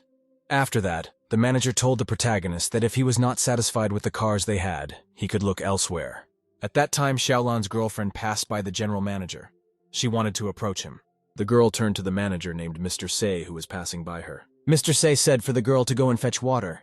He added that he would take care of the customer himself. After that, the main manager told Ludi that he would take him to the VIP room. There, the protagonist could find a suitable car for him. Then Mr. Say and the boy went to the side. He led him into a special room. The protagonist was scrutinizing in the VIP hall. There were special expensive cars standing there. The main character especially liked the vintage yellow race car. The general manager told Ludi he had good taste. The guy picked out a 70 McLaren. Mr. Say said that the car is very old. For this reason, it is almost impossible to sell. Ludi told the manager that he liked the concept of the car. He wanted to buy it. Manager said that the car could only be purchased by VIP customers who would spend 30 million yuan in their store. Liu Di held out a gold bank card to the manager. He said that he also needed the airplane he had just seen. The airplane had to be registered in the name of the founding company. The general manager took the gold card and said he would do his best to resolve the formalities in a short time. The protagonist cheerfully told the manager that he had full confidence in him. The protagonist arrived at the Rongteng Company building. It was the tallest in Shanghai. In a huge elevator, the main character was going up to the top floor. Along with him were several girls and their guards. The protagonist and his companions ascended to the 87th floor. After that, the man, accompanied by his companions, left the elevator and walked down the corridor. The secretaries gave a friendly and polite greeting to Mrs. Haydina of the Fubo Company. One of the girls invited Mrs. Haydina into the living room at their company's maker's office. After that, the receptionist said that Xiao Shuang wouldn't see them because they didn't have an appointment. The girl asked, "Is it only for profit that the guy keeps taking advantage of everyone's turmoil?" Liu Di thought to himself with interest, how would his staff at Gemini handle a client like this? The secretaries were talking amongst themselves. One of the girls said that she would deal with such a client. The secretary asked the protagonist, in a friendly and interested manner, why did he come to the office of their company? Liu Di responded directly to the girl that he was an investor in the witness company. The girl said affably to the protagonist that he could go to the office, even though he didn't have an appointment. Afterwards, the secretary told the protagonist to follow her. The Liu Di thanked her. The protagonist went to the recreation room on the floor. Hayden's girlfriend was already waiting there. A secretary came over and put a cup of coffee on the table for Mrs. Haydina. The receptionist said that flowers had been delivered to them. She also expressed the hope that Haydina's mood would improve. Haydina asked the secretary what Mr. Zhang was doing right now. She also added that she wanted to have a meeting with him. The secretary replied confidently to Mrs. Haydina that she would do whatever she wanted. The secretary asked the protagonist with interest, what would the protagonist like to drink? Ludi replied that he would like to have a glass of water. He also added that he wanted the right person to come. The main character gets a text message on his phone asking him to go out to eat. Miss Haydina said that Gemini company cannot provide information about the main character, and there is no sincerity in this company. The protagonist asked his interlocutor what he should do now in such a situation. Mrs. Haydina told the guy that he should know the good and bad sides of his opponent. Sitting on the couch across from the protagonist, Mrs. Haydina suggested that he take a look at the maker's company. Haydina said the company has no shortcomings. The exception is that its management has no ambition. The girl excitedly asked, "Can Haydina-sama trust the protagonist to tell him much?" Haydina said the protagonist has the potential to be a real businessman. At that time, the door opened, and Mr. Zhang came out in a business suit. Mrs. Haydina, her secretary, greeted Mr. Zhang in a friendly manner. Zhang continued to the protagonist to go and eat some stew. Ludi agreed to the proposal. Afterwards, Zhang introduced the main character to the girls. He added that Ludi rarely showed up at his workplace. Mrs. Haydina apologized to the protagonist and Zhang because she didn't know about them before. Mrs. Haydina shouted after the protagonist and his friend to wait for them. Haydina told the guys that she and her secretary wanted to join them. Liudi told Haydina that she and her secretary could go with them. He made a reservation at the spice restaurant. After saying that, the main character turned around and prepared to leave with Zhang. Haydina asked the protagonist to leave her his contacts as a farewell. Ludi replied to Haydina that he would leave her his account number on the Twins app. The protagonist and his friend arrive at Auntie Lee's restaurant for a bite to eat. The hostess brought treats for the guests.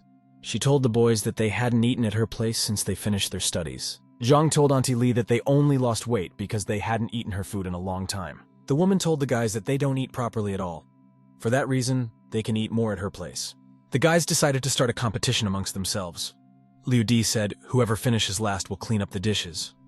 Zhang started the countdown. Zhang then grabbed the sticks in his hands and said it was time to begin. The protagonist began to eat food at a cosmic speed. His friend Zhang was greatly surprised at his haste. After a big meal, the main character told his friend that he was very full. Zhang told his friend that there would be a staff meeting at 2 o'clock. He invited him to go with him.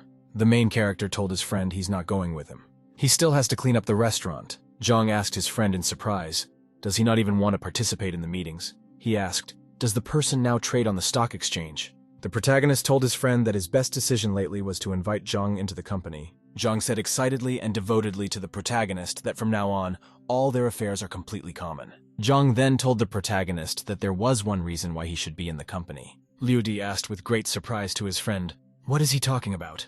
Zhang said cheerfully that he had organized a reunion. This year it would be held on the top floor of their office. The protagonist replied cheerfully to his friend that the latter was a vain man. Zhang said excitedly to his friend that everyone should know what heights Liu Di had reached. Zhang wanted everyone to know that the protagonist was not comparable to any of the other members of the company. The protagonist replied in a bored voice that they would talk about it when the time was right. Zhang said goodbye to his friend as he left, telling him to clean up for now. Zhang reminded the protagonist to pick up his sports car and not to forget about the reunion tomorrow. The main character was alone in the restaurant. He was cleaning with a dustpan and a broom. The guy was cleaning an empty restaurant. There were no people around. At that time, the guy heard someone approaching him. Several people entered the restaurant. It was a man and a woman and a girl with them. The main character saw his ex-girlfriend Shi Yan and her parents in front of him. Father of a girl named Si Zhou approached the protagonist. He greeted him and said hello to him by the hand. Did the woman Yue Shu tell the main character that she hadn't seen him in a couple years and asked how he was doing? Ludi asked excitedly to his guests, what was the matter if they came to him? Li Yue Shu told the protagonist that they wanted to talk to him. She asked that Liu Di take a break from the boss. The protagonist agreed to talk to the guests. Afterwards, he sat with the girl and her parents at the table. Li Yue Shu said uncertainly to the protagonist not to take offense at Auntie. The man turned sharply to the woman and asked sternly for her to stop. Afterward, the man said he came to ask the protagonist for help. The guest wanted the protagonist to introduce him to Zhang Ajia.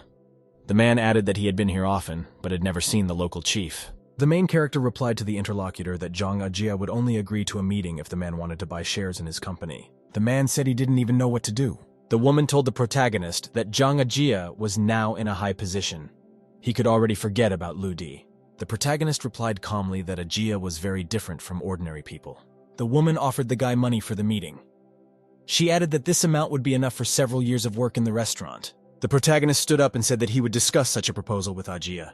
After that, he said goodbye to his guests. The girl and her parents remained seated at the table. A woman told her husband that the main character has a very arrogant character and can be unreliable. The man said judiciously that Ludi is the only one who can help them. The protagonist arrived at the corporation building, which was located in the center of the city. A man was holding a meeting with an acquaintance on the roof of a building.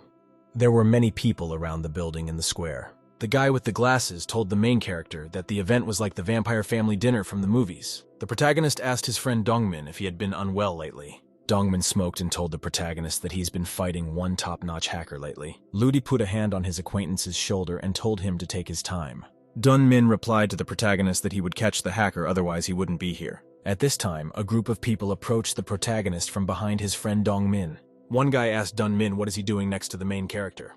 He added that Ludi can't communicate normally. Dongmin grudgingly called the guy named Feng Haohan who approached. He demanded that they be left alone. The guy turned to his friend Haohan and suggested that he go for a drink and not waste time. Dongmin shouted after the departing boys that they should be scolded for their behavior. Zhang's boyfriend came over. He asked the protagonist why he was hiding in the corner. Zhang then added that Liu Di should go along with him, as everything would start very soon. The host was Dongming. He welcomed the guests to the reunion. He said to thank their sponsor, Pijia Zhang Tianjia. After that, Zhang came up on stage. He said that he wanted to introduce the main star of the evening to everyone. Zhang then introduced his good friend Liu Di to everyone present. The students grudgingly shouted that they didn't need to introduce the loser to Liu Di. Zhang told all the students that he wanted to reveal the true identity of the person he knew to them today. The students were very much interested. They asked Zhang to tell the story further. At that time, Shizhou and his wife arrived at the reunion. They were not allowed in by the guards. The man shouted that their daughter was Zhao's former classmate. Zhao turned to Shizhou and said that their party was in full swing. He suggested we talk about work later.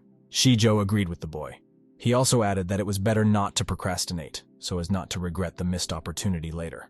Zhao told all the guests present that out of them, none of them had the same value as the protagonist. The woman grudgingly said that Liu Di was an ordinary waiter and could have no value. Someone from the students shouted that the average waiter that the main hero is doesn't deserve to be compared to them. A helicopter was flying over the city. It was carrying important guests to a meeting. Then the helicopter with passengers flew to the reunion building. The main character told the students that the cars he likes are always top of the line. The general manager from the car dealership came out of the downed helicopter. The manager handed the protagonist some documents. He said they were receipts for a private jet and an antique car. Liu Di told manager Su that he was impressed with his work and felt relieved. The man looked at the students and said, "These guys are amazing from a great class." Afterwards, the man told the protagonist that his patents were up to the level of a scientific prize. He also added that the man was the pride of their school. Afterward, the head said the school wanted to thank the protagonist for the $100 million donation. The students were very surprised to hear this amount of donations. They did not believe that people could have so much money. The woman told her husband that they thought the protagonist was unworthy of their daughter, and the man turned out to be a talented and successful young man. The students immediately became much more friendly towards the protagonist. Someone said that Liu Di is a genius good in all fields. Mr. Shi said for Zhang not to be so rude since Mr. Li's plane hasn't landed yet. The helicopter flew up. A guy came to the exit and got ready to shout something to the Zhao guy on the roof. The guy said his name is Li Dao and he's from the Pingji group. He has an important conversation. Zhao, standing on the roof, asked Li Dao, "Does he really want to ride on the boat?" The protagonist looked at his friend Zhao and said with satisfaction that the latter was doing well. Zhao told the Li Dao guy that they would settle things after the helicopter landed. The helicopter landed, and a man stepped out of it, immediately heading towards the protagonist and Zhao. The man's name was Ten Hualun. He was the founder of the Pingji group. The man greeted the guy Zhang Tianjia and called him a young and talented person. Menteng Hualun said he requires to meet the real founder of the company creator. The protagonist told the guest Mr. Ten that he was an amazing personality. After that, the protagonist greeted the guest and told him his name. The protagonist told Mr. Ten that she was very surprised that he had decided to visit them in person. Mr. Ten replied that he was very surprised that the D-San guy turned out to be such a young and talented person. The protagonist replied to the man that he might not have come in person to buy the maker's stock. Mr. Teng replied that he could not buy shares now, as they cost a lot of money. He came to relax and talk to people. The protagonist said that although the twin company has not reached great heights, they will never let them be swallowed up by Pinji. Mr. Ten replied that many companies have declared war on his business empire, but all his rivals have turned to dust. The protagonist said calmly to Mr. Ten that from this day forward, he officially declares war on the Pinji Group company. Mr. Ten replied to the protagonist that if he loses, he'll absorb his company with him. Ludi told Mr. Ten that if he loses, he will officially admit defeat in the twin app. Mr. Ten replied confidently to the protagonist that he agreed to his proposal. The meeting between the protagonist and Mr. Ten came under the media spotlight. Journalists wrote that the meeting led to a new business war. Jung looked at the news on his phone in amazement. He said that it had been a couple of hours, and the information about the meeting had spread to every city in the country. Jung couldn't remember who had taken pictures of him from such angles. The smoking protagonist replied cheerfully to his friend, something he took a picture of. At that time, there was a good message from Mrs. Haidina on Liu Di's phone. She asked the guy if he was busy tonight. The protagonist told his friend that tomorrow he was going to rest and solve an important case. Jang asked the departing protagonist where he was going.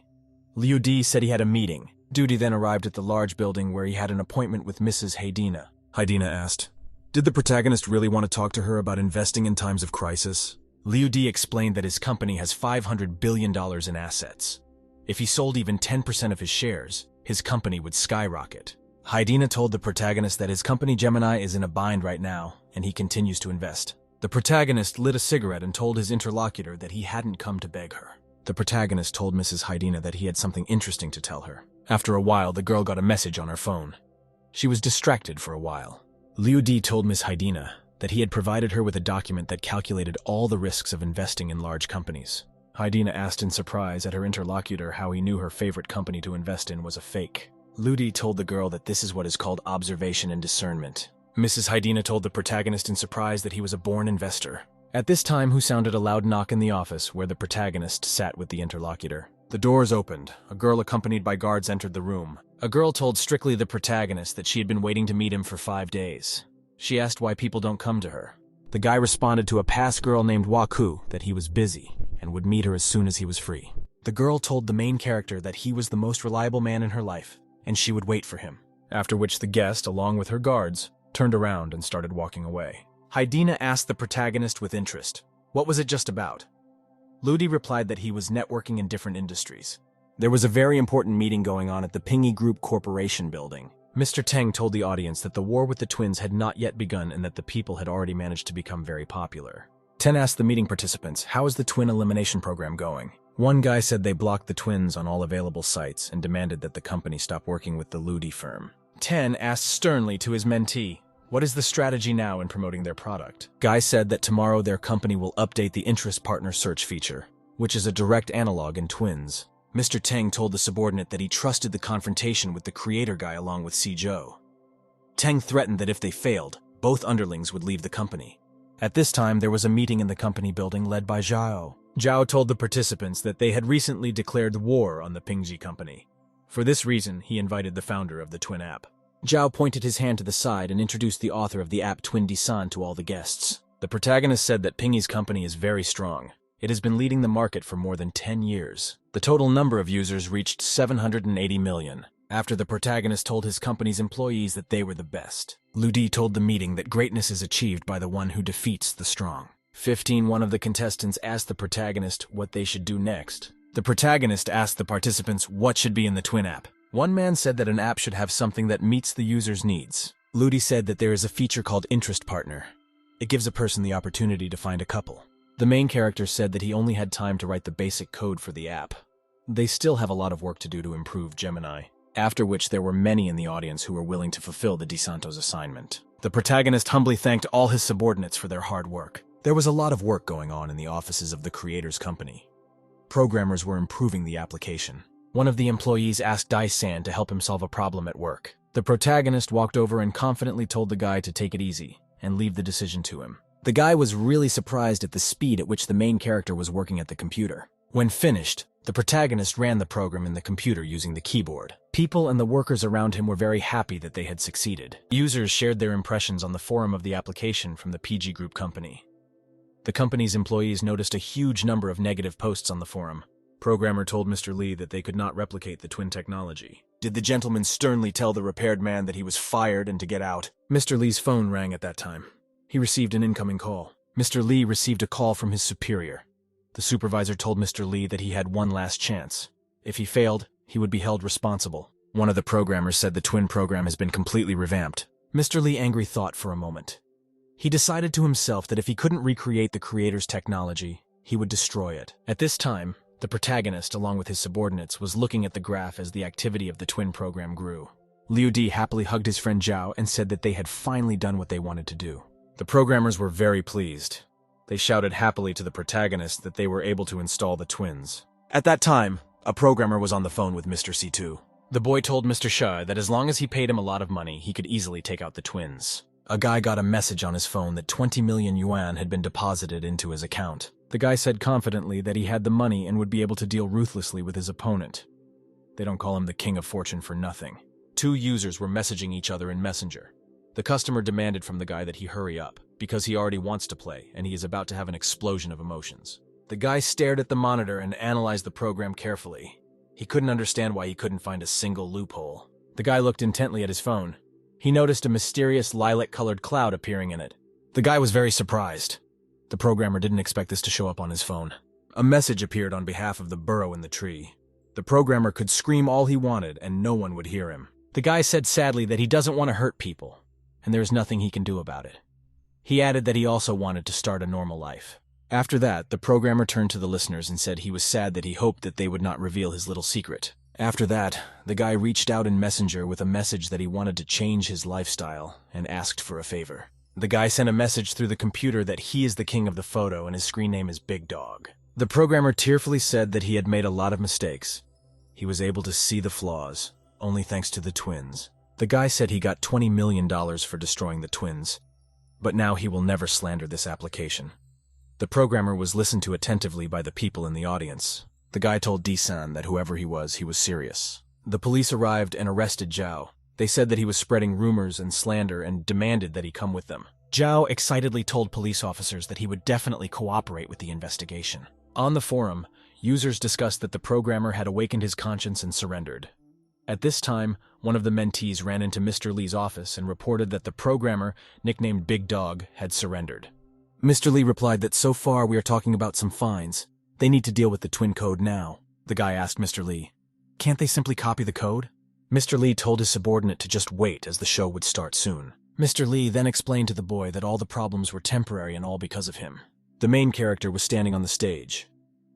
There were a lot of people around and they were listening to him attentively. Liu Di said they have a lot of users supporting them. That said, the war with the Pingyi company is not the most important thing for them. They have to remember their mission. Ask the audience what is the priority for their app. One of the guests said that the main thing is to satisfy the interests of the user. The main character said that Gemini has a responsibility to help users find their soulmate. The guy then asked the listeners what else can trigger deep feelings in people. Someone in the audience replied to the protagonist that music can evoke deep feelings. The protagonist said that music is great at awakening emotions in people. He added that the Gemini app will go to the kingdom of music. One of the guys asked the protagonist if he wanted to destroy the Pinjin. The main character told viewers that he simply wants to fulfill his dreams and provide users with the best content possible. Liu Di approached a guy named Ruan Liangji and told him that he was now the head of the twins' music project. The main character said that strong people can survive any difficult situation. He also added that he and 400 of his colleagues are looking forward to the success of the Gemini music project. The protagonist told the guests proudly that their musical masterpiece was waiting for almost 1 billion users. He showed a system message that the music platform for twin users would be launched in 24 hours. One guy told the protagonist not to worry as they would accomplish all the tasks. 13. All the workers present told the protagonist with glee and pride that they would accomplish all tasks. One guy approached the protagonist and apologized for disturbing him. He added that they needed a platform to meet and discuss. The protagonist stood with Zhang. He agreed to his employee's proposal. After that, the protagonist and his friend Zhang went up to the roof of a skyscraper. Zhang asked Liu Di if he wanted too much. The protagonist calmly asked his friend, "Is he afraid of a war with Pinji?" Zhang said he's afraid. He knows very well how strong their competitors are. The protagonist told a friend that he assigned the subordinates a task because of his trust in him. Liu Di said excitedly to Zhao that he doesn't know everything about Pingji Corporation. Zhang asked the protagonist with interest, was he spying on the rival Pingji Corporation? Liu Di puffed on his cigarette and told his friend that they had all used their spies at some point. There was an important meeting going on at the Pingji Group company building. Mr. Lee asked his subordinate with great displeasure, how did the protagonist look to take away their music? The guy replied to Mr. Lee that once the creator company adds a music section, they can sue it for copyright. Afterwards, Mr. Lee said thoughtfully that D-san is still too young. Jang was still standing on the rooftop with the main character. He said that all the copyright issues needed to be resolved to create a music platform. The protagonist picked up the phone and told his friend that right now they would resolve the issue. Lu Di wrote a post that the Gemini app is inviting talented performers to join. He added that everyone will be rewarded after signing a contract. Jang said worriedly to his friend that you can't just treat this kind of thing so easily. He added that he would contact the company's lawyers about the copyright. Lu Di explained to a friend that after an author uploads his music, he can then see how high or low it will rank. Jang replied that it was a good feature. He also added that he would find out the details about the copyright. The protagonist shouted to his friend to take his time using the Music Master. Jang said cheerfully that he would use the app, otherwise he might miss something. Users on the forum were preparing for the unveiling of a new music app. Someone reported that the creativity of singer D and can be appreciated on Gemini Musical. Lu Di sat near the piano. He told fans that once music was able to induce feelings in him from the depths of his soul. Lu Di has informed fans that he has signed with Gemini Music. His songs can now be found on the app. Jang sat alone and listened to music on his cell phone. Jang said cheerfully the Music Master can work on his own. At the same time, a meeting of members of the Pingy Group company was taking place in the same building. Mr. Lee told the contestants that this time they should join forces and crush the twins. At the end, Mr. Lee told his listeners in earnest that otherwise they could not survive. The guests sitting at the table told Mr. Lee that they agreed with him and were ready to listen to him. Mr. Lee slyly said that they would wait for the protagonist to make a mistake and then attack him with the four of them and kill him in one blow. At that time, there was a very heavy knock at the door of the restaurant where Mr. Lee was. A policeman came in. He turned to Mr. Lee, who was the chairman of the Pingy Group. Mr. Lee stood up and very fearfully confirmed to the policeman that he was the one. The policeman said strictly that Pingxi Music Company is suspected of copyright infringement. He demanded that Mr. Lee cooperate with the investigation. Mr. Lee excitedly said that their company has everything legal and all copyrights are bought out. The officer explained that the performer D and signed a contract with the twins, with his song still being played on the Pingy music platform. For this reason, DI filed a lawsuit against Pingy. Then a group of reporters broke into the room. They all wanted to talk to Mr. Lee. The journalists surrounded Mr. Lee and asked him, why did he commit such a shameful crime? Mr. Lee looked at the door and saw that Zhang Tianjiao was standing there. He shouted threateningly that it was all Zhang's fault. Zhang told Vice President Lee that he was seeking compensation for the incident, which was his company's fault. Mr. Lee grudgingly replied that it was just 2 songs that could be worth $1 million at most. He said that he could pay such a paltry sum of money. Zhang replied cheerfully, the firm creator demanding only 1 yuan as compensation. One of the meeting participants said that this was not compensation but some kind of insult. Another guy asked Zhang what he really wanted. Zhang sternly told the meeting participants that he knew exactly what all 3 of them were doing here. Zhang told the interlocutors that he had already shown them mercy by not suing them. After a short pause, the man asked Zhang with annoyance, what does the man want? Zhang told the people present that after the launch, Gemini Tay would behave honorably and congratulate them on their triumph. The people present agreed, but asked that they not be sued. Zhang told the competitors that they would have to pay yuan for copyright infringement and publicly apologize. Mr. Lee asked with astonishment at Zhao, is he the only one those sued?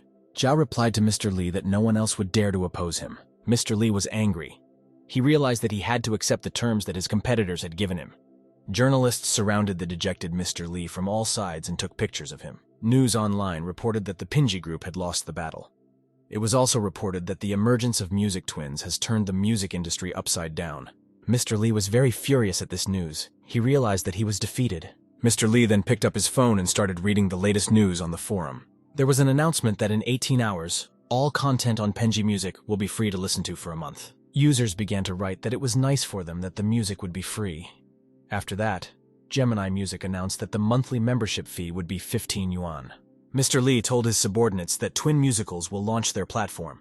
He said it should attract the attention of their users. In the end, Mr. Lee said he proposes to spend 10 million on a lottery and invite popular artists. 18 hours later, an online concert is to be held on the Pingy Music app. Suddenly, some fat kid walked into the office where the meeting was being held from behind. Mr. Lee was surprised at the guy who came. He said he didn't call him. The guy said in an excited voice that he had good news for Mr. Lee. Thereupon, Mr. Lee told his subordinates sternly to go and do their work. Guy walked up to Mr. Lee and handed him a flash drive. He said they had the code to Gemini now. Mr. Lee was happy. He told the guy he'd get his money for sure. The guy was sitting and working with his laptop. All this was being watched closely by Mr. Lee and his subordinates. The guy got ready to read the flash drive. He put it in his laptop. The guy was very surprised. He said that when he copied the code, it worked fine. A worker said he could crack the encrypted program.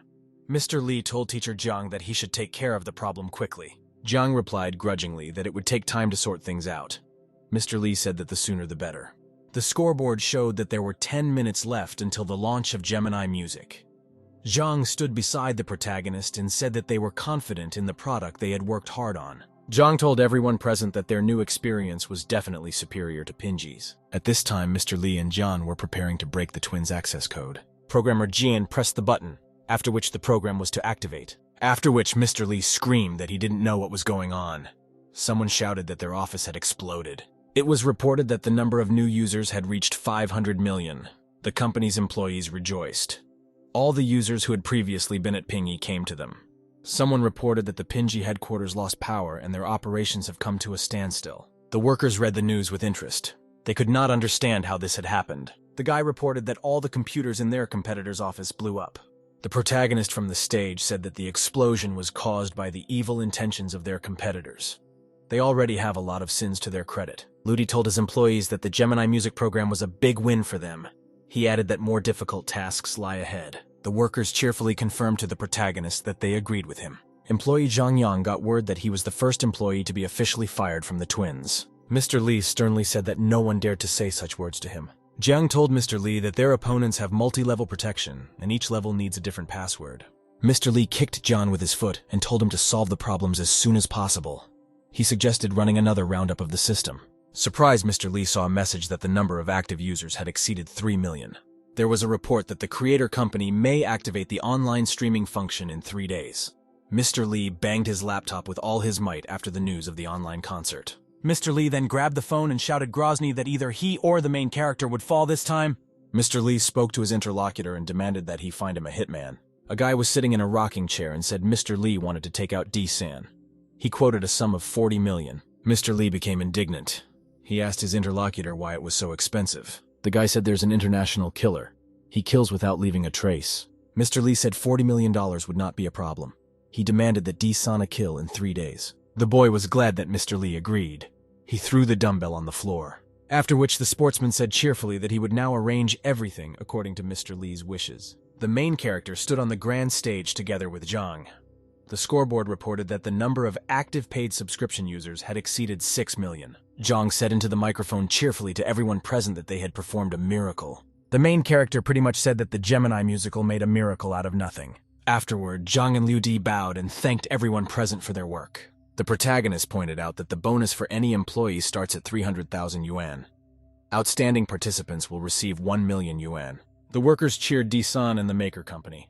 They were happy that they were going to get rich. The guy was sitting in the hall on the couch. He picked up his drink can. A woman together with her daughter were sitting on the sofa.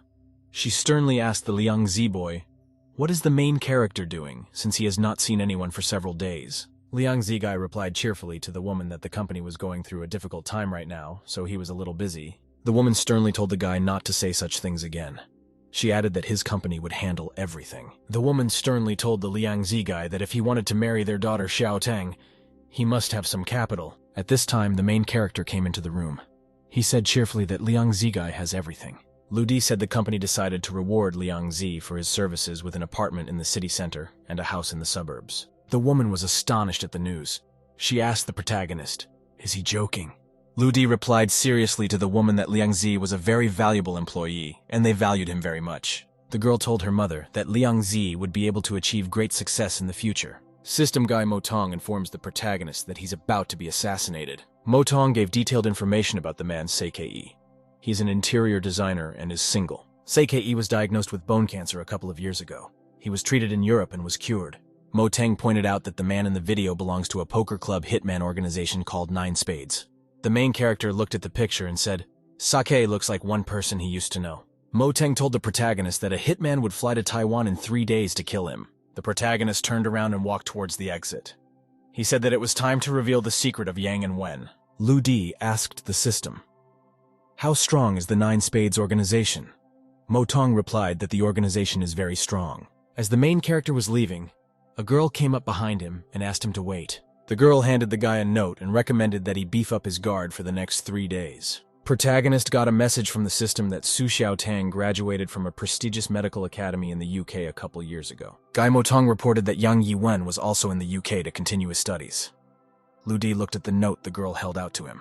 The protagonist told the Su Xiaotang girl categorically that Ta should under no circumstances offend Liang Zi. Xiaotang asked with surprise at the protagonist, "Doesn't the latter worry about his safety?" The protagonist said seriously that it was only the 9 of spades and that the girl shouldn't dare interfere. Mo Tong informed the protagonist that the analysis result showed that Xiaotang's girlfriend was related to the poker club. Xiaotang told the protagonist excitedly that she was not who she thought she was. She added that she really loves the Liang Zi guy. Liu Di told the girl that she really loved Liang Zi. Otherwise, she would have fled the country long ago. The protagonist orders his assistant Mo Tong to follow the girl and find out what organization is behind her. After that, the protagonist headed for the exit and told the Liang Zi guy that it was time for them to go. Lu Di said cheerfully and joyfully to Liang Zi's boyfriend that he had an amazing girlfriend. Liang Tzu said very dreamily that his favorite girl is a goddess to him. The media reported that the Gemini music program is a new spin on computer technology. Mr. Li was lighting a cigarette. He was in Mr. Teng's office. Li told his superior that he was already willing to accept whatever punishment he received. Mr. Ten said judiciously that there is no fault of Mr. Li. He added that the creator is very strong in reality as well. Ten told his subordinate sternly that he had to do something for him. Mr. Li replied that he would still see if he was in the mood to do anything. Mr. Ten menacingly told his subordinate that he would give Mr. Li the opportunity to apologize to the creator on his behalf. Mr. Li angrily replied that he would not admit defeat. He added that the protagonist would not live a few days. Li jumped up and shouted to his superior that he would not admit defeat in this life. Mr. Ten said angrily to his arriving guards to get Mr. Li out of here. The guards dragged the boy out of the chief's office. Mr. Li laughed loudly as they carried him away. Mr. Li was very displeased. He didn't understand what kind of crazy thing had happened to his subordinate. The protagonist was at home in a large factory warehouse building. Ludi, holding a huge wrench behind his back, commanded himself that it was time to start work. The protagonist looked around and saw huge boxes and containers in the warehouse all around him. At that time, the main character's cell phone rang. He picked it up. Haydn's girlfriend enthusiastically asked the protagonist to get the camera lower. The protagonist stood half undressed. He asked unhappily to the interlocutor what was the matter. Haydina replied that the cooperation the protagonist wanted was successfully ended. The guy got really excited.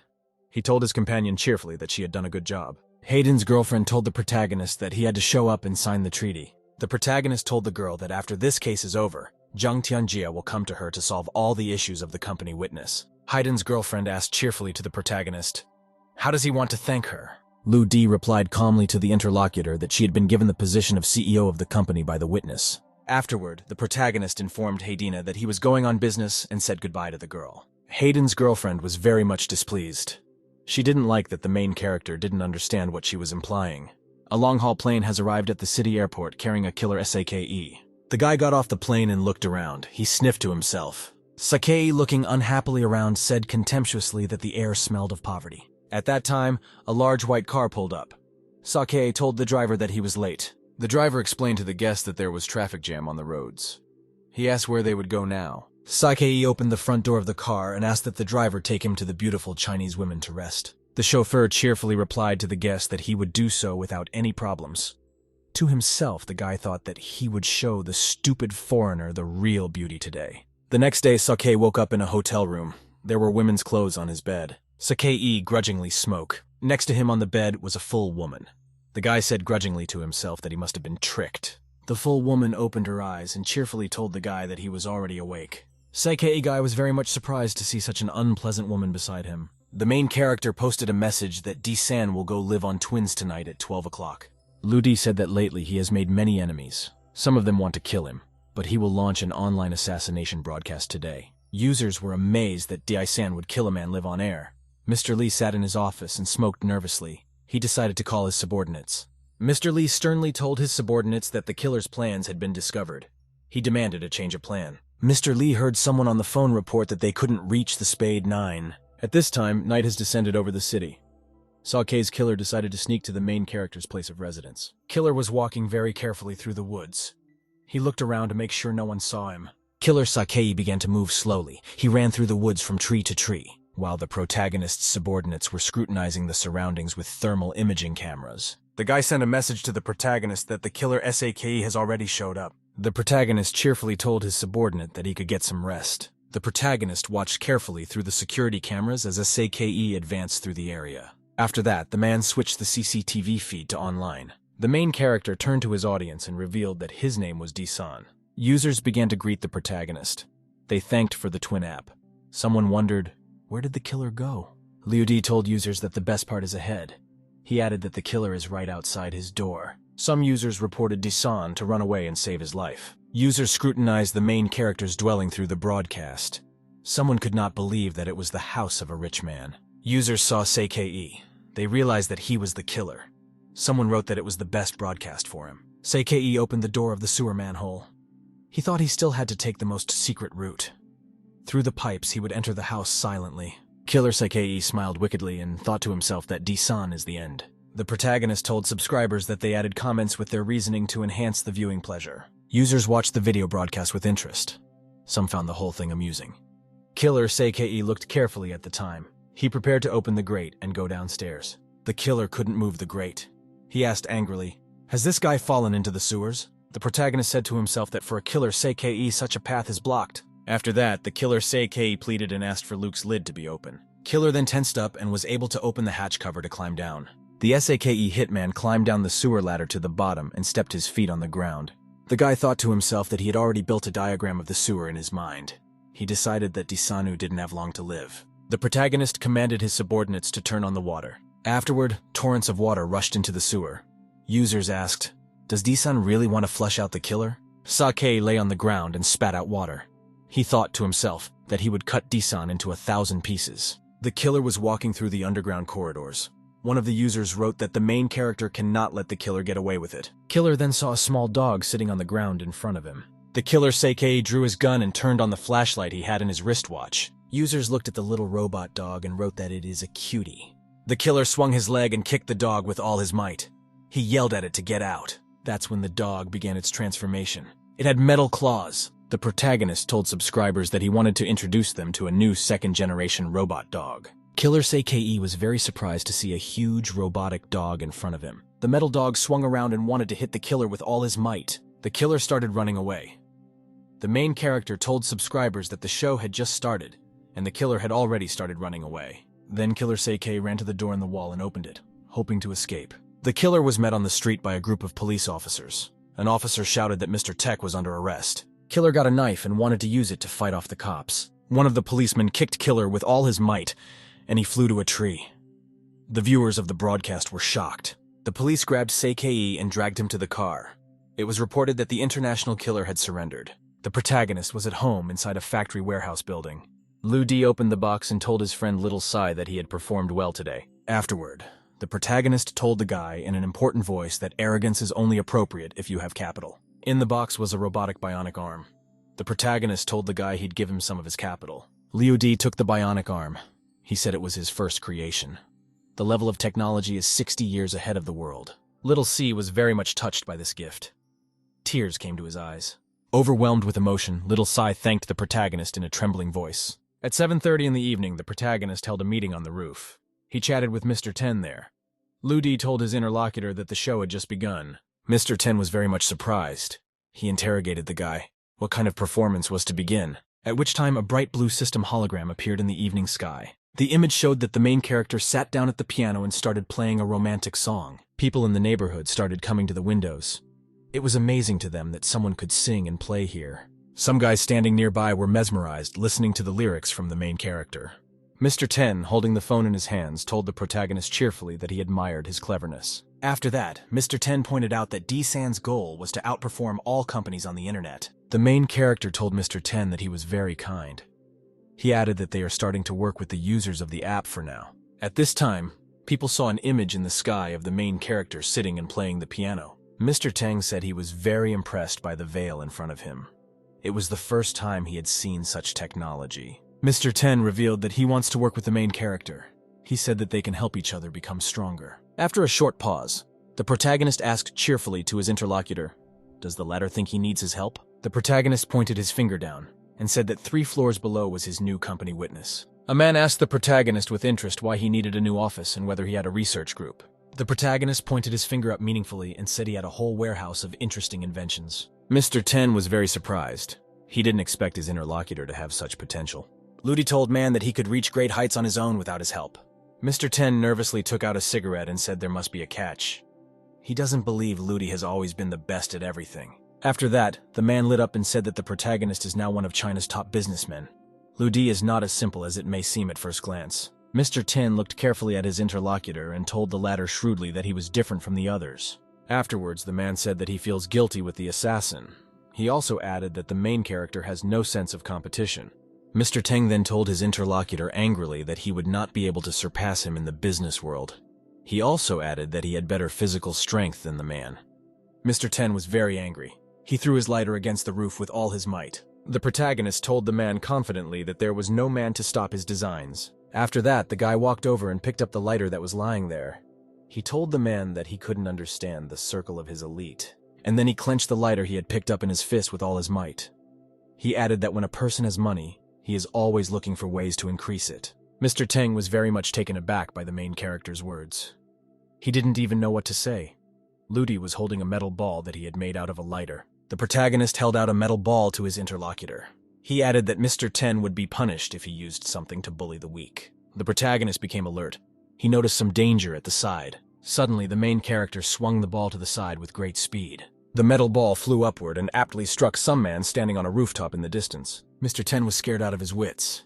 He asked the protagonist what it was. Ludi sternly told his interlocutor that there was no need to worry.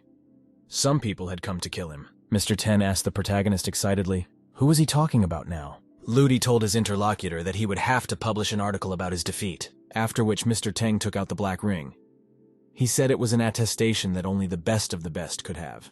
The man handed the guy a ring and told him it was a gift and to go have fun. Mr. Ten wrote in the message that he was very much impressed by his interaction with Disan.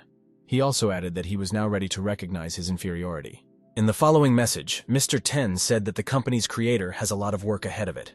He urged internet companies to work hard to develop their technologies. There is news on the internet that Dai-san and his company creator are the new business sharks. Mr. Yan read the news about the main character with interest. He thought that Liu Di was really a talented guy.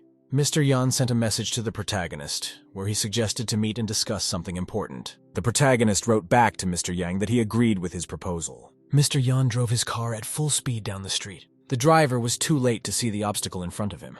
A huge truck was coming at him. The driver didn't have time to brake, and so the white car hit the truck at full speed. The white truck was thrown sideways and overturned. After the accident, Mr. Yan and his driver were found lying unconscious inside the car. At this time, the protagonist, along with Mr. Duan, was interrogating a detained hitman. Duan turned around and said that they had interrogated this guy for 6 hours, and if the protagonist hadn't come, they would have wasted even more time. Liu Di took the glowing blue card in his hands and said that it was the killer ID card that the Nine Spades organization had. Mo Tong reported excitedly that this card was a source of destructive power, and they were obliged to look into it. The protagonist asked Mr. Duane to lend him the evidence. The man was unhappy that Liu Di wanted to take the evidence with him. The protagonist told Mr. Duane that he would be indebted to him. The man replied that it was okay. Mo Tong informed the protagonist excitedly that Mr. Yang had been in an accident. Liu Di was very much taken aback. The protagonist jumped up. He excitedly shouted to Mr. Duane that something had happened. After that, the protagonist, accompanied by Mr. Duan, arrived at Inji Hospital. A man and a woman walked very quickly through the hospital corridors to the ward. The protagonist noticed a girl sitting off to the side. Liu Di told Duan to go to Mr. Yang first. The protagonist wanted to talk to the girl Yang Yuan. The protagonist looked with surprise at the girl Yang Wen. Her attention was absorbed by some documents. He approached the girl and snatched the folder with documents from her hands. The girl looked at the protagonist with an angry and disapproving look. Liu Di smilingly and cheerfully told Mrs. Yan that he had underestimated her a lot. Miss Yan angrily lashed out at the protagonist and demanded that he give her the documents. The protagonist read with interest the documents he had just taken from the girl and held them in his hands. Liu Di told the girl that she visited the orphanage to pass information to the killer. The girl froze briefly. She was very surprised that the protagonist had found out about her. The protagonist asked snidely at the interlocutor, "Is she having a baby with Ao Yan's boyfriend?" The girl was very angry. She couldn't understand how the guy knew such details about her. The protagonist told the girl that he was willing to give her a chance to vindicate herself, and even keep her alive. At that time, the doctor shouted that the patient's brain was dying and urgent help was needed. The protagonist and his girlfriend became worried. After that, the girl along with the protagonist quickly ran into the hospital room. Mr. Yan was lying unconscious on the bed. A doctor was standing nearby. The girl called out to her father, very frightened. Mr. Yang was lying motionless. He gave absolutely no sign of life. The very frightened maids begged the doctor to save their father. He said, "We need to collect Mr. Yang's brain activity now. It will help us think of a treatment plan." The protagonist asked the system assistant for help. Motong replied that he couldn't control the nanorobots yet and needed time. Afterward, the protagonist asked the assistant if he had found the information he demanded to verify. Motong replied cheerfully that he had found it. Then the protagonist went to the doctor and said confidently that he would do it himself. The guy approached the lying Mr. Yang and said the words about Luman Wen quietly to him. At this time, unexpectedly, medical devices showed that Mr. Wen's medical condition had begun to change positively. The medic was very much amazed. He shouted in an excited voice that it was all a miracle. One of the maids asked the protagonist in an excited voice if he could save their father. Liu Di told the girls that a woman named Liu Man Wen had arrived at the donor center in Henzhou. She would help improve Mr. Yan's condition. The maid excitedly and cheerfully thanked the protagonist for his help. Liu Di explained to the girls that Mr. Yan had done many good deeds. For that reason, he should be helped. Mr. Yan was still lying on the bed unmoving. His family and friends were preparing to help him.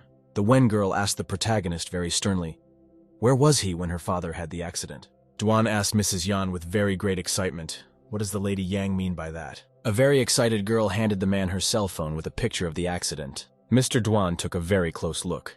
He noticed a suspicious figure in white clothes in the photograph. Girl Wen informed the protagonist that her father was sending him a message asking him to talk. Duan told the girl that he had investigated and the accident was quite ordinary. The main character said it was no ordinary accident. They all know the mysterious figure in white clothes. Wen girl and Mr. Duan, he became very excited. They realized who the protagonist was talking about. The two maids said the name of Chu Bei Min in very excited voices. The Yang girl was very shocked and amazed. She was also very much influenced by the name Bi Min. The protagonist said judiciously that they should now find out what was the reason why Chu Bei Min was at the scene of the accident. He decided to find out from Senior Miss Yang. Those present looked at the Yang girl with long and piercing attention. She was frightened and silent. After that, the Yang girl replied in a trembling voice that she and boyfriend Chu Bei Ming had not seen each other for a long time. The protagonist Grozno told the girl that she can say no more. When he catches Su Bei Min, the truth will come out anyway. Main Edge was about to leave with Mr. Duane. The Yang girl excitedly shouted to the guy to wait. Yan girl said excitedly. The Bi Min guy had nothing to do with all of this. The main character demanded that the girl stop hiding. He said that her child belonged to her and Tsubei Minu.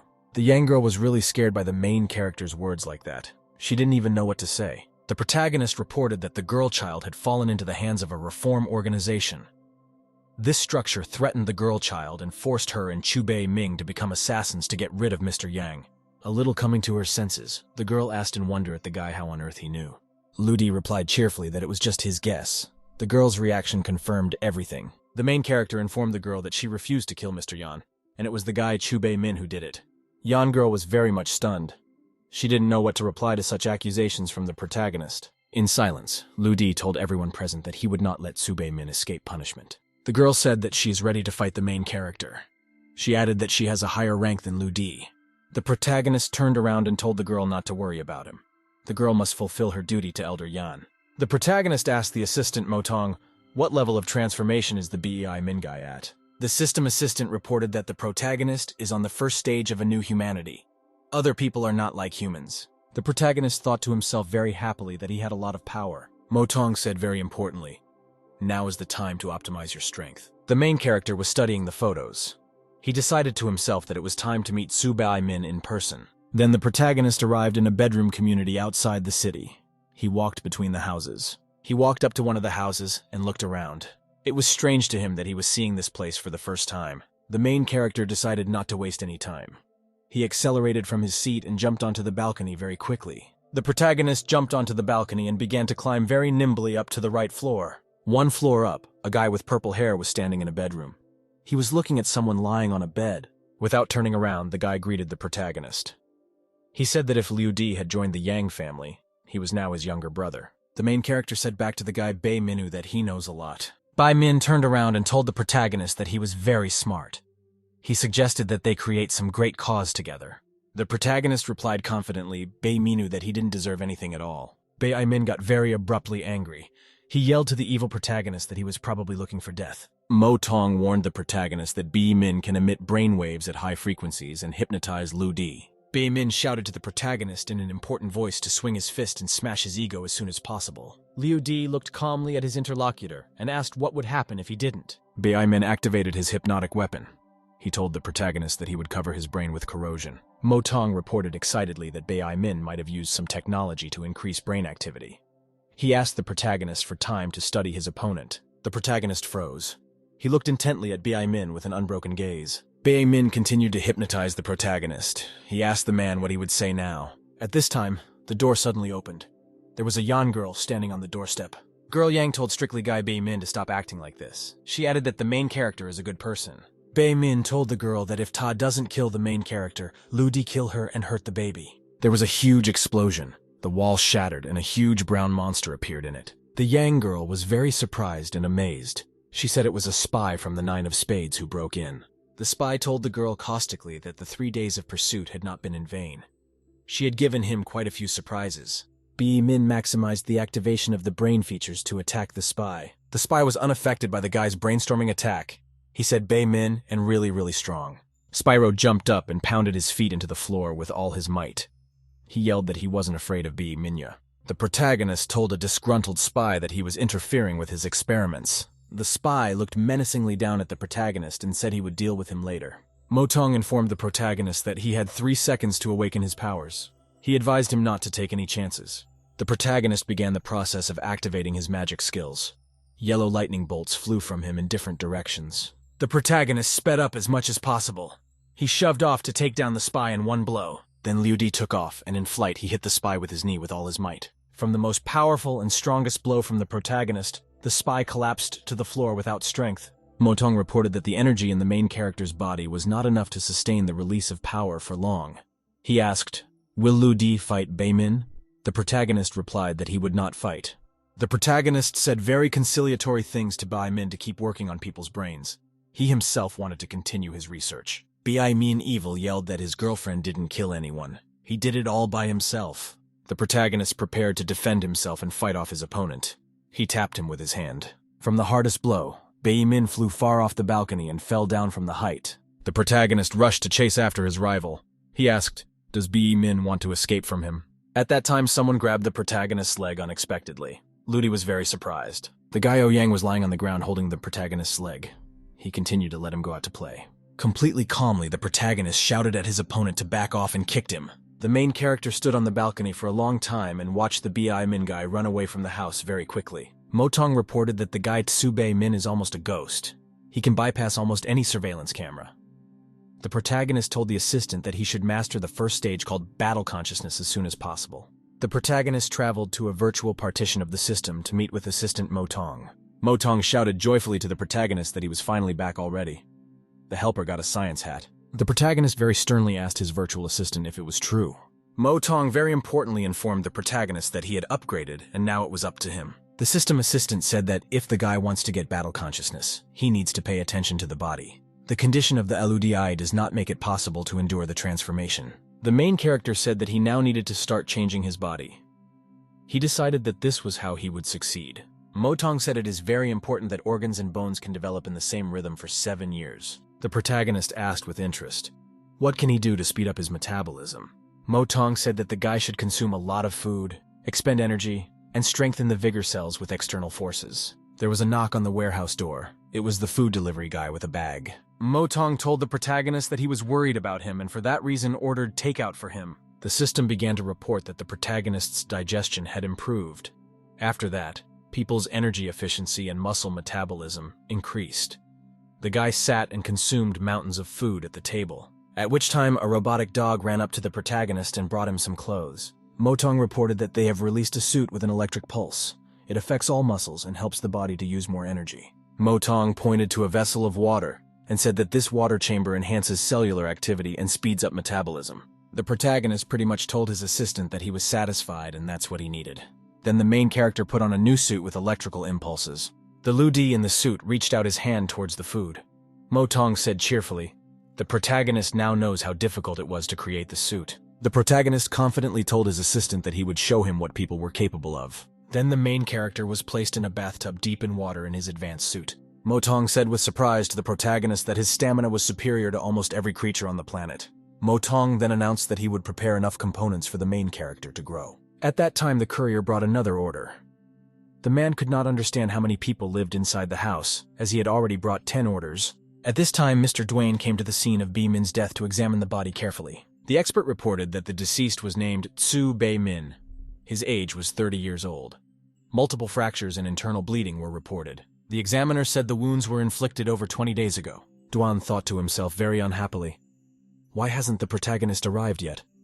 A whole hour has already passed. The expert added that external examination showed that the body of the deceased had changed a lot recently. Right in the cave, the main character walked in. He told Duan that he was late because he had a lot of things to do. Duan said grudgingly that they wanted to arrest Chu Bei Ming, and the latter died very suddenly. The protagonist explained that the body of Chu Bei Ming's doppelganger lay in front of them. Previously, he had been implanted with a voluntary consciousness. Duan suspiciously asked the protagonist, why is the protagonist so agitated right now? As calmly as possible, I told the man that he was simply busy playing sports at the moment. At this time, inside the Yinzi hospital, preparations were being made for an operation to cure Mr. Yan. Mr. Yan lay unconscious and motionless on the white bed. There was a woman lying on the next bed. The media reported that the company's director, Inzi, had turned into a vegetable. As a result, the company's stock fell heavily. A meeting was taking place in the conference room of the company's office. Someone in attendance told Miss Yan that it was time for her to take responsibility for her family and the company. Miss Yan sternly asked her subordinates, do those people really want to destroy the company by selling their shares at a low price on the stock exchange? The girl turned to those present and said that they should trust her. She promised to resolve the situation in their favor. At this time, suddenly a guy named Yang walked into the meeting room. He laughed evilly. Yan looked at the girl and asked with interest, what is she going to do? Mrs. Yan asked with great displeasure at the guy. So why did that guy come here? With Yang was his lawyer. Yang told everyone present that today he would like to buy up all their shares. Yang showed the documents to the participants and said that the agreement for the purchase of the company's shares was ready to be signed. All the participants present began to take turns signing the document. The Wen girl shouted with great excitement and indignation to the participants not to sign. After that, all the participants of the meeting turned around and started to leave. Mrs. Yang was astonished. Wen girl was very badly shocked. She sat on the floor of the office and couldn't get up. A man approached her and asked that Mrs. Wen not despair any longer. The girl turned to a man named Alfred. He helped her and sat her down on a chair. Alfred told Mrs. Wen not to despair. She could raise all her money and buy the remaining shares before Yang did. Mrs. Wen told Alfred that she couldn't just give up, but it wouldn't be easy for her to find that much money. At this time, the Wen girl's maids ran into the study. They were very excited. One of the maids said in a frightened voice that a fellow Yang had taken over their house and chased them out of their rooms. Girl Wen read the news that the founder company has shown a tough maneuver in acquiring internet companies. The Wen girl's mood improved. She told her maids that she must find the protagonist and he would help them, at which time the protagonist arrived at his corporation's building in the city. The protagonist walked through the front doors and headed for the girl near the receptionist's desk. The secretary told the protagonist that the girl Ajia asked to see him. He added that if anyone came to see him, they should go straight to his office. The secretary told the protagonist with a smile that she would make it all happen. Very soon, the Wen girl arrived at the corporation building, accompanied by her 2 maids. The secretary said that the protagonist was in his office. She told the girls to come with her. The secretary led the girls to Desan's office. She said she couldn't go any further with them. There was a lot of office furniture around. The main character was sitting in a chair with his back to the arriving girls. He told them to sit down. Mrs. Wen told the protagonist that her company is in a difficult situation now. She asked that Desan can buy out her controlling stake. After that, the guy will be able to set conditions. The protagonist calmly lit a cigarette. He told Mrs. Yang that her proposal was not to his liking. A worried Mrs. Wen asked the protagonist how he could help her. The main character told his interlocutor that there was a document on the table. He asked that the girl answer all the questions. He would help her if he liked the answers. Girl Wen read the paper carefully. She noticed that all these questions hit exactly the right target. The protagonist told the girl that Inji Group would be doomed if they didn't solve all these problems. The guy told the girl that she could go. Miss Wen can email her answers to the email address on the document. After the conversation was over, Mrs. Wen headed for the exit, followed by her 2 maids. Girl Wen thought to herself excitedly that the guy's lighter looked like a $1 million limited edition Zippo by singer Lou D. Protagonist sitting in his office at his desk. Girl Wen looked at him in surprise as he said goodbye. The Wen girl was riding along with her maids in the elevator downstairs. She was silent and thinking about her own thoughts. After pondering, Girl Wen came to a simple conclusion for herself that musician D and it is the same person as Lu D or boyfriend D-san. The astonished maids asked their mistress, did she really see the face of the boy D-sana? The Wen girl told her maids as affably as possible that to her, the D-san guy was the most handsome. The maids told the lady that she should take Dai-san's boyfriend for herself. They want D-yin and Liu Di's boyfriend for themselves. Mrs. Wen wanted to say something to her maids, but she decided to keep silent so as not to disappoint them. The main character asked Mo Tong why the Ween girl didn't have a special consciousness implanted in her head like his. The system assistant explained that the Yang Chin Wen girl had two personalities. If the personalities changed, the implanted consciousness would become ineffective. The main character thought happily to himself that God didn't want to help the guy Sube Minu. The protagonist called his acquaintance Mr. Ten. The interlocutor asked the man what instructions he might have. Mr. Ten interrogated the protagonist with interest. Does the latter want to borrow money? Ludi told the man that he wanted to take out a friendly loan on mutually beneficial terms. Mr. Teng, as calmly as possible, asked the protagonist how much he wanted. The protagonist told Mr. Ten that he wanted 260 billion immediately. Such a large sum of money struck Mr. Teng very hard. He even spit out his coffee in surprise. The man asked the protagonist when he would be able to pay back such an amount. He also added that he was now a debtor to Mr. Teng. Mr. Ten replied to the lad that he would try to get the money as soon as possible. The protagonist said goodbye to Mr. Shadow. He was left sitting alone in his office. Mr. Ten told his firm to have all departments withdraw money from accounts and deposits. He added that he needed 260 billion. The employees of the company suddenly rushed and hustled. They were urgently looking for money for their boss. 2 hours later, Mr. Ten read on his phone that he could match the client's needs with his recommendations, after which the man noticed that he had received a message on his phone. Mr. Ten looked at his phone and realized that everything was already done. He was still a little excited. Mr. Ten thought to himself that it would be better for him to have the protagonist do him a favor instead of money. At the stock exchange, there were a lot of people in the hall. They were all waiting for the auction to start. The Wen girl was also sitting in the hall with her faithful maids by her side. Gaiao Yang also arrived at the auction hall with his subordinate. He was waiting for the bidding to start. One of the maids asked Mrs. Wen, did Disan not like the plan they had been working on all night?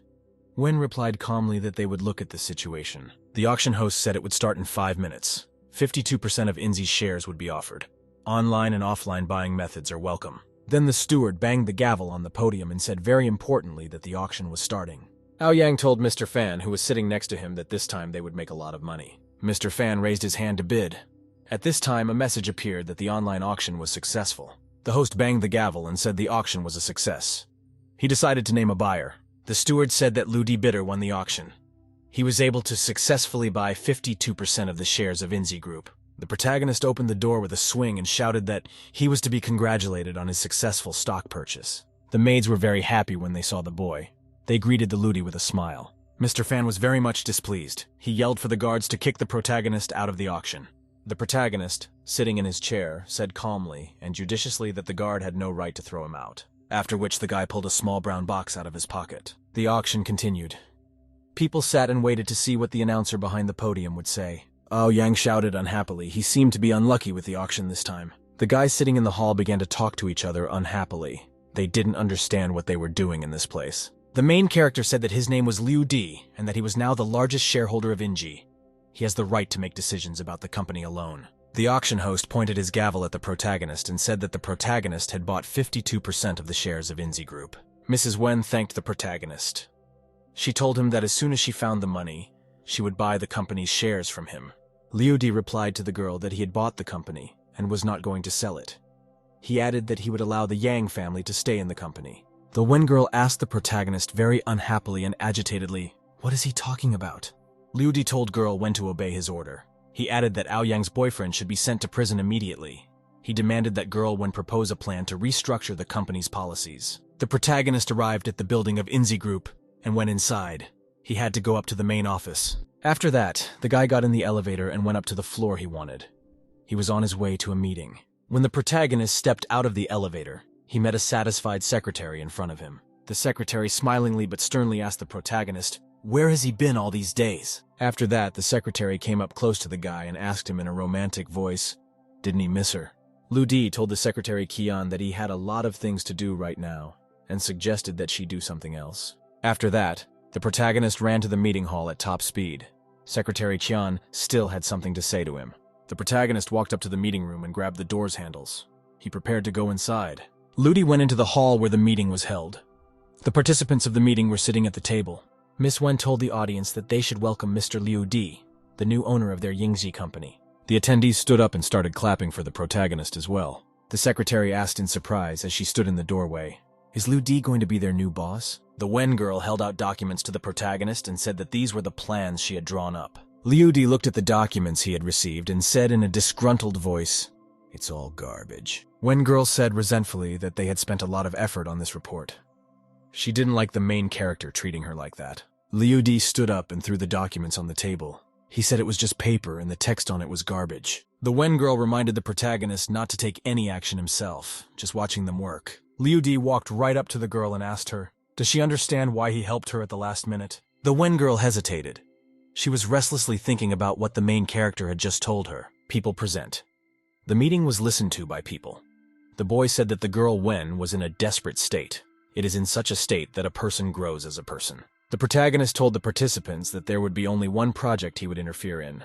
Liu Di added that the girl Yang Qin Wen would be the new head of the company. For this reason, everyone is obligated to help her. The guy told those present that they could only count on him if there was good news for the company. Liu Di added that you can only call him when something good happens to the company. The workers were delighted. They thanked the chairman and said that his words had inspired them very much. The main character prepared to leave the meeting room. Wen girl turned to follow him. In parting, Wen bowed to the departing guy and thanked him. A month later, the protagonist was in the woods doing extensive training. Liu Di conducted physical classes while standing on a huge white sarcophagus. Mo Tong reported that the protagonist's speed has increased a lot. It has surpassed all his predictions. The protagonist, standing on his hands, thought happily that his new body was proof of his perseverance. Mo Tong informed the boy that the release of his consciousness had reached 75%. A group of flying drones appeared. Mo Tong said that these drones are equipped with air cannons. The main character decided to finish his workout. He shoved off with his arms and landed on his feet. Liu Di cheerfully told his system assistant that it was time to move out. There were many different drones flying in the sky above the protagonist. Mo Tong asked the protagonist, does he feel anything new in his body? Liu Di said excitedly that his skin felt slightly numb, but other than that, he felt nothing else. Mo Tong told the guy that he'll have this until the first crisis.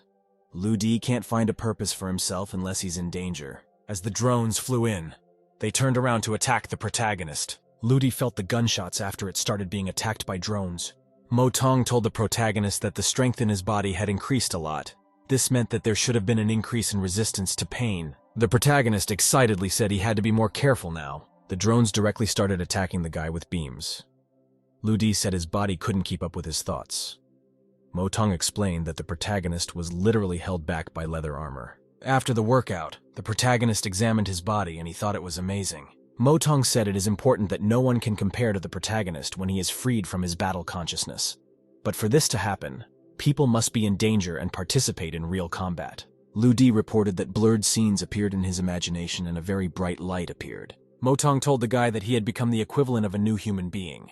Liu Di asked with interest, what could change people so much? Mo Tong explained that it is a product that helps a person go against the flow. It also stimulates growth and breaks the laws of evolution. The protagonist asked the assistant, are there any new people besides him? Mo Tong explained that one new person appeared in the year 2000. Mo Tong told the guy that his assignment was to raise the technological dimension of the entire world. Liu Di was surprised to realize that he was the chosen one. The protagonist stood all alone on the roof of a white sarcophagus. He was illuminated by the setting sun. 2 months later, the protagonist continued his active and in-depth training. Liu Di sat on the roof of the sarcophagus and meditated. Mo Tong told the guy that he was evolving much faster than he had realized. The system displayed a message that the protagonist's body perfection level had reached almost 100%. The protagonist sat completely centered. He heard a mosquito fly up from the side. The guy, still sitting with his eyes closed, punctured the mosquito with a deft punch of his hand. Mo Tong informed the agitated protagonist that his groupie was in trouble. The system assistant said there was a brutal brawl in Shanghai's best nightclub an hour ago. Liu Di said cheerfully that he had only perfected his body and now needed his help. Mo Tong told the protagonist that his possible opponent would be a common brat, and that wouldn't help their plan much. The protagonist replied cheerfully to his assistant that it would still be better than nothing. At this time in a small town in the state of Texas, a man was sitting in his home. The man, excitedly adjusting his glasses, was working on his typewriter. A young guy walked into the room. The man?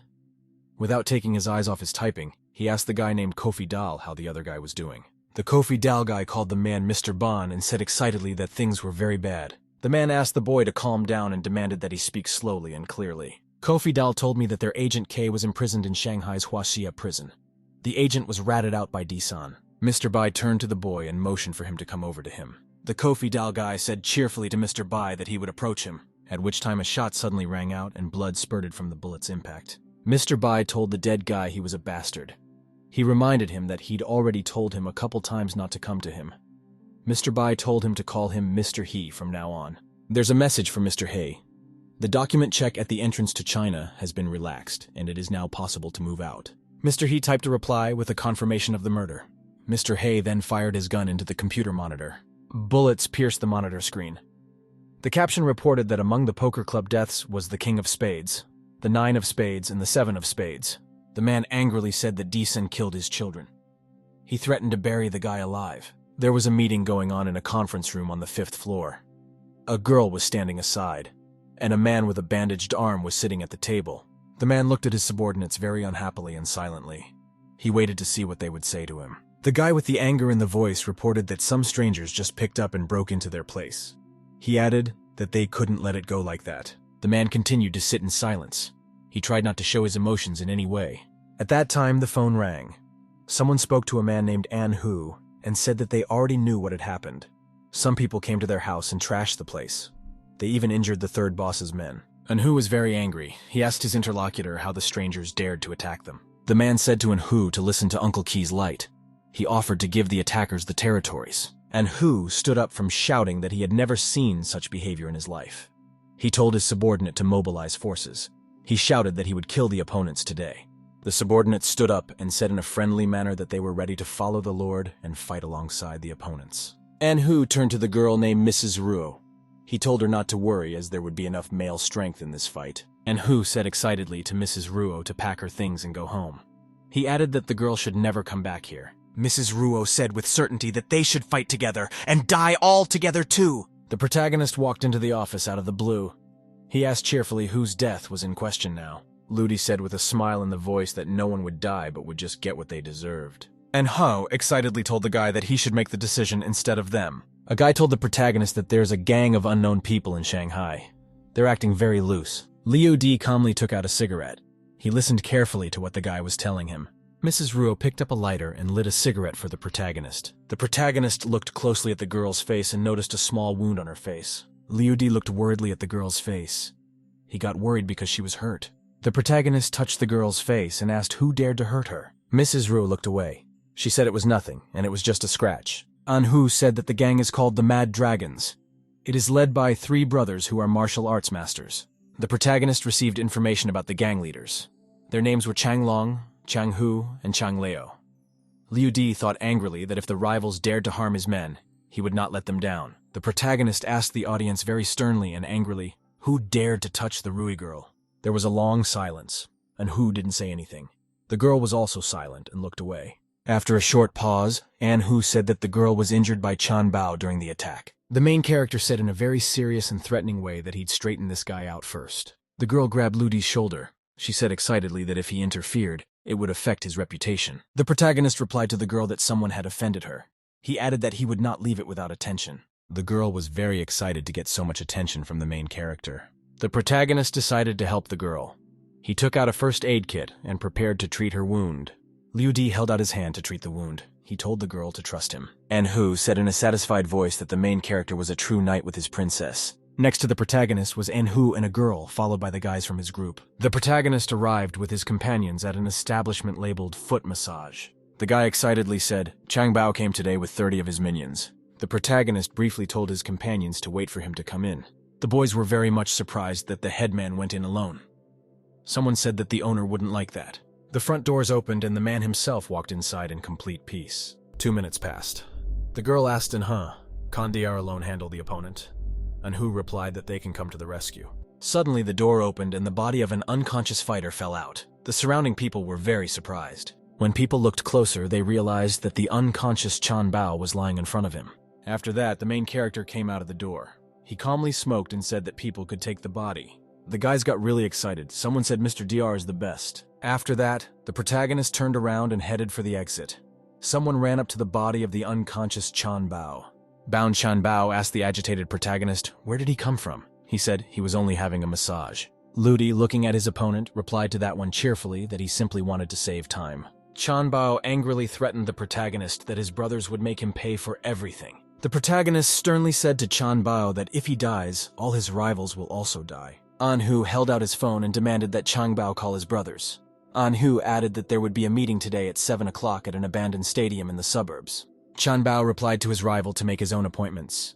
He also added that Anhu would soon be rolled in asphalt. Anhu kicked his opponent with all his might. He shouted that they belonged to the Haley clan and were not afraid of the likes of Chanbao. At the appointed time in the late afternoon, people gathered for a meeting. It was raining heavily outside the city. There were two groups of people in the middle of nowhere. They stood opposite each other. The protagonist was sitting in a chair. Next to him on his lap was a bound Changbao. The leader of the enemy group demanded that Mr. Pao be released. He said that in that case, no one would be harmed. Anhu said angrily in reply that brothers Changlun and Changhu did not come to the meeting. The girl stood next to him and held an umbrella over him. She was excited, at which time the leaders of the enemy's force stood on an eminence under umbrellas. The man said that even if there are few people in the Haley gang, most of them look like cripples. Another man said that the Haley gang has a boss called DR. He's doing quite well. The man replied judiciously that there was no need to take that seriously. He added that there was a big difference in the number of people. The main character told the Haley guy that if he falls off his feet, the rest of the let's keep fighting. And Hu was astonished. He wanted to say something back to the protagonist, but he couldn't. Dudi then took off his clothes and handed the surprised girl a rui. The girl took the main character's clothes in her hands. She wanted to say something to him last. Ludi replied to the calm girl not to worry. He added that he wouldn't gesture. The protagonist, without any consternation, took a black blindfold to cover his eyes before the battle. The man, carefully looking at the main character, said that if the Ludi didn't die, he would definitely become a hero. The protagonist stood absolutely still, and across from him was a huge gang of armed gunmen. Ludi told the system assistant that there are 600 trained thugs against him. This is a good opportunity for him to sharpen his skills. The thugs raised their weapons and prepared to attack the protagonist. The protagonist himself, to waste no time, accelerated and rushed against the opponents. He was absolutely calm in flight, crushing his opponents with powerful punches. Bandits from all sides rushed at the protagonist with their swords and knives. He thought to himself that he was acting very slowly. Liu Di punched the enemies and scattered them around. Mo Tong surprisingly reported that the neural communication speed had reached 240%. I felt absolutely calm and confident against opponents even blindfolded. The protagonist fought hard.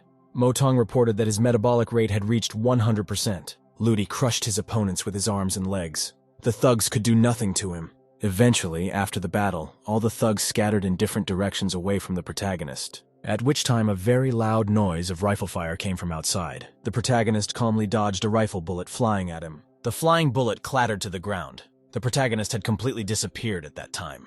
The shooter looked around in surprise. He couldn't understand where the man had gone. The protagonist appeared suddenly from behind shooter and called out to him excitedly. With all his might, he knocked the shooter's head to the ground and shouted that he would set him straight. Liu Di took off his bandage. Mo Tong reported that the main character has a metabolic rate of 100%. The man looked at the protagonist in surprise. He said that the Shanghai underworld would bow down to the new leader. A girl ran up to the main character. She said that he would make the Haley gang famous all over the world. Liu Di replied to the girl that he wanted to show everyone the consequences of associating with them. The girl looked excitedly at the protagonist and thanked him excitedly. The man shouted menacingly that the Haley gang had won the battle. He called Liu Di a hero. The main character was standing next to the girl. It was still raining very hard. All the members of the group greeted him. Commander Duan sat at his desk and studied the documents. A group of his subordinates stood in the office. Duan read the documents carefully.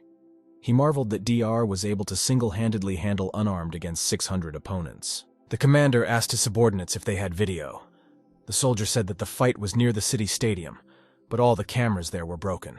Another soldier reported that almost all participants were wounded. Some even died on the spot. Duan said grudgingly that he didn't understand what the protagonist was up to. He ordered his subordinates to get his car ready. Duan then drove his green armored car to the place where the protagonist lived. The commander got out of his vehicle and knocked on doors to call people to talk. The protagonist didn't open. Duan kept banging and banging on the door, at which time the guy was busy devouring an apple. He went to the door and opened it. Duan asked the protagonist, "Did he sleep well tonight?" Liu Di told the commander that he was simply mistaken. Duan then asked with interest to the guy, how come the guy became a mafia boss? The protagonist was calmly eating an apple. He told the commander that he was refuting his own point of view. Duan told the guy seriously that he gave the order to suspend the investigation of the night fight. He added that the guy DR him to say thank you. The boy said nothing in response. He continued to eat his apple quietly. Duan turned around and told the protagonist that if he were DR, he would help the benefactor investigate an international human smuggling case. Duan asked the protagonist, doesn't he want to know the details of the case? The guy calmly replied to the commander that he did not want to know anything.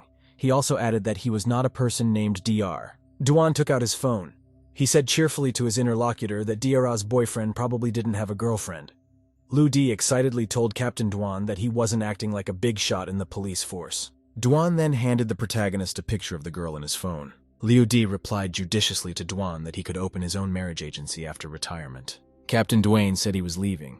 He reminded the protagonist that there is a price to pay for kindness. The protagonist slyly said that if he were DR, he would first deal with the cases at hand and then help Duane catch all the human traffickers. Captain Duan cheerfully replied to the guy, agreeing to give a second chance to DRU. The protagonist told Mr. Duane in parting that he wanted to give him a gift. The captain turned around and asked with interest, what was the gift the protagonist wanted to give him? The protagonist, carefully looking at Captain Duane, said he would hand over his international assassin to him. The captain got worried. He asked the protagonist sternly, where is the murderer? At that time, a huge truck appeared on the side. It was rushing very fast towards the protagonist, and Duan standing next to him. The protagonist realized there was not a second to lose. To escape the truck, he jumped up from his seat. Captain Duan also jumped up high with the men. The truck they were driving was underneath them. In flight, he kicked the cab of the truck with tremendous force. After a tremendous blow from the protagonist, the truck came to a complete stop at full throttle. The truck driver kicked his foot with all his might and kicked the door off the cab. A killer with an eye patch jumped out of the cab of the truck. He was scared. At that time, the protagonist ran up to the killer. He hit him in the face with his hand with maximum force. After a tremendous blow left the killer lying unconscious on the ground, he walked over to the lying assassin and pulled a playing card, a 6 of clubs, from his wallet. Duan asked the protagonist to say, what is his transformation level? The protagonist said cheerfully that Captain Duan wanted to give him a rank. The man very seriously replied to the protagonist that there was no such high rank in their system. Liu Di pointed at the unconscious killer and asked the captain if he wanted to reward him somehow. Duane said if the protagonist wanted to go to the killer's lair himself. After a brief pause, the captain told the protagonist to forget about his offer. Liu Di asked the captain to send some experts to the lab. He needed support. The captain asked the guy, could he really be making discoveries in the transformation of the human body right now? Liu Di told Duan that in just 1 month he would be able to raise the level of 10 of his soldiers. After that, the captain would be able to defeat the gangs of Tianluo and Heipan. The captain replied rather to the protagonist that he liked such an idea very much. Liu Di told the captain they had a deal. He turned around and started to leave.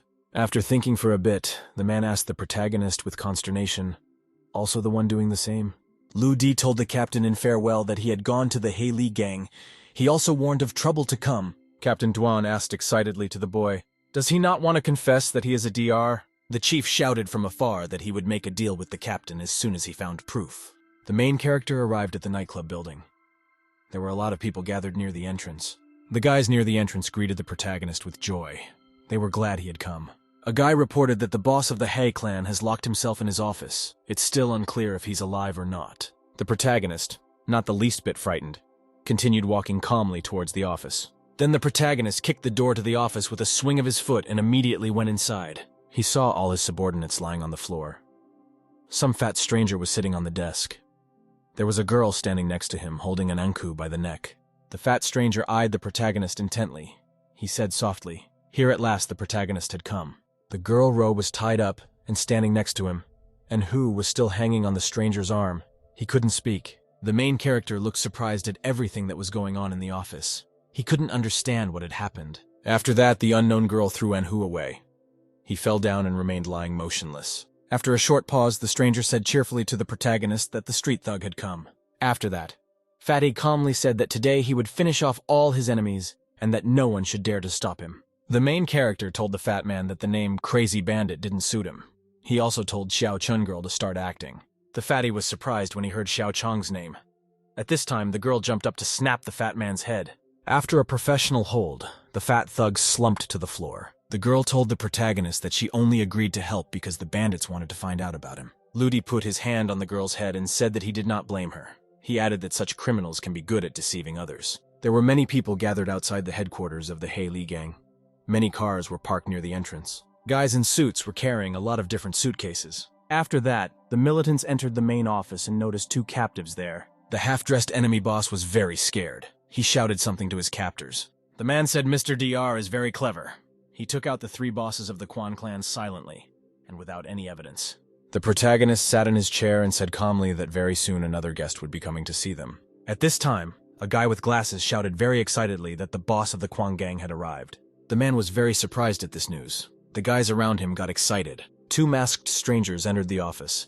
They were carrying something in a wheelchair in front of them. There was something covered with a red blanket. The stranger said that their master had ordered them to send some congratulatory gifts. After that, the strange guys shoved the wheelchair away from them. It rolled forward. The stroller stopped and the blanket fell off. In the stroller lay the severed head of a goat. The guy in the mask said their boss told them fresh game was coming to the table. At which time suddenly the girl accelerated from her seat to startle the strangers. The girl started beating strange guys with her hands and feet with all her might. The girl beat up and neutralized the incoming members of the rival clan as quickly as possible. Liu Di said very cheerfully that the guys who came were arrogant and needed to be taught a lesson. At which time suddenly from outside someone broke the glass and broke into the office from the street. The stranger through the window headed towards the protagonist. The uninvited guest was one of the clan leaders named Chang Lung. Very threateningly, he threatened that he would deal with the protagonist today. The guys standing around got scared. They realized that they were now facing a very formidable opponent. The girl leapt out of her seat to run over Chang Lun. He stood there and didn't notice her. Chang Lun hit the girl with all his might with his hand. He told her that he wouldn't trifle with her. The girl was thrown to the side by the powerful blow. She could hardly stand on her feet. The protagonist told the Xiaochun girl that she needed some rest now. Mo Tong said that Chan Lun's subconscious power was activated through a special hypnosis method. The protagonist thought to himself excitedly. It was now clear why the Xiaochun girl was so badly hurt. Afterwards, the protagonist told Chan Lun that he didn't want to harm him at first, but Chan Lun's clan always popped up in front of him at inopportune moments. Chang Lun asked the protagonist unhappily, "What kind of nonsense is he talking to?" After that, Chang Lun accelerated to attack the protagonist. He shouted that Liu Di will die today. Liu Di prepared to defend himself bravely. He asked Chang Lun if he had the strength to fight. After that, the protagonist struck with all his might the Chan Lun who was running at him. The opponent flew far away. The powerful blow from the protagonist, Chan Lun flew off and smashed the furniture. The protagonist commanded his lying opponent Chang Lun to get up. The main character told everyone present that if anyone touched him or his team, he would return all the pain tenfold. The protagonist sat at a table. Next to him, kneeling in front of him, were the heads of the enemy clan. Mo Tong told the protagonist that he could achieve the hypnotic effect of Chu Bei Ming.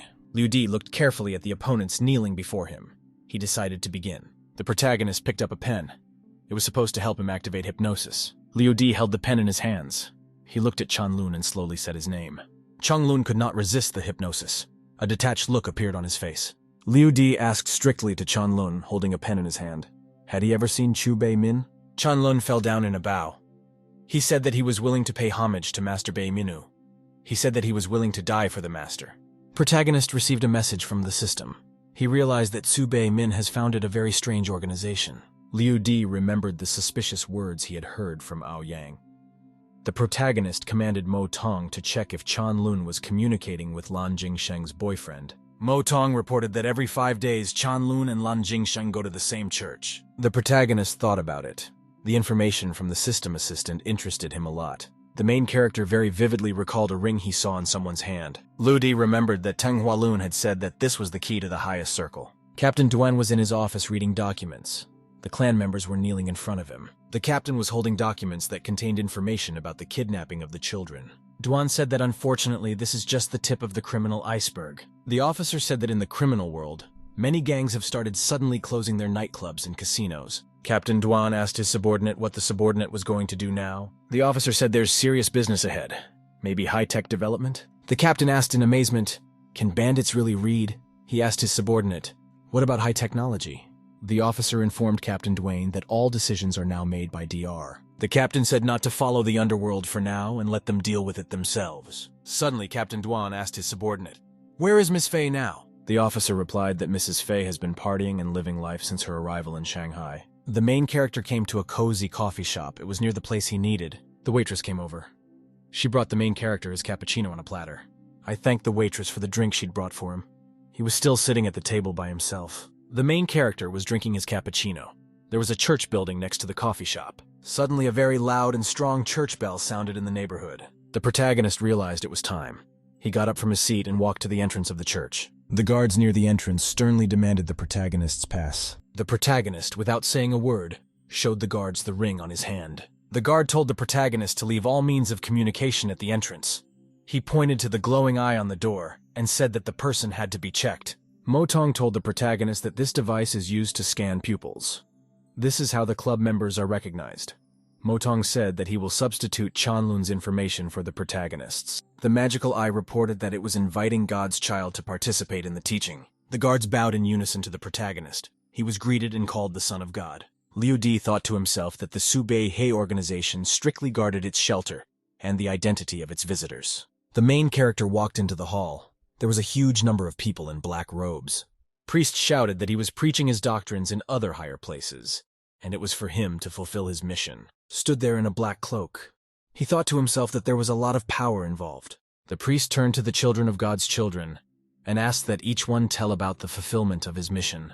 One believer called the preacher a great messenger and said preparations were in full swing. Protagonist received a message from the system that the great envoy is the president of the North China Bank. Another parishioner said it was important that a dozen publishers were willing to partner with them. Someone present reported that he had sent 3 followers into the army to sow discord and chaos among the soldiers. A parishioner said the acquisition of the medical company is now on hold.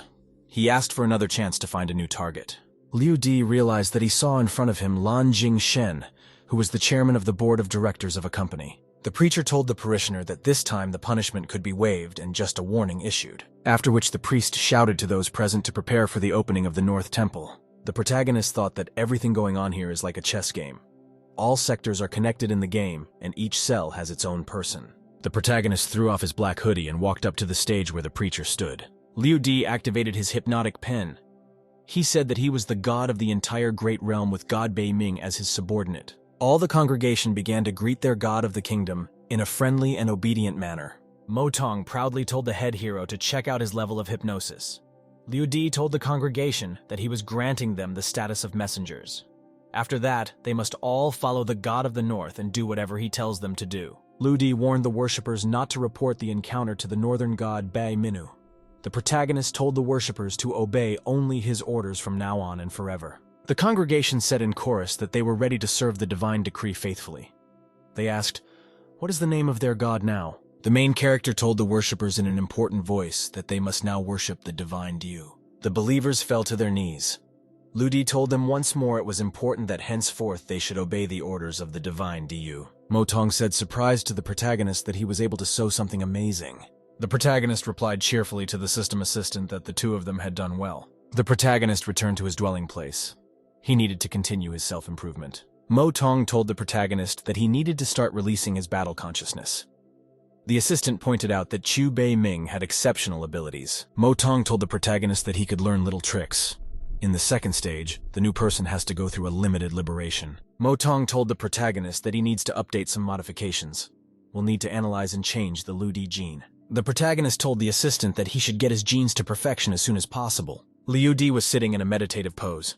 Motong told the guy not to run ahead of the locomotive. At that time, there was a knock from outside. Someone knocked and said it was a food delivery. The delivery man brought the packages. He told the protagonist that they were giving him a drink as a compliment. The protagonist suddenly kicked the delivery man with all his might. Liu Di leaned over to the delivery man and told him cheerfully that he had good Chinese. Liu Di shoved the delivery man's drink can into his mouth. The protagonist said that using such a trivial method of killing is old-fashioned. The protagonist transferred too after taking down a hitman disguised as a delivery man. Liu Di looked to the side and saw some unfamiliar guy with a bat behind his back heading toward him. The stranger with the bat said that he had recently joined a poker club. He suggested that the protagonist should have a duel. Liu Di replied to the stranger that he had a lot to do and had no time to play with the likes of him. Motong gave the protagonist detailed information about the stranger. The protagonist headed towards his parked car. The guy with the bat was still around. The stranger shouted menacingly to Di-san that he wasn't going anywhere until they fought. Liu Di told the stranger cheerfully to try to beat his brother first. The protagonist arrived by automobile in the city. He needed to get to an establishment. There were a lot of guests in this place. Everyone was having fun, drinking and dancing. The car with the protagonist pulled up to the main entrance of the establishment. He opened the car door and got out. He opened the car door and got out. He was heading towards the entrance. The girls on the street were looking at the main character.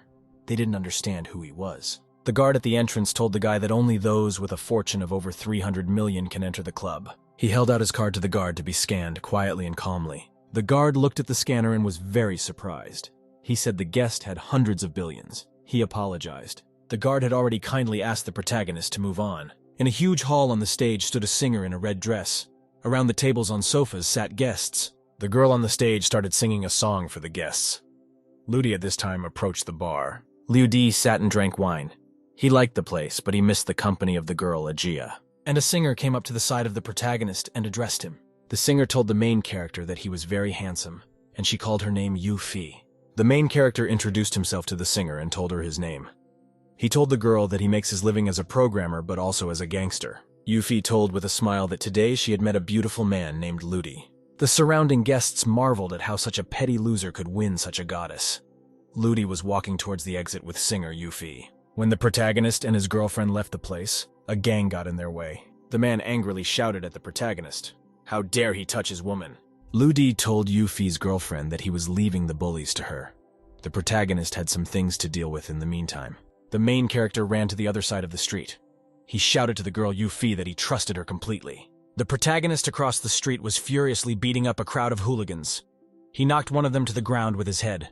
After the fight around, the people left unconscious bodies of bandits lying on earth. The protagonist watched carefully as the girl Yu Fi kicked the man with all her might. Ludi thought that the singer had good skills. After a brief pause, the protagonist returned to the girl across the street. Yu Fi said the guys had a conscience.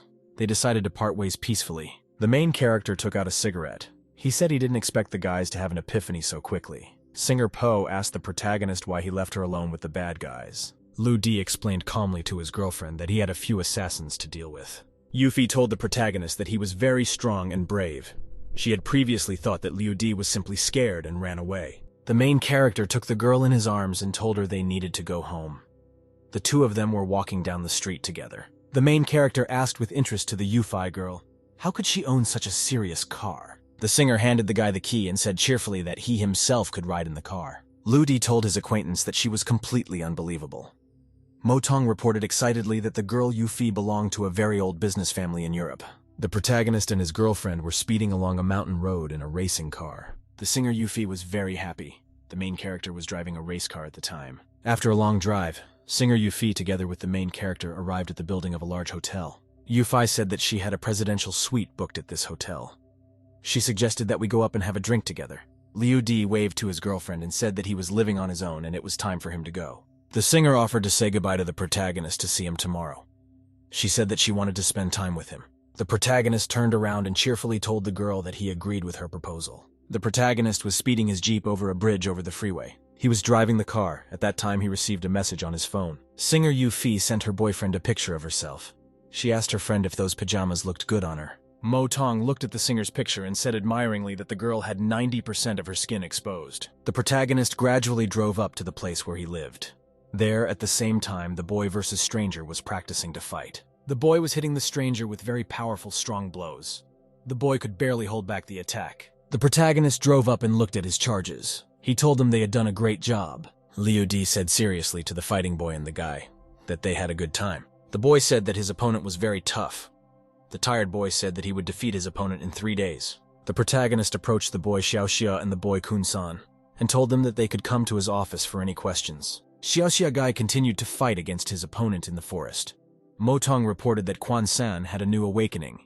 The protagonist said that Quan-san was still continuing to grow. Liu Di said cheerfully to himself that although the boy didn't have any special skills, it wouldn't be easy for the boy Kwang-san to defeat Xiaoxia. The next morning, the protagonist woke up and decided to check on his charges. Kyun Sangai was sitting at this time in the forest in a meditative pose and consuming bread from a bowl. The Xiaoxia boy sat up and regarded his bionic arm with great attention. The protagonist approached with his robotic dog. It brought a huge bag on its back. Liu Di told his charges it was time for a snack. After that, the robotic dog unloaded its bag. It was full of delicious food inside. After that, the guy along with the boy Xiaoxia and a big appetite pounced on the food and began to lose it. The main character smiled and told the guys that he was leaving as he didn't want to embarrass them. The Kun-san guy jumped up and said angrily that he would have a duel with the Xiaoxia guy tonight. The protagonist arrived at the hotel building in his car. He had to meet a Yu Fu girl. The singer left the hotel and got into the car with the main character. Yu-Fu asked eagerly to the protagonist, how could she get his attention? Motong reported that Ludi's pulse was very fast. He also reported that the girl had great energy. She could seduce anyone. To relieve the embarrassment and awkwardness, the protagonist coughed as much as possible. Yuffie asked her acquaintance if Tom likes women who work for the mafia. The protagonist confidently replied to his girlfriend that he liked girls like that. Yuffie hugged the protagonist and said that they should go to the Quan clan. She was curious to see how the clan was doing after everything that had happened. The main character got a little out of control, and the car started to skid on the road. After arriving at the location, singer Yuffie got out of the car and headed toward the clan building. The girl said confidently to the protagonist to follow her. After that, Yuffie and her boyfriend walked through the building to the doors of the hall. The singer confidently opened the door. Inside the hall sat a huge number of clan fighters. All of them were battered and mangled. Yuffie asked the militants, "Where's their big boss?" One of the guys said their boss was overthrown by a real demon. The singer thought about it. She thought she had been given the wrong information. She thought that Zhang Lun was just a loser. One of the guys approached the girl. He told her they could deal with her abusers and then have a drink and celebrate success. At this time, the main character came up behind the girl, and he addressed the clan members who had approached. The guys were very surprised and frightened. They saw the man who had killed their boss. After that, all the guys turned around and started to run away. Yuffie's girlfriend was very surprised. The main character told his girlfriend that the person she was looking for wasn't here. Yuffie asked the guy, "Why is he called a demon?" Ludi replied that people had mistaken him for someone else. The singer turned around and stepped aside. She told the main character that she needed to touch up her makeup. For complete privacy, the girl went into the bathroom stall and slammed the door shut. With great excitement, Yuffie began to type something into her phone. She was absorbed in the process. The singer replied that it would take 50 seconds to identify the person. The singer was told that it would take 50 seconds to identify the person. The protagonist was driving his jeep down a mountain road on his errands. Motong informed the agitated protagonist that the entity behind Mrs. Lisa was looking for information about him. Lu Di calmly drove the car onward. The protagonist told his system assistant to fake his identity. She was informed that the protagonist was a simple civilian. He was also single and owned a house and a car. The singer thought to herself cheerfully and joyfully that if she liked the main character, she would get it. The girl said aloud that the Quan clan had fallen, and so they would go to the largest gang in Shanghai. Lu Di, driving the car, happily agreed. The main character and his girlfriend stopped in front of a large building. Lu Di said they had to park the car first. Singer Yuffie got out of the car and headed inside the building. She approached the receptionist. The receptionist asked the approaching guest her name and experience. The girl said with a smile to the receptionist that she wanted to see his boss. The receptionist told the Yufu girl politely that he would escort her out. The singer was sitting at her boss's desk. The man said he was happy to see the girl and couldn't believe she was joining them. The boss cheerfully told the guest that he wanted to appoint her to a position. The singer indignantly asked her boss who he thought she was. At that time, the main character walked into the office. The protagonist gestured for the boss to keep quiet and not say anything unnecessary. After that, the boss cheerfully said he was appointing Mrs. Fu and lobby manager. The singer hugged the protagonist and said they had to go as they had business to attend to. Then the protagonist and his girlfriend arrived in the city at the Win 10 building. The singer Yuffie and the main character were sitting on the couch in front of Zhang. The girl said that they seriously needed the company's help in finding the children. Zhang told the interviewee that she could have gone to the hospital or the police. The girl told her interlocutor that matters of great importance were usually entrusted to close friends. The protagonist and his friend Zhao looked at each other silently and meaningfully. Zhao replied very confidently to the girl that he would need 2 hours. Yu Fu told the main character that she could have gone up to the office herself. She thanked him for accompanying her. The singer happily told the guy that after she finished her work, she would come and play with him. Ludi wished her girlfriend success in her work. The singer thought to herself that the guy was crazy about her. The girl waved goodbye to the protagonist. Ludi immediately left in his car. The girl got a message that the preparations are complete. In 3 days, the child-eating phantom will be caught. Motong asked the main character with interest, "Doesn't he want to help the girl in catching her?" Ludi replied that the singer is not of their mind. The main character arrived at his habitat. He socialized with the boy Quan and the boy Xiaoxia. Quan's boyfriend was holding a bat in his hands. He suggested to his interlocutors that they make a truce to save their strength. Xiaoxia replied to the guy that they were staying out of his business. Guy Quan thought that if he could get rid of the useless bastards, he would prove to himself that he could compete with Disan. The main character suspiciously asked the Quan guy what he wanted to tell him. Quan guy told the protagonist that tonight would be the event of the century. At midnight, 26 killers from a poker club would carry out the death sentence. Quan told the interviewer that he didn't want to say that at first. He assumed that the protagonist would want to do everything alone. Liu Di smoked quietly. He answered Quan that 30 people would oppose him. It would be 27 men and 3 women. After that, the main character started to show very precisely where the killers would be hiding in the area. Liu Di ended up pointing out to the guy Quan where 2 more assassins would be hiding in the bushes. Quan said admiringly to the protagonist that he had some kind of super consciousness. The protagonist calmly asked Quan if he still wanted to compete with him. He said he would give him another chance. Quan asked slyly, "Will it be necessary to compare the number of people killed?" He clarified afterwards, "Where are the people killed?" The Xiaoshu boy walked over to Quan and placed a special bracelet on his arm. Quan was very much surprised by such technology. A hologram rose from his watch in his hands. Yufei girl received a message on her phone. A large number of reformers were expected in the city. The singer told an agitated Captain Duan to take immediate security measures. Duan replied to the girl that there was no need to worry. They had a trump card up their sleeve named Zun Sheng. He will help them solve any problem. Captain Duan then ordered Captain Wei to prepare ambulances and police cars. 30 solitary confinement cells would also need to be vacated. Duan then told Mrs. Liza to forget about the alarm. Now all energies should be directed to catch the child kidnapper. The singer told Duan in an agitated voice that if he was so negligent in his work, it would lead to disaster. Captain Duan replied confidently to the girl that tonight they would catch luck by the tail. A guy was relaxing at his house in the pool with some girls. He told them he was going to kill one rat today and then come back to them tonight. The girl said in an admiring voice that the guy had very big muscles. She asked the boy, "Is he really very strong?" The guy lifted the girl with one hand and said in a confident voice that he was a god among men. The protagonist stood on the roof of a building and watched his enemy closely. Without wasting any time, the main character jumped from a great height and headed straight for the swimming pool in flight. The guy was surprised and scared. He didn't expect to see the main character. The main character fell into the pool at a high rate of acceleration. The girls were thrown in different directions. After the main character's flight, the guy's body is left floating on the surface of the water unconscious. The main character was walking down the street and talking to someone on the phone. He said cheerfully that problem number 5 of the poker club had been solved. Quan Guy was jumping from one building to another very quickly and professionally. He was looking for his target. Then Quan saw a white car underneath him. He realized he'd found the right man. Quan accelerated and swung. He hit the white car with the bat with all his might. Quan said, very satisfied to himself, that the 3 of spades was already knocked out. Suddenly, Quan was surprised to realize to himself that the D-San guy appeared to be very fast. Quan said excitedly to himself that he had very little time. He pulled out a grenade. Quan then activated the grenade and launched it to the side with a very strong kick. The grenade flew at high speed and hit the building. There was a huge explosion. The satisfied Quan shouted happily to himself that the spade 6 had been defeated. The interlocutor grudgingly shouted to the Quan that grenades were forbidden in the city. After that, the Quan would pay his own bills. 20 minutes later, there were many ambulances outside the hotel building. They were carrying people out on stretchers. Mr. Duan watched carefully as his subordinates carried the wounded on stretchers into the medical vehicles. The Yufu girl said in an excited voice, 26 people were affected and all of them were a level a reformer. Captain Duane said that they could have been destroyed in one blow. Apparently their opponents were not as good as they thought. The singer said that 4 other reformers had not made themselves known. She asked if the god he had mentioned would manage to finish them off. Duan asked the girl if she knew what level that god was on. After that, the captain sat down and began to write something with his finger on the earth. The surprised girl stood beside him. Captain Duan said that God's power is at the 7th level. He drew some kind of sign on earth. The protagonist, along with the boy Xiaoxia, sat next to the fire and roasted food there. It was night all around.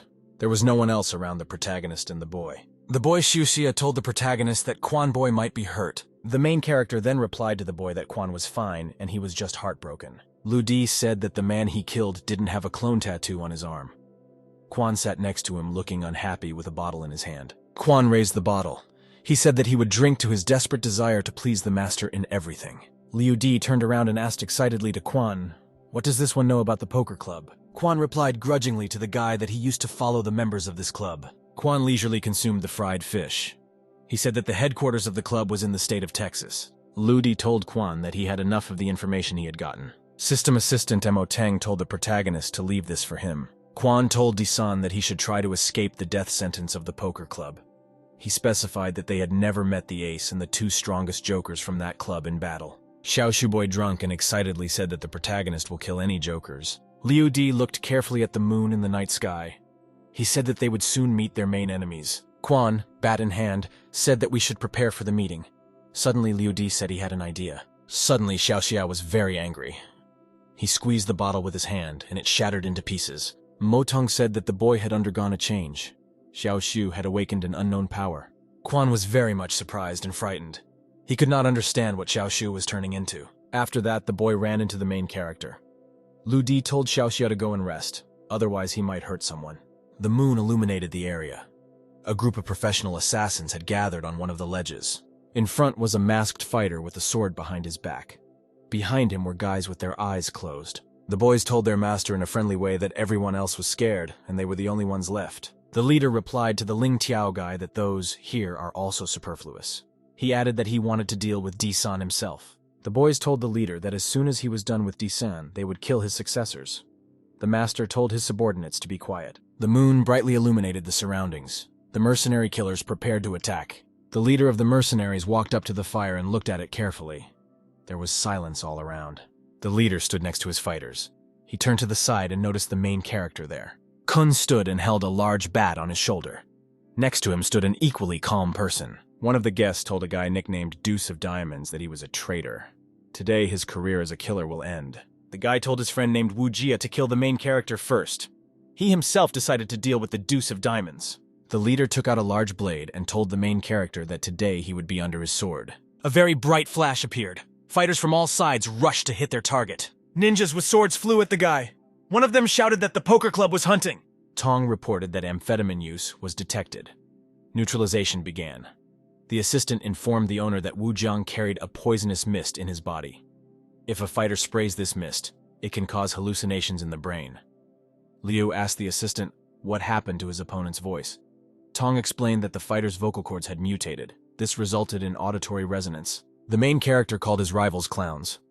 He asked the assistant what was going on with these guys. Tong said his opinion that the attackers were connected to each other. They can control the overall magnetic field. The fighters stood in a row and attacked their opponent with a magnetic strike. Kun swung his sword very widely to quickly hit his opponents. The guy swung his bat and rushed forward to finish off the attackers. The fighters set up a magic dome around themselves. Kun couldn't hit it with his bat. One of the guys told his opponent that they would see if he had any abilities. At this time, the Xiao guy swung from the side and threw a mechanical arm to help Kun. Kun Mahal used a bat and could not break through the magic dome. A boy ran to his side to help him. Xiao fell to the ground and asked displeasedly, "What is happening now?" The boy accelerated and was able to break through the protective dome around the fighters. He shouted for the mercenaries to get out of here. Kun stood with a big bat. He said with a smile to little Xiao that he was able to solve the riddle of the chain bridge. The boy turned around and told his opponent that they were competing with each other. He demanded that the man fight against him. Kun looked at the guy with a smile and told him to wait a little. He explained that it wasn't worth it. Xiao looked angrily at his opponent and ran towards him. He shouted at him to fight a duel. Kun held the bat in front of him for defense. He shouted to the guy that he was crazy. The main character stood aside and carefully watched the fight between Kun and Xiao. Liu thought happily to himself that little Xiao had transformed. Tong told the owner that Kun would soon need rest again. At this time, a ninja with a sword approached from behind the main character. Liu stood with his back and did not turn around. The ninja swung his sword and prepared to hit the guy. Liu calmly put his hand forward and caught a huge sword with it.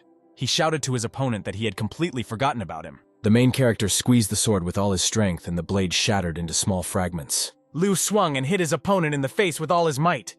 He shouted that the ninja would taste his hallucinogens. Liu stood and looked at the body of the lying warrior. He said calmly that it was all over. The main character turned around and heard the Kun running. He shouted that he didn't want to die here. The main character ran up to the boy and shouted for him to try to fight him. Xiao looked at the guy and said in a joyful voice that he was ready to fight him. Kun fearfully warned the main character that the Xiao boy was no longer the same as before. Xiao jumped up and rushed at the main character to hit him. Kun said in fear that Di-san could now be killed by his younger drunken brother. The main character put his hand forward. He was able to defend himself from the guy's attack without any problems. Liu stood in a fighting stance. He told the Xiao guy that he could attack him. Xiao swung and prepared to hit the main character. He jumped on him. Xiao launched lightning in front of him and there was a bright explosion. The main character jumped high. Tong informed the owner that the guy's strength had reached level B. The main character was surprised. He realized that Xiao's strength had increased sevenfold. The moon rose high in the sky. The main character and his companions remained on the mountain near the fire. Xiao lay calmly on the ground and rested. He would be very tired. Kuhun told the main character with admiration that he was simply crazy. Main character, approached the guy by the fire and said that he needed to check his strength level. Kun shouted in fear to his friend that he was afraid that he might hurt him. Kun took out a deck of cards and handed it to the main character. He said it was very difficult for him. Liu looked at the card and asked his friend in surprise what connected him with the two of diamonds. The fighter said in a sad voice that his wife was a member of a poker club. She was the deuce of diamonds. Now she is dead. She was killed by the Joker. Liu told his friend that he challenged the killers in order to improve his strength and avenge his wife. The guy promised Kun that he would send him to a meeting with Master Tuo. The fighter was surprised. He asked the main character, is Master Tuo really that strong? Liu said that he and the Xiao guy studied with Master Tuo. Now he needs the Kun to look after the boy. The fighter glanced after the departing protagonist. He thought that he would someday become as strong as Liu. The main character was in his laboratory. He carefully examined the black photographs on the table. Tong explained to the guy that the black substance in the blood allows the poker club to identify its fighters. Liu asked the assistant, "What does this substance do?" Tong told his master that he would check the information regarding his matter. An hour later, the assistant brought his master a test tube with the substance. Tong explained that in front of the guy was a substance of metal that was mined from an illegal mine in North Africa. The assistant explained that this substance can transform into any form. It is as pervasive as the flow of water. Liu understood to himself why the Yan and Ro gloves were so sharp. They could even break through a car door. The assistant told the owner that using this substance as a coating would be very valuable to them. It is almost indestructible. Liu demanded that the Tong take the time to buy a mine from North Africa. Tong looked at the main character very happily and said that he would do everything. Tong reported that the chain bridge has a special genetic chain. It gives him the opportunity to control his own magnetic field. The assistant reported that such genes are very difficult to recreate. First, you need to save the code of these genes. When the owner reaches the second stage of the Night of the Patronymic, then his genes will be unlimited. He will be able to break through the program. Liu asked his assistant if he himself had the chain bridge genes. Tong told the owner that if he collected the highest rank B genes, he would gain all the abilities. The main character told the assistant that he now understood why one should not envy simple human abilities. A group of white cars was driving along a mountain road. In one of them, there was a man with a girl. The girl told the captain that several bloody murders took place yesterday. They received the messages today. According to them, it will not be easy to deal with the killers. The captain said thoughtfully that the guy should stay alive. It is very necessary for their experiments. The man and his companion drove up to a forest clearing. They saw a bunch of bodies around. Kuhun stood on his head and counted to himself. Xiao lay unconscious on the ground next to him. The girl looked at the clearing and said that all this seemed unrealistic to her. The captain thought it would be good if he studied the guy's genes and abilities. The man told his subordinates to deal with the bodies in the clearing. Somewhere across the ocean in Texas, a man was sitting in his mansion. The subordinate informed Mr. Hai that all the assassins sent were killed or arrested by the Chinese police. The man got angry. He didn't understand what had already happened. He looked very unhappy. He opened the box and took a few pills. He decided to take them to calm down. The man took the pills. After that, he decided to communicate the answer to his interlocutor. He typed it on a typewriter so that the subordinate would pay attention to the company. It's time to bring new blood to the poker club. The subordinate asked Mr. He through the typewriter, do they need to contact the two jokers? The man said that one of the fighters is an uncontrollable psychopath, and the other is a natural-born killer.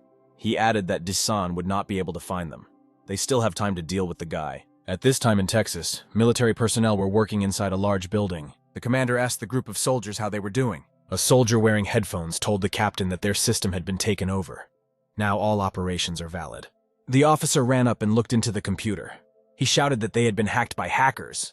They have a surveillance system and L-band frequency installed. The soldier told the commander that the hacker had left them a message.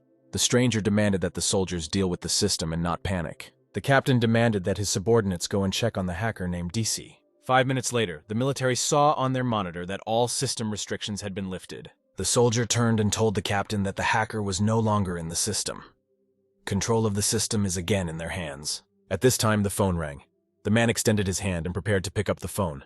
The subordinate told the commander that they were able to prevent the danger this time. He answered the boss that he was ready to take punitive measures. He promised to do everything to find Dissy. The manager told the captain that he didn't even know the name of the Chinese hacker, but he decided to look for it. The soldier turned and told the captain that he would do whatever he wanted for him. The commander told the captain that he had gathered the best hackers in the world to carry out an internet attack on the Chinese network. When the time comes, DC will definitely take some measures. The captain said in a confident voice that he himself would arrest DC if his whereabouts were confirmed. The captain was sitting at the table. He told the girl Lisa that she was able to quickly become the leader of the Haley group. The girl told the boss that this was just part of her mission. The case of the child eater is in full swing.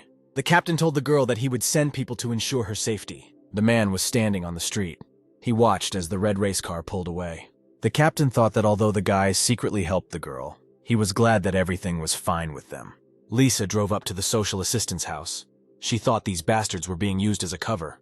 Suddenly, the main character appeared from behind. He coughed slightly to get the girl's attention. Lisa turned around and greeted her human friend in surprise. The guy told her that he would go with her. Lisa told a friend that she was actually an undercover agent. "This place is very dangerous." Liu said with a smile to his girlfriend that if he was in this place, then the danger was zero. The girl told her friend with excitement that now was not the time for exploits. Lisa told her friend to get out of here as soon as possible. He can do whatever he wants once she finishes this mission. The doors suddenly opened. A man with glasses stood in the aisle. He looked at the guests. The man greeted Mrs. Qin and said that he was glad to meet her. The interlocutor reminded the girl that she had to come herself. He asked why the guy came with her. After a short pause, the man said that the girl had brought a guard with her. He invited Qin Fei to come inside. Lisa told her friend to come with her. I happily answered her that it would pass.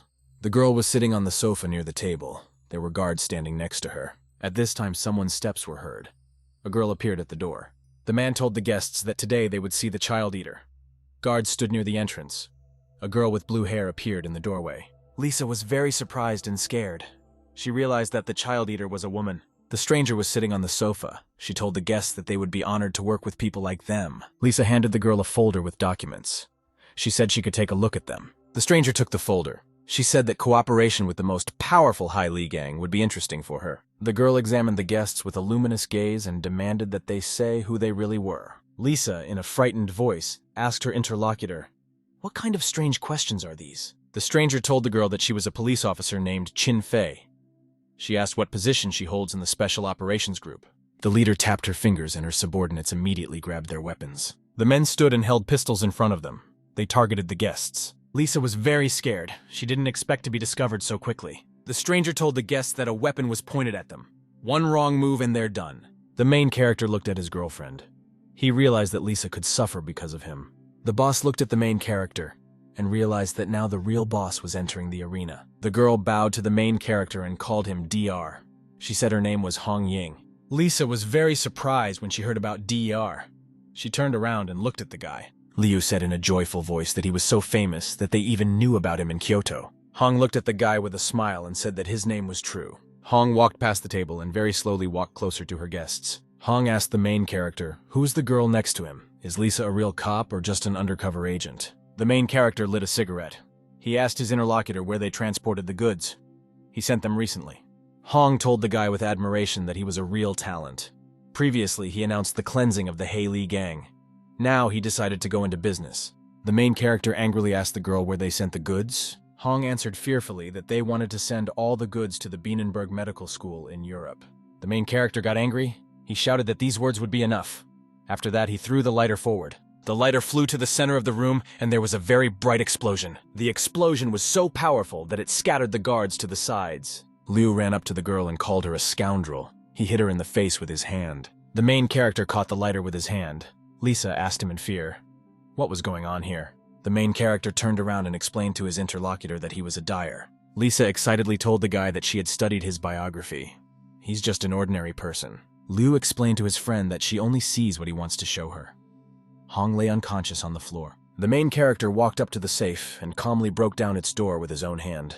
Lisa looked at her friend and understood that he could not possibly be a reformer. At this time, someone's steps were heard from the side. A whole group of fighters ran into the room. The main character turned and told his girlfriend to solve some issues. At that time, he was taking the box out of the safe. Guards stood near the door. They asked the guests what they were doing here. The girl flew up and hit one of the guards with all her might. Lisa demanded that the guy explain to her why he was hiding his identity from her. The main character reminded the girl that he told her at the first meeting that he was a programmer and a mafia boss. The girl remembered that the guy actually said such words to her when they met. 3 minutes later, all the guards were neutralized. They were lying on the floor. The main character handed the girl the documents and told her about the clan of animals. The main character swung his leg to knock the lying Hun unconscious. The girlfriend shouted to the guy that the suspect should be brought before the law. The guy's leg froze above the girl's head. He looked at her carefully. The main character swung his leg and finished off the lying Hun. After that, he prepared to leave. Liu stood near Hong's smoking body. He explained to his girlfriend that the suspect was a Chinese national. She could be tried according to the law. The main character said angrily that none of these devilish creatures would survive. Liu and his companion left the building and decided to head outside. Suddenly, a young fighter jumped from above the building. He looked at Liu and Lisa with interest. The fighter told his interlocutors that he was the commander of the sniper team of the Kyoto detachment. Officer Duan Hua ordered him to protect them. The main character explained to the sniper that he fires 4 shots in 3 seconds. The soldier thanked the guy for the tip. If it weren't for the help of people, it would have been difficult for him to immediately find his goal. The girl was surprised that people were able to reflect the sniper's position with the help of the light of a lighter. The sniper said that he heard from his brothers that Mr. Liu is an army general. Now he is convinced of this. Liu was surprised. He asked the sniper, which brothers told him this? The sniper said that he is the 3rd child in the family. The guy might call him by his first name, Chi-san. Yu asked the guy in fear, where is he going? Liu replied to the fighter that they were leaving for Europe. That's where the real rivals are. The sniper told the guy that he wanted to go with them. He wants to help him at the right time. The main character explained to the fighter that he has good sniper abilities. But even these skills are not enough to cope with the bastards in Europe. You shouted irritably after the main character that he should not underestimate him. The main character took out a bullet and showed it to the frightened soldier. He explained that the sniper hesitated. If he had not stopped the ammunition, Lisa would have been dead. The main character told the fighter that he was a good guy. He'll introduce him to someone later. Liu put his hand on the sniper's shoulder. He said that he must deal with all the things stolen from the shelter. Tai raised his hand and said that he would act quickly. He promised the guy that he would not let him down. Lisa told the main character that he should take her with him to Europe. Liu looked at his girlfriend and said that she was a European agent. He will back her up at the right moment. The girl with a smile told the guy that he could take her car. It is located near the airport. The main character explained to his girlfriend that he has his own plane. Liu stood on the plane's steps. He shouted to his girlfriend to hurry up. Surprised, Lisa could not believe that Dai and together with Dai R could be one person. There were abducted children at the European University in St. Petersburg. The children were in small rooms.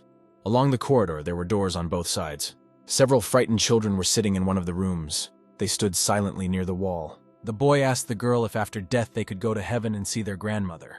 Suddenly, the door opened and a man appeared on the threshold of the cell. The masked man told the children to behave. He promised to send them for an experiment. The helicopter landed near the medical school building. Inside was the main character along with his girlfriend. People got out of the aircraft. A surprised Lisa stood next to him. People around looked at the guests with surprise and admiration. Someone said that the guy and girl looked like superstars. Tong informed the owner that he had conducted an analysis of the Earth's vibration area. Something is hiding under the feet of the main character. Liu asked Tong, "What are the chemical components here?" The assistant answered in fear that there were ashes from the battle of people here. The girl looked around in surprise and said that they needed to find a hangar. Liu told his girlfriend to follow him. The guard near the door angrily shouted to the people that this was a forbidden zone. The main character ran very quickly and sharply past the guard and hit him with all his might. People, accompanied by their companion, entered the warehouse and looked around carefully. The guy looked around and said that the room was full of dust. But the road underfoot is clear. This must be strange. Lisa told her friend, scared, that all this was scary and they could go back. The main character ran to the window on the floor and kicked it with all his might. The main character jumped down through the broken glass. The girl looked at him with excitement. Lisa walked along the corridor and looked around. She said that she smelled a strong smell of blood around her. Main character went to one of the doors and opened it. He looked inside carefully. People were very surprised and angry when they saw people inside the room. Liu stood looking at the doctors in amazement. There was medical equipment around. The patient's body lay on the table. The assistant told the owner that there was a very low chance that the transformation would be successful. One of the doctors noticed a stranger and turned to him. The main character swung his hand and hit one of the doctors with all his might. One of the medics ran to the wall and pressed the alarm button. The red lamp lit up. The main character angrily told the doctors that none of them would escape, and they would all die. He called them demons in human form. The guy accelerated and began beating the doctors around him with all his might. The girl looked at him with fear. Lisa couldn't believe that she was seeing in front of her the same petty guy she had recently met. An old man was sitting at a table in the office. He asked his subordinate displeasedly, who attacked their territory. The frightened doctor told Professor S.A. that the stranger had attacked the laboratory and wanted to kill all their scientists. Sa jumped to his feet. He said with emotion that only a strong person could get through their guards. The stranger's level of transformation must be V. The professor showed his subordinate to take 10 people with him and check the work of the genetic limiter. The sound of many footsteps was heard. This group of fighters was heading to the laboratory. The guards ran to the entrance to the operating room. They prepared to rush inside. The guards released blue gas into the room through the ventilation system. The girl put her hand to her mouth. She coughed because of the poisonous gas. Tong informed the owner that the contraption emits bioelectric waves. They are dangerous for people of average build and health. At this time, the guards tensed up and broke down the front door with all their might. The leader of the guards told the main character that he would answer for his actions. The guy should have already lost almost all his strength. The commander angrily called the guy a reformer and said that he should stop. He threatened that the soldiers would shoot to kill. Liu asked his interlocutor why he decided that he was a reformer. A group of security guards entered the room. The main character told the fighters that they would cope with their task to kill him. One of the fighters told the gentleman that something was wrong with the guy. Another guard explained that the intruder was not affected by their limiter. The commander angrily said that the guy killed a lot of people. This means that he is a reformer. The man thought to himself that the professor had foreseen the stranger's further actions. People headed towards the guards. He told them cheerfully that he would show them who the real devil was here. The man became very angry. He swung his hand and prepared to finish off the guy. The main character put his hand forward and knocked down the man's fist, flying at him. The main character rushed forward and hit the commander's head with his head. After a very powerful blow, the man flew far to the side. Liu stood in front of him at a distance in a fighting pose. The guards angrily rushed at the main character and shouted that they would finish him off. Liu used his fighting techniques. He shouted to his rivals that he would not kill them just like that. The guy's eyes lit up. He shouted to the soldiers that he would arrange purgatory for them on this earth. The main character swung his arms and legs. He decided to finish off one of the guards. One of the fighters ran to the exit from the ward. The main character looked after him. The main character's eyes lit up. He grabbed one of the guards with his hands. After this, the fighter's body caught fire very badly. It was engulfed in flames. Liu stood in the center of the room and looked at the fighters lying on the ground. There were still flames all around. Liu put the cigarette in his mouth and took the lighter in his hands. He shouted that the guard should feel the pain. The entire operating room was on fire. The girl did not understand what the guy was doing. The main character turned to the side and looked at his girlfriend. Lisa was very scared.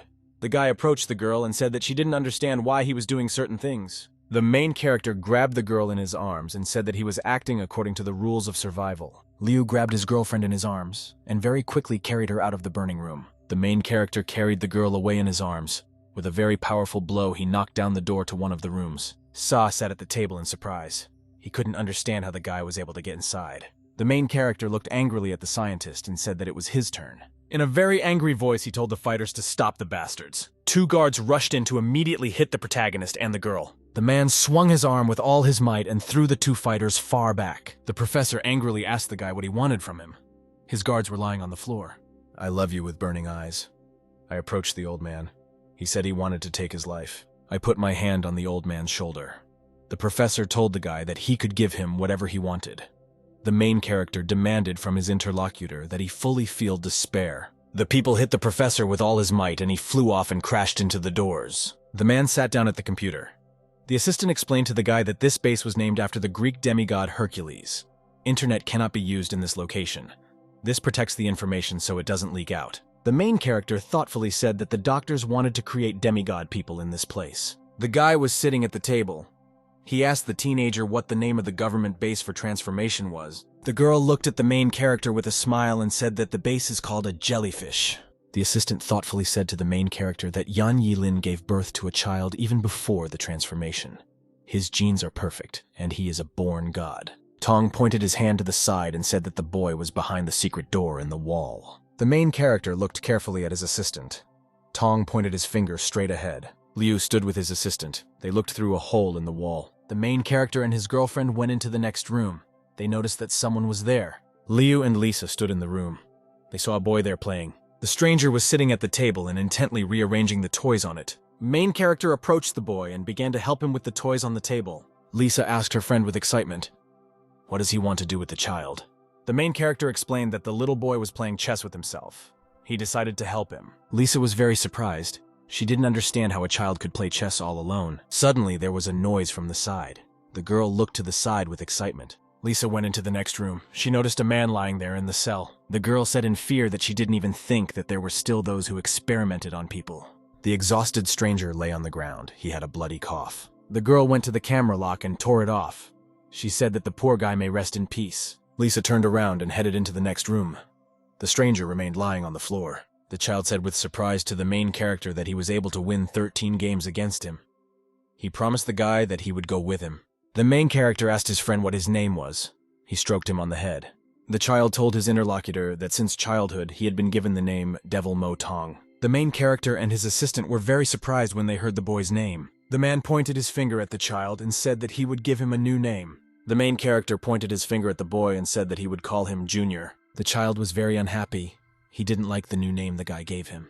The main character slyly thought to himself that his personal nicknames were also far from successful. Lisa came up from the side. She told her friends that they needed to leave already. The fire was about to start. The boy looked at Lisa and said that the dress didn't suit her at all. Lisa angrily told the boy that she was not his aunt but his sister. The child answered the interlocutor that he would do as she said. The main character, accompanied by his companions, prepared to run outside. He opened the door. The girl was holding a child in her arms. The main character told her that they needed to go. People knocked down the door with all their might. There was a very strong fire inside the room. There was a very strong explosion. Everything around the building was on fire. A group of people gathered near the helicopter. The main character stood with a girl and a boy. Liu stroked the boy's head and said that he would stay with his little sister for now. He himself leaves because he has business to do. Lisa, near the helicopter, asked the main character not to leave them. The man told the girl that he should meet his old friend. He demanded that Lisa use her FBI connections to complete the mission. A lot of people gathered near the helicopter. Some of them prepared to fly away. A group of people stood near the helicopter. At this time, a man was lying on the ground and stretched out his hand forward. The stranger lay under the rubble. He shouted to the girl to wait for him and he would come for her. The main character drove his car to the rehabilitation hospital. The man went inside the hospital and took the elevator to the desired floor. He was looking for the right room. The guy turned to the side and noticed two fighters nearby. He realized that these were the reformers. The man swung and threw the fighters to the sides with very powerful blows. The main character headed down the corridor to the side. In one of the rooms, there was a person he needed. The man was lying on the bed under an oxygen mask. He asked the guy, "Is he really the D-san?" The main character was sitting on a chair near the hospital bed. He told the man that he was having a very boring time. He accused his interlocutor of killing people and taking innocent lives. The man asked the guy, "Why did he come to him if he knows everything?" The man looked angrily at the patient and said that he wanted to return peace and security to people. The man got angry. He shouted irritably to the guy that no one would dare kill him. At this time, a typewriter started working on the side.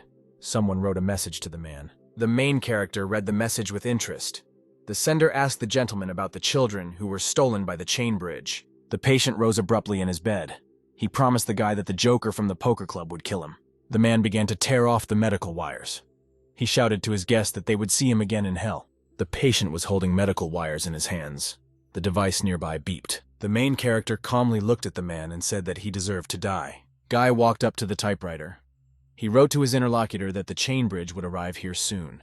Their meeting is now inevitable. A man with glasses sat near a typewriter. He thought that soon his subordinate would bring him the head of the main character. Suddenly there was a loud knock on the door. The guests shouted to the man that they had come to play cards with him.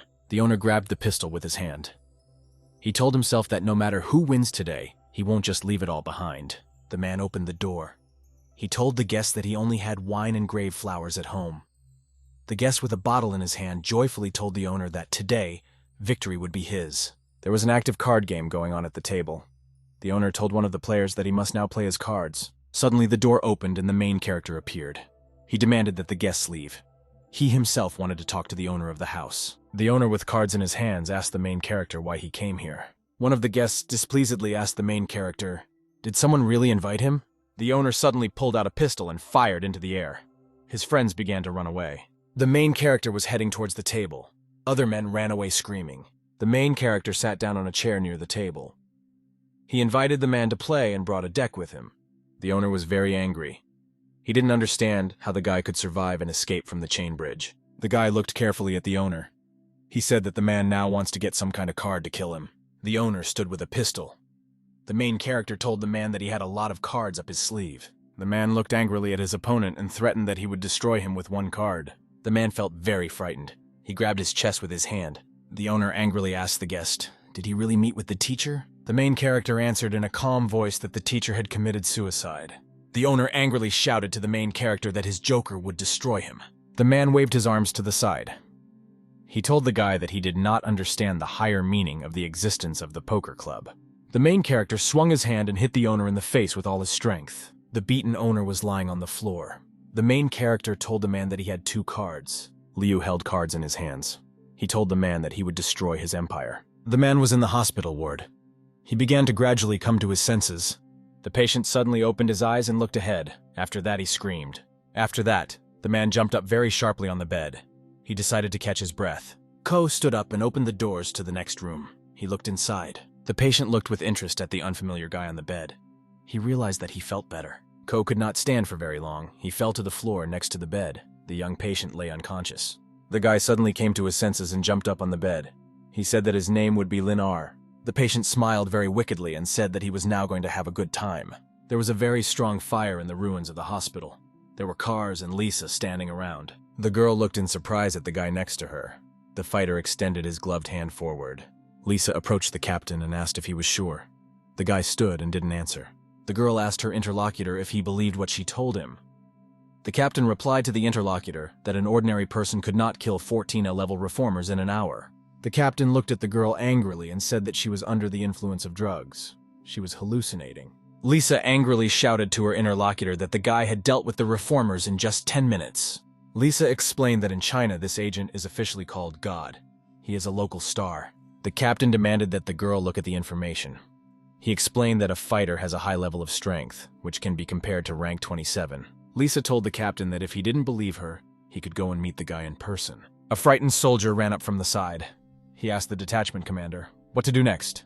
The captain replied to his subordinate that after extinguishing the fire, experts stated that a gas explosion had occurred. The commander told the girl Lisa that she must return to headquarters. Her health needs to be examined. The girl angrily told her interlocutor that he should follow her orders. The captain turned to the side and saw the boy. He asked, "Whose child is this?" Lisa looked at the boy. He was sitting inside the helicopter. The girl said that this child was kidnapped many years ago. The captain asked his interlocutor why it was so difficult to control her. Lisa said with a smile that her behavior did not violate the rules of the organization. The captain told the girl that he allowed her to take this child with her. At this time, several white cars approached the helicopter. The helicopter took off and headed on course. A white car was driving behind him. The stranger tried to move forward, clinging to the ground with his hands. The helicopter landed on a platform on the roof of the building. This happened somewhere in Northern Europe. The girl got out of the helicopter and carried the boy in her arms. Her companions were next to her. The captain ordered Lisa to leave the child here. She must go into the office for a full examination. Lisa told the commander that a full examination of the body would take more than 3 hours. The captain said that he would wait for the Chinese god of war. The girl angrily told the captain to show the guy some respect. She explained that the fighter is a Chinese citizen. The commander explained that if the fighter is really strong, he will collect some information for research. The girl told the captain that you can't go too far.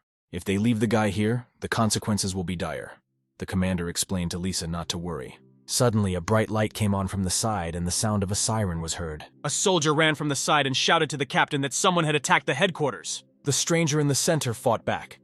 The commander told his subordinate that he needed to gather all his strength and detain the monster. The girl looked at the unfamiliar fighter in surprise. She didn't understand why this guy was still alive and where he got so much power from. The commander turned to Lisa and asked if she knew this guy. The boy said in surprise that the fighter was a vortex bug. The captain was very surprised. He didn't understand what kind of vortex worm the guy was just talking about. Lisa asked with excitement, "Can this person escape from the experimental laboratory?" The commander looked at the video of the battle between soldiers and strangers. He said the guy has a lot of strength. The stranger stood confidently in the center of the hall. Several soldiers gathered around him. The commander told Lisa that the danger had passed. She now has to go for examination. The captain said that he wanted to make coffee for himself. He is ahead of a meeting with the Chinese god. Suddenly the commander became wary. He glanced to the side with excitement. The commander saw that all the soldiers were lying on the floor unconscious. He did not understand how this could be possible. The captain shouted to the girl to take the child and leave.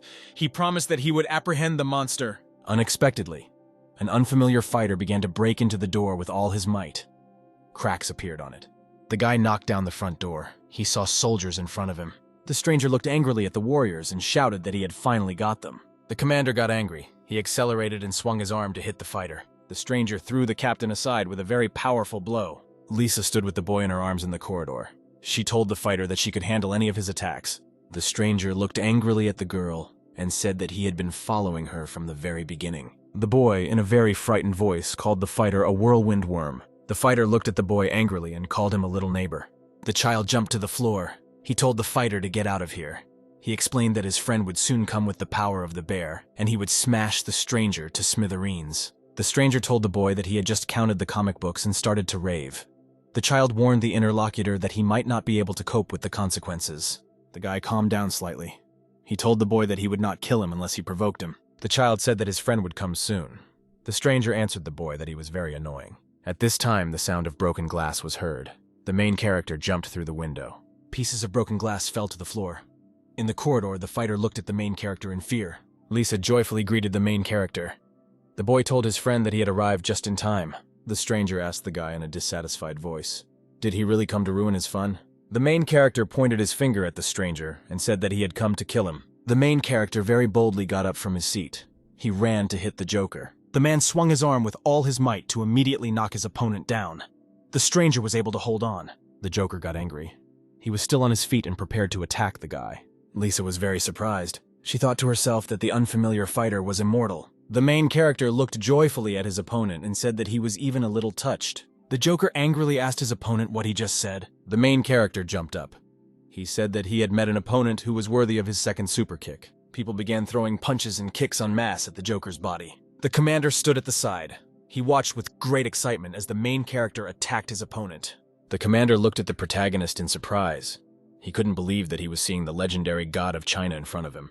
The main character came up and calmly looked at the body of the lying Joker. The boy looked angrily at his friend and said that he could not cope with his brother. The commander came up and said that he was the captain of the North American branch of the FBI. The captain asked the guy to join their team of defenders. The commander said that their team members receive a lot of money and benefits. They also have endless possibilities. If the main character joins them, he will be free, and they will not force him to do anything. The main character asked the commander with interest what was happening in the team of heroes now. The captain said that the team of heroes are Class B reformers. They are scattered all over the world and are busy solving important world problems. Now their sixth agent has been killed. People can take the place of the deceased agent. The main character told the commander that he agreed. He took the code name D. Liu. The captain thanked the interlocutor for his decision. The commander handed the main character a special badge so that he could use it. The system assistant told the owner that his badge was equipped with a special communication module.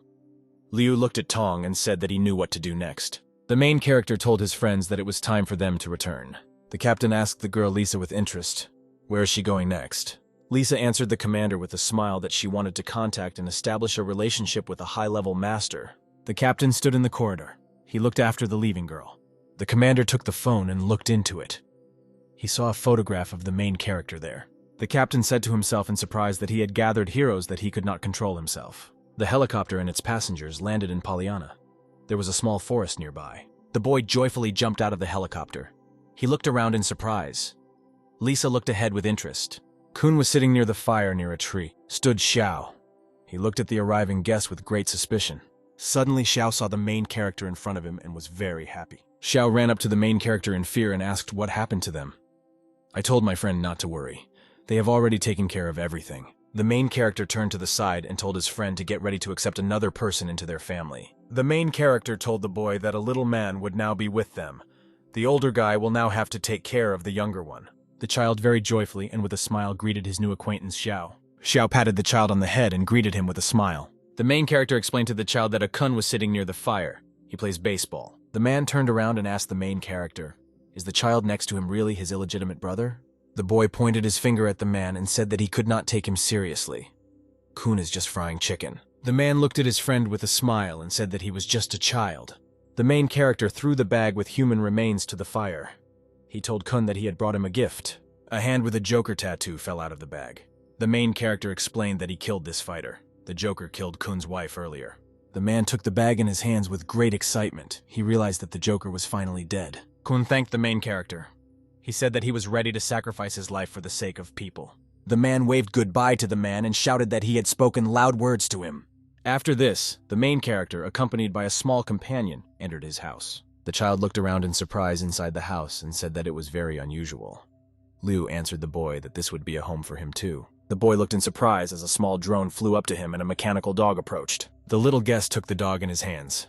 He told the main character that he liked his house. People near the closet. He told the boy not to climb on the shelves or go near the assembly line. The child asked if he could use the product assembly line. The man handed the robot to the boy. He said that if he fixed this thing, then maybe he would let him. The child joyfully shouted that he agreed. The girl looked out the door and looked carefully at the main character. Liu looked at Lisa. He asked why she returned and should she return to her duties. Lisa shyly told the guy that they were both now serving in the FBI, and they were teammates. She wants to protect him at the right moment. The man extended his hand and took the test tube. He asked the girl, "Does he really look like he needs protection?" The main character was holding a test tube in his hands. Someone came up from the side and called him. The girl walked near the closet and looked at various robots. She decided that the gentleman was very talented. The man waved his hand and called Madame Rue to him. The girl looked at him in surprise. Lisa looked at the girl with displeasure. She silently studied her with her eyes. The main character pointed at the robot with his hand and told Rue to look at him. The robot greeted Mrs. Nan Rue at the hotel in a mechanical voice. Rue asked the guy in surprise, what did she see in front of her? People explained that the robot was assembled using artificial intelligence. Now he's working on his program. Lisa looked at her friend with admiration. She realized that the main character is a great inventor. The man said that he had prepared all the design drawings. Now we need a reliable manufacturer to make them. Rue told the guy that she would take care of it. She has a couple of acquaintances with the most modern factories. Price won't be a problem. The main character told the girl that he wants her to be offered a price that is difficult to refuse and to buy out the factories that will suit them. Rue answered the guy that she agreed. At this time, a call came to the main character's phone. He looked at his device. People asked their mother on the phone why she was calling him now. The woman told her son in an emotional voice that she felt like she was going to die. The man asked his mother in a sly voice how much money she needed this time. The woman explained that she'd won 100 today, but she is annoyed by Zhao Chun. An acquaintance keeps asking her why her son can't find a wife. People told their mother on the phone that they would see her tomorrow and discuss everything. The woman told her son that she would be waiting for him at home tomorrow evening. She promised to cook a delicious dinner. The main character turned off the phone and exhaled. He sat silently. Lisa asked her friend to take her with him to his home tomorrow. Rue answered the guy with excitement that she also wanted to go with him.